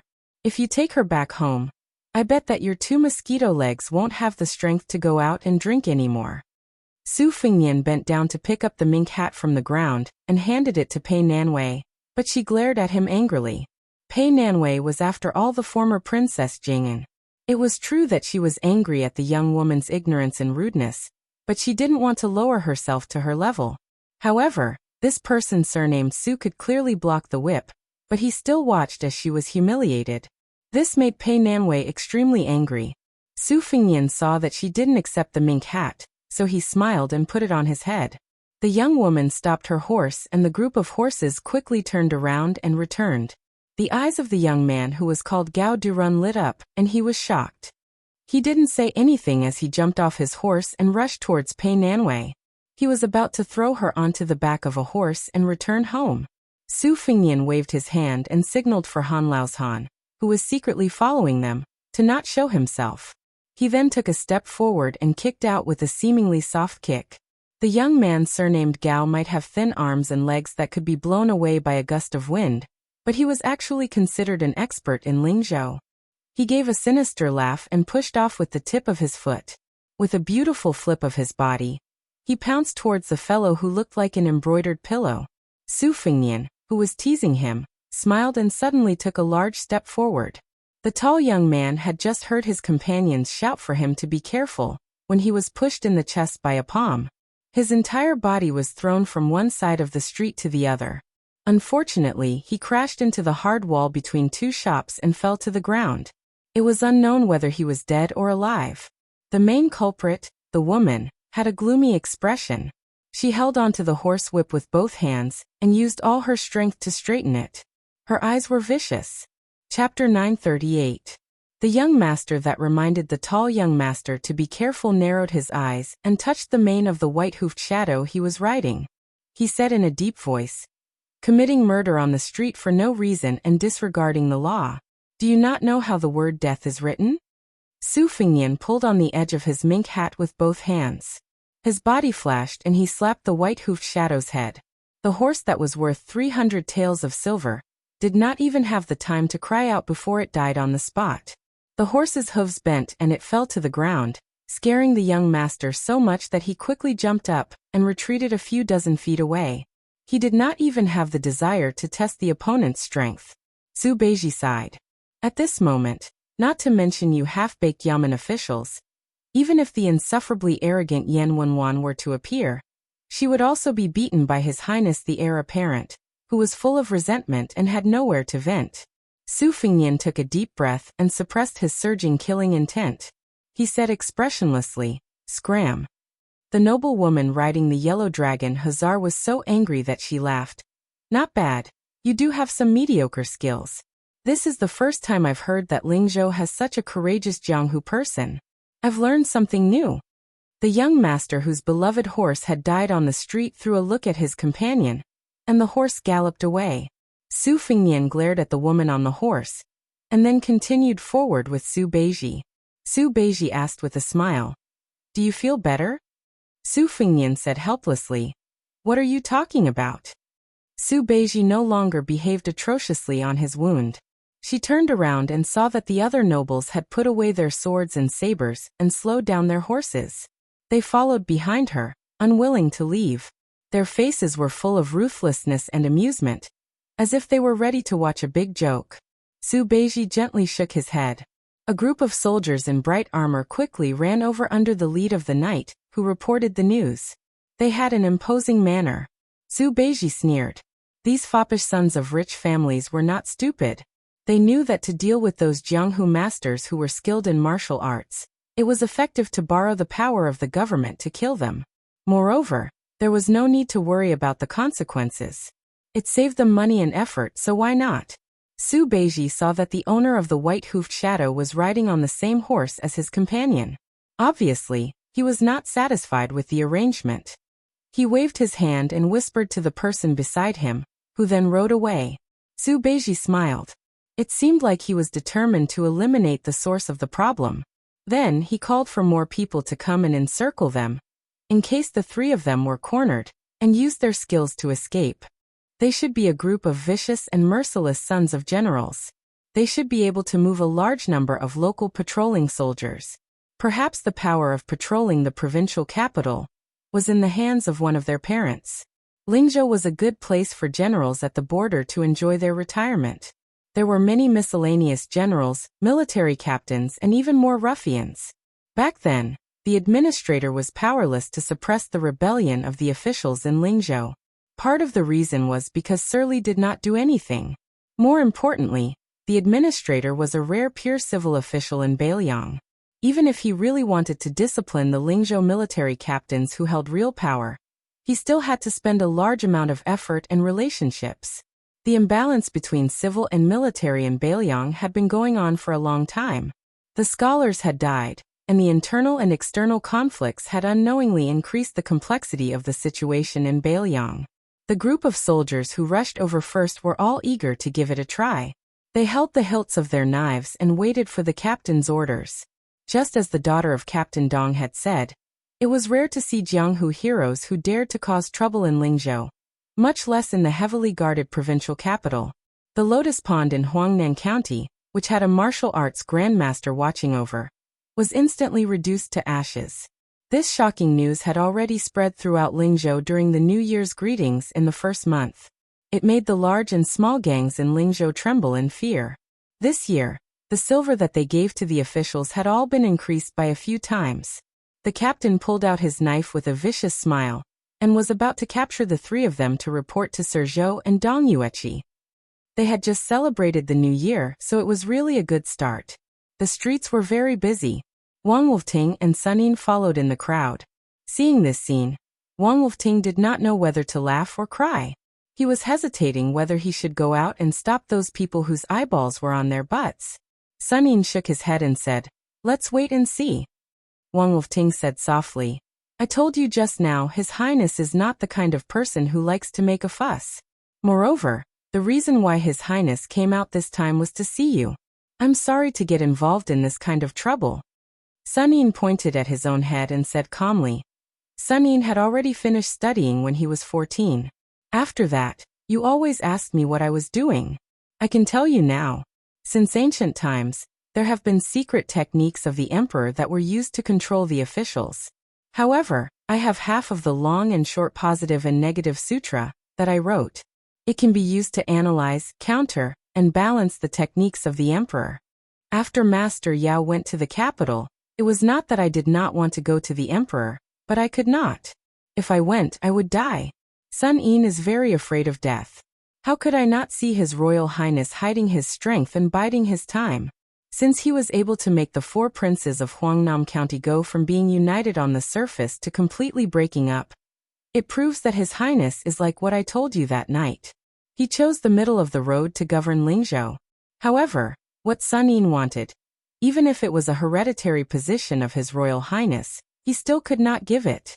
Sun Yin, rather than selling what you have learned against your will, it is better not to sell it. Wang Wolfting said regretfully. Can't you learn to compromise? Sun Yin sneered. Then what is the difference between you and Administrator Li Gongda? Wang Wolfting hurriedly shut her mouth and obediently watched the commotion in the distance. She was afraid that this fellow beside her would say something disgraceful. Beiliang was poor.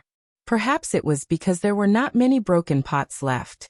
Those who were barefooted were never afraid of those who were wearing shoes. Since ancient times, the people were valiant. They were used to fighting. It was only after Su Zhao's arrival that they became more restrained. However, the competitive blood that flowed in their bones did not fade away. At this moment, there was a rare fight between a commoner and an official. Many men were cheering and making a ruckus. However, no one thought that when a man in normal clothes walked out, there was not even a single drop of rain, let alone loud thunder and small raindrops. The arrogant daughter of the Dong family was stunned as if she had been possessed by a ghost. She hurriedly got off her horse and walked in front of the man. The people in the distance could not hear what was said. They could only see the man's cold expression. The daughter of the lieutenant of Yuqi did not become angry out of embarrassment. She still stood there uneasily. Outsiders did not know the situation here, but the friends of the daughter of the Dong family were all scared out of their wits. They all rolled off their horses, as if they were walking on thin ice. The squad leader quickly sheathed his sword and led the soldiers under him to kneel in front of him. As it turned out, Dong Zhen, the daughter of the second most powerful lieutenant in Lingzhou, Dong Yueqi, recognized this man as the deputy general of Lingzhou with the surname Han. When Deputy General Han was inspecting the military camp before the new year, Dong Zhen just happened to be wandering around nearby. She glanced at him from afar and felt that this uncle was imposing. Even her father, who could cover the sky with one hand in Lingzhou, was far from being able to compare. She could only accompany him from the side. Afterwards, she heard her father carefully mention that Deputy General Han had entered Lingzhou with His Royal Highness. There was no need to pay attention to His Royal Highness, who had never appeared outside of the general's estate. As long as they did not clash with him head-on, His Royal Highness would have to leave Lingzhou with his tail between his legs sooner or later. However, Deputy General Han could not be provoked. Not only was this person the junior brother of the immortal spear Wang Xiu, whose martial arts were unparalleled, he was also the general's personal retainer. In the future, he would be an official in Lingzhou for a long time. Dong Zhen did not dare to show off in front of this legendary man, who could be said to be invincible. However, from her point of view, she was in the right to cause such a big commotion. Moreover, she did not think that General Han would be so calculative with a girl of the younger generation like her. However, when Dong Zhen saw the young man in the mink hat walk to General Han's side and whisper something, to which General Han could only nod his head, Dong Zhen was instantly scared out of her wits. In such a big Lingzhou city, who could treat Han Lao's Han like this? Was there even a need to guess the identity of that person? Dong Zhen was the first to wake up and kneeled heavily on the ground. When the other hedonistic sons saw this, they were so scared that they peed their pants. They all kneeled down one after another, and did not even dare to breathe loudly. Han Lao's Han said with a stiff tone, "All of you kneel and ask someone to bring the person with the highest authority in your family. I will give you 5 incense sticks worth of time. If no one comes, I will directly twist off your heads." Dong Zhen wanted to cry but had no tears. They all had to kneel obediently, so who was going to ask for help? The young man in the mink hat chuckled and said, "Let this group of soldiers who have worked hard for the people of Lingzhou go and pass on the message. Soldiers, hurry up and ride their horses. There are not many opportunities like this. A single horse is worth more than all of your belongings. At that time, if any one of these people dies, the skin on your body will be peeled off in anger. Not only the armor on your body, you will also lose a layer of your skin." The squad leader gathered his courage and stood up. With him taking the lead, the soldiers under him also stood up hesitantly. Su Fengnian said to the squad leader, "I have counted. You just happen to be one more person. You stay here. The rest of you go and pass on the message. That's right. Tell their elders that those who have been military officers must all wear their armor." Dong Zhen even had the thought of dying. When she lowered her head, her eyes were filled with fear and resentment. Almost half an incense stick's worth of time had passed. In the distance, on the increasingly crowded street, the crowd only saw the young man in the mink hat who should have a great background. He took off the saber at the waist of the squad leader, and then quietly squatted down with the saber across his knees. Chapter 939. This caused the spectators to be greatly disappointed. In the past few years, they had gotten used to the domineering behavior of the 4 Lingzhou ruffians. According to common sense, all crows in the world were as black as one another. Shouldn't the winner of the competition of backing and family background be the one to take care of those pitiful fellows who lost? Otherwise, how could they be the playboys of Lingzhou if they were so friendly? Wang Wolfting asked curiously. "What is going on?" Are you trying to make an example out of the Lingzhou officials and the families of these people to lower their heads? But looking at the current situation, it doesn't look like you're really going to kill them. If you really want to wait until those officials arrive before you kill them, then you can only kill them verbally and it will be hard for them to accept it. Sun Yin said slowly. The worst plan is to kill randomly, killing the playboys and officials to establish our might in the eyes of the people of Lingzhou. In the end, it will make the military officials and officials of Lingzhou and the officials of the Yamen work together against a common enemy. The current situation is like burning our eyebrows. The best plan is to not kill anyone and treat it as doing a favor to those families. At least, they won't look too bad in the future. Both sides will be at peace for the time being, but it won't help with the situation in Lingzhou. The soldiers at the border of Yu and Liang will look down on His Royal Highness. The best plan in the current situation, there is almost no best plan to speak of. Wang Wolfting smiled. Almost. Sun Yin said calmly. There is, but I don't think His Royal Highness can do it. Wang Wolfting continued to ask, tell me about it. Sun Yin gave a rare smile. If it ends up muddle-headedly and you treat me to good wine and I get drunk, I'll tell you. Anyway, in Bailiang, I, Sun Yin, am destined to be neither high nor low. Since I can't live happily, then I can only drink happily. After the time it took for 4 incense sticks to burn, horses galloped over one after another. Fortunately, most of them were generals and had excellent horsemanship. There was only one civil official who had never been on the battlefield, but he was also quick-witted. He let his squire ride the horse and rode with him. He did not care about his bearing and demeanor, and hugged the squire's waist tightly. The captain of the Yu cavalry, Dong Hongqiu, was the furthest away, but he still arrived at the same time as the civil official. Of the 4 military officials who arrived before him, one was the director of the Lingzhou army, one was a general with a title, and 2 military captains with real power. They were all kneeling on the ground with their descendants. That foppish playboy who had fainted after hitting the wall was also dragged over. Lord Zhou, who was in charge of the county's documents, also ran away quickly. His body was faster than Dong Yueqi, and he fell to the ground neatly. He cried. Humble Zhou Jianshu pays his respect to His Royal Highness. My unfilial son has disturbed His Royal Highness. I deserve to die. One must know that this Lord Zhou of the Lingzhou army was one of the people who had entered the general's residence that day. In the study room, he had received His Royal Highness's promise. Even if he did not get promoted and become rich, at least no matter how Lingzhou rose and fell, he, Zhou Jianshu, would still be able to keep his position as the 3rd highest civil official in Lingzhou. Young Master Zhou riding the white-hoofed shadow was the unfilial son that Lord Zhou had mentioned. Even Zhou Zhizhong, who had Commander Yan Wenwan as his back, had obediently knelt down. The director of the army and the military captains all felt a little better. Only Dong Yueqi remained standing. He cupped his fists and said in a deep voice, Humble General Dong Hongqiu pays his respect to His Royal Highness. He was standing, but His Royal Highness was still squatting. Zhou Zhizhong saw this scene from the corner of his eyes. He lowered his head a little more, but the corners of his lips curled up. The entire Lingzhou officialdom knew that Dong Hongqiu was old General Zhong's trusted subordinate. Furthermore, because Dong Hongqiu had joined the army at a young age, he was a military official who had experienced the Spring and Autumn War. Otherwise, he would not have been able to become the captain of Lingzhou's Yuqi. Who knew how many generals who had retired from the border were eyeing this kind of prominent position? If one did not have any true ability, even if they were lucky enough to become one, they would be kicked down. In truth, even the normal citizens who did not like Dong Zhen and Zhou Jianshu felt that it was right for Dong Yueqi to not kneel to His Royal Highness who had no achievements. His Royal Highness gripped his Bailiang blade and slowly stood up. He did not fly into a rage like Dong Hongqiu had expected. He did not even try to use his status as Bailiang's heir, or Lingzhou's general to force him to kneel.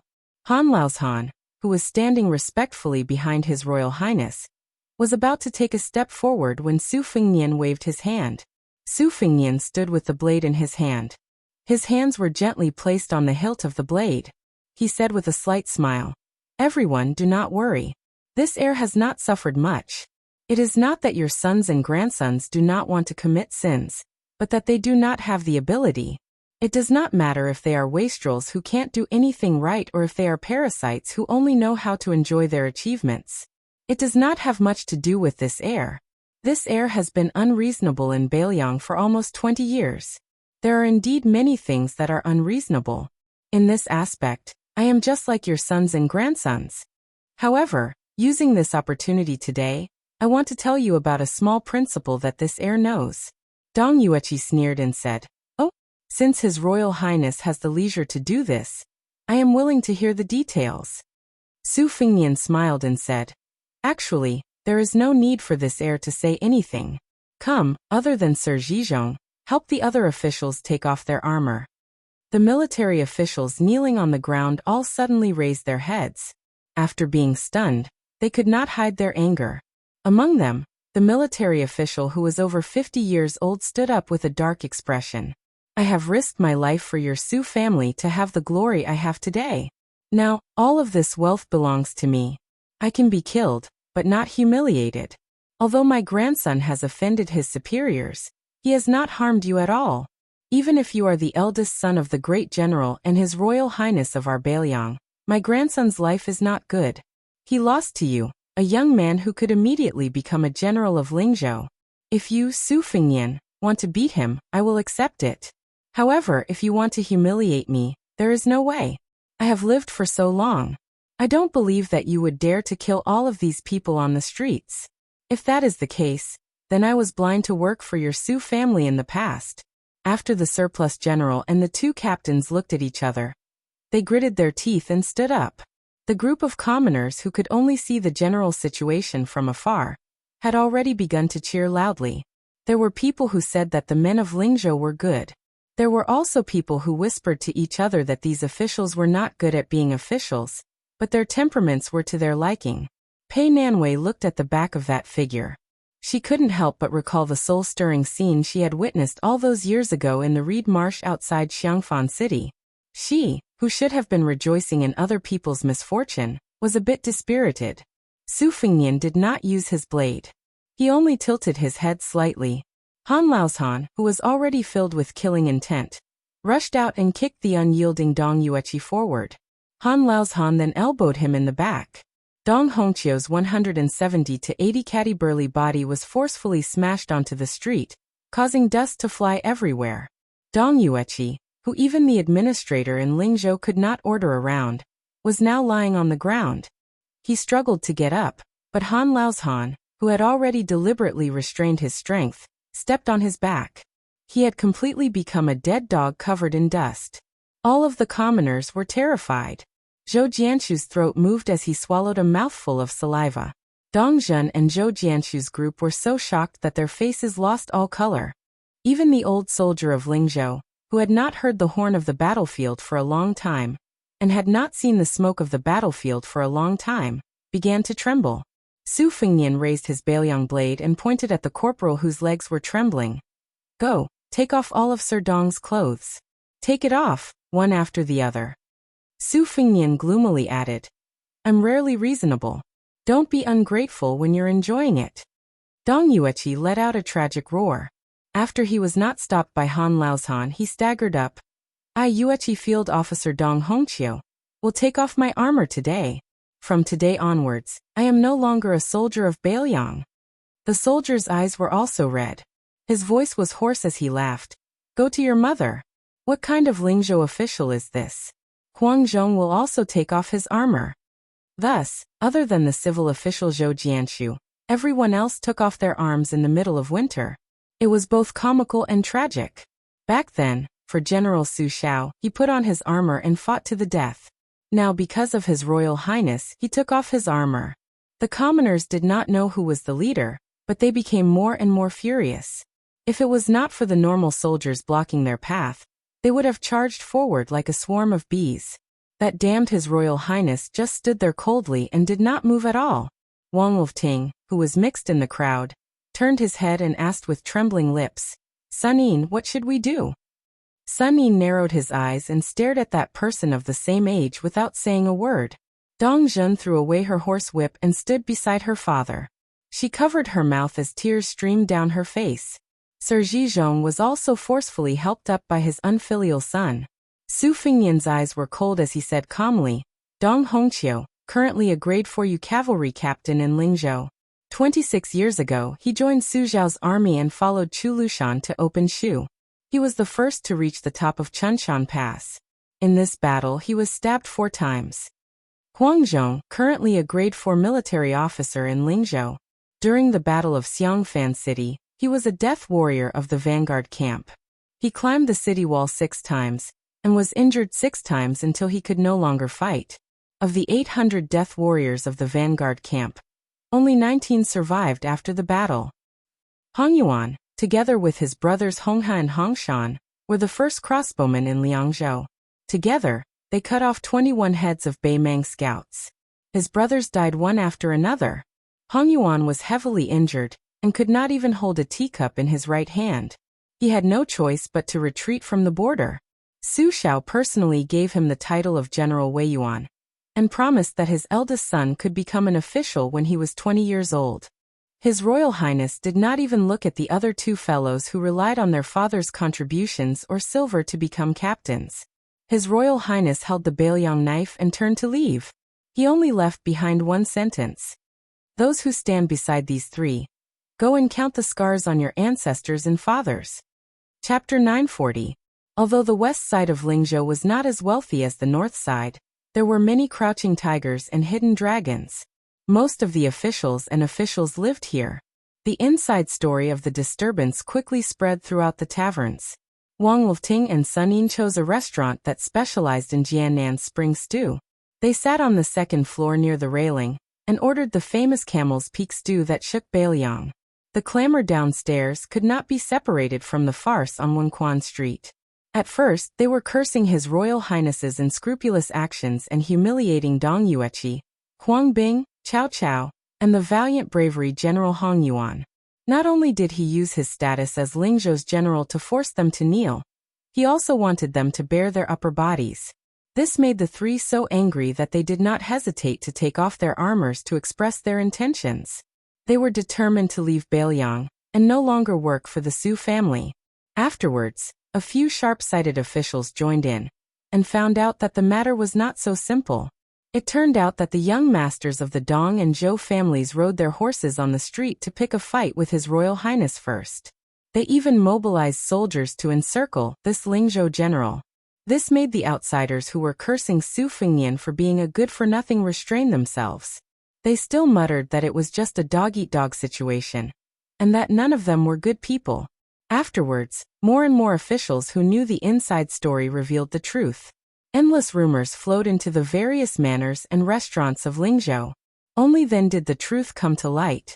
As a result, for the first time ever, Lingzhou, with its strong folk customs, became silent. The group of people who were the first to curse His Royal Highness the most fiercely were stunned with a guilty conscience. Wang Wolfting saw and heard this and felt relieved. He put down his chopsticks and saw that Sun Yin was still unmoved. He picked up some fragrant Camel's Peak meat with his chopsticks and put it in his mouth. Wang Wolfting asked with a smile, "This is your best plan?" "At the time, I didn't know what your highness said. Without drawing a knife or killing anyone, you were actually able to make Dong Yueqi kneel in front of your highness back. I thought you were using the king of Bailiang and the lives of the entire clan to force Dong Yueqi to lower his head."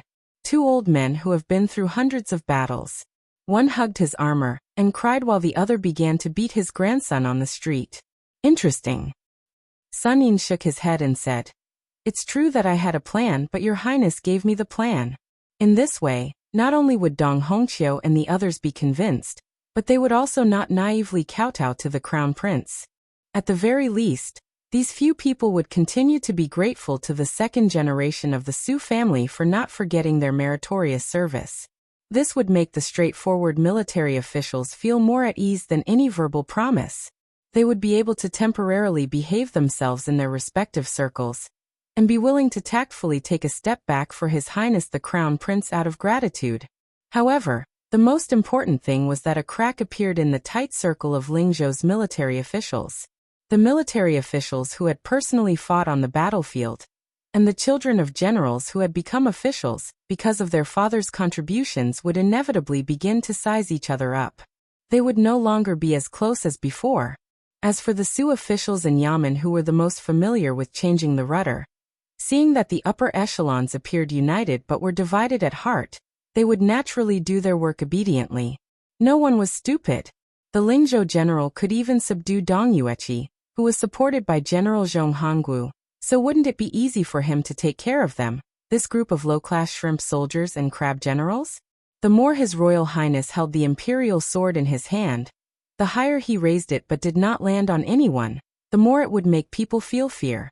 Right now, His Highness still did not use the might of the King of Bailiang to chop down Dong Yueqi's yellow soldiers. Instead, he was thinking about their old friendship and using reason. However, His Royal Highness was a vicious person who even dared to make a move on Zhong Honggu. In the past, no one praised him for his shrewdness. Everyone knew that the Lingzhou general was not a kind person with a bodhisattva's heart. Everyone guessed that there would be a bloody disaster in Lingzhou sooner or later. There would definitely be blood. Pushing down layer by layer, the administrator who lived in seclusion did not move. Zhou Jianshu, who had been kneeling the entire time, did not move. Right now, even the arrogant military officer behind Dong Yueqi did not move. Lu Ting, who do you think will be next? Wang Wolfting smiled knowingly.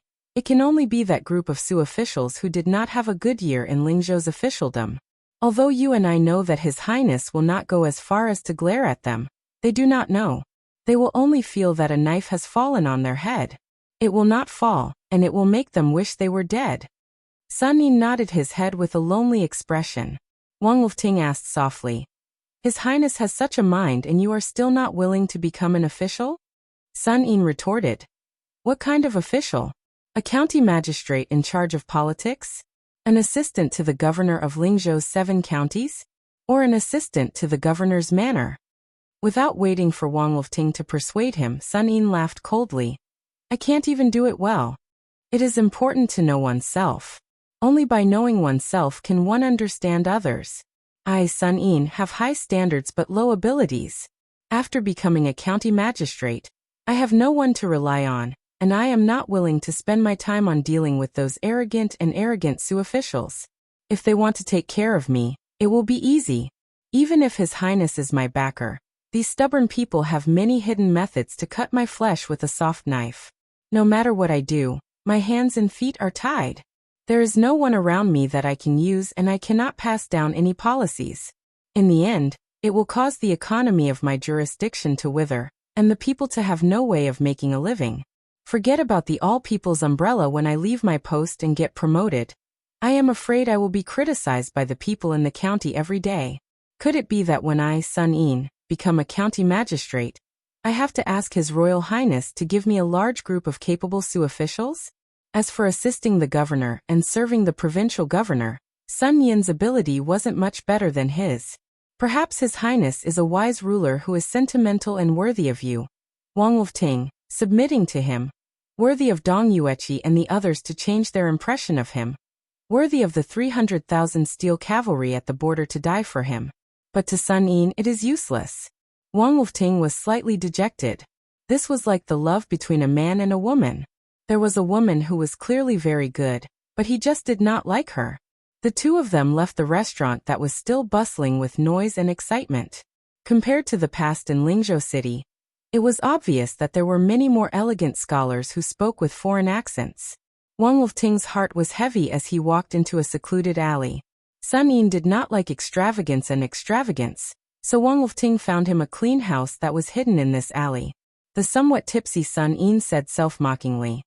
Sun Yin's skills of learning and writing are unconventional, surpassing the ancients. It is a pity that the dragon-slaying skills that people ridiculed in the ancient books are indeed useless in Bailiang. Wolfting, you don't have to persuade me anymore. If you reject His Highness' invitation and become a private tutor in Zijin's Wang family, His Highness will be indebted to you and see you in a new light. Just treat it as Sun Yin's debt to Zijin for all these years.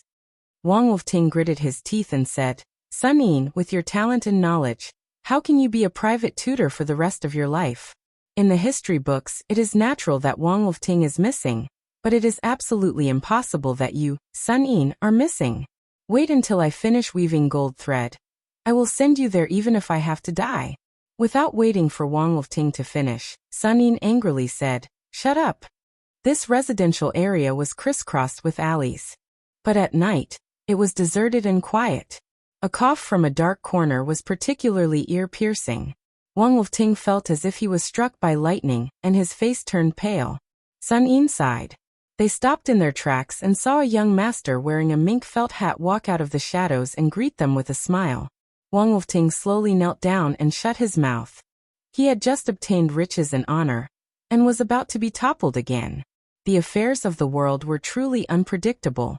Su Fingnian smiled and said, "If you, Wang Wolfting, didn't have such feelings and only knew how to curry favor in the bureaucracy, you would be the next Yan Jieshijin Lanting.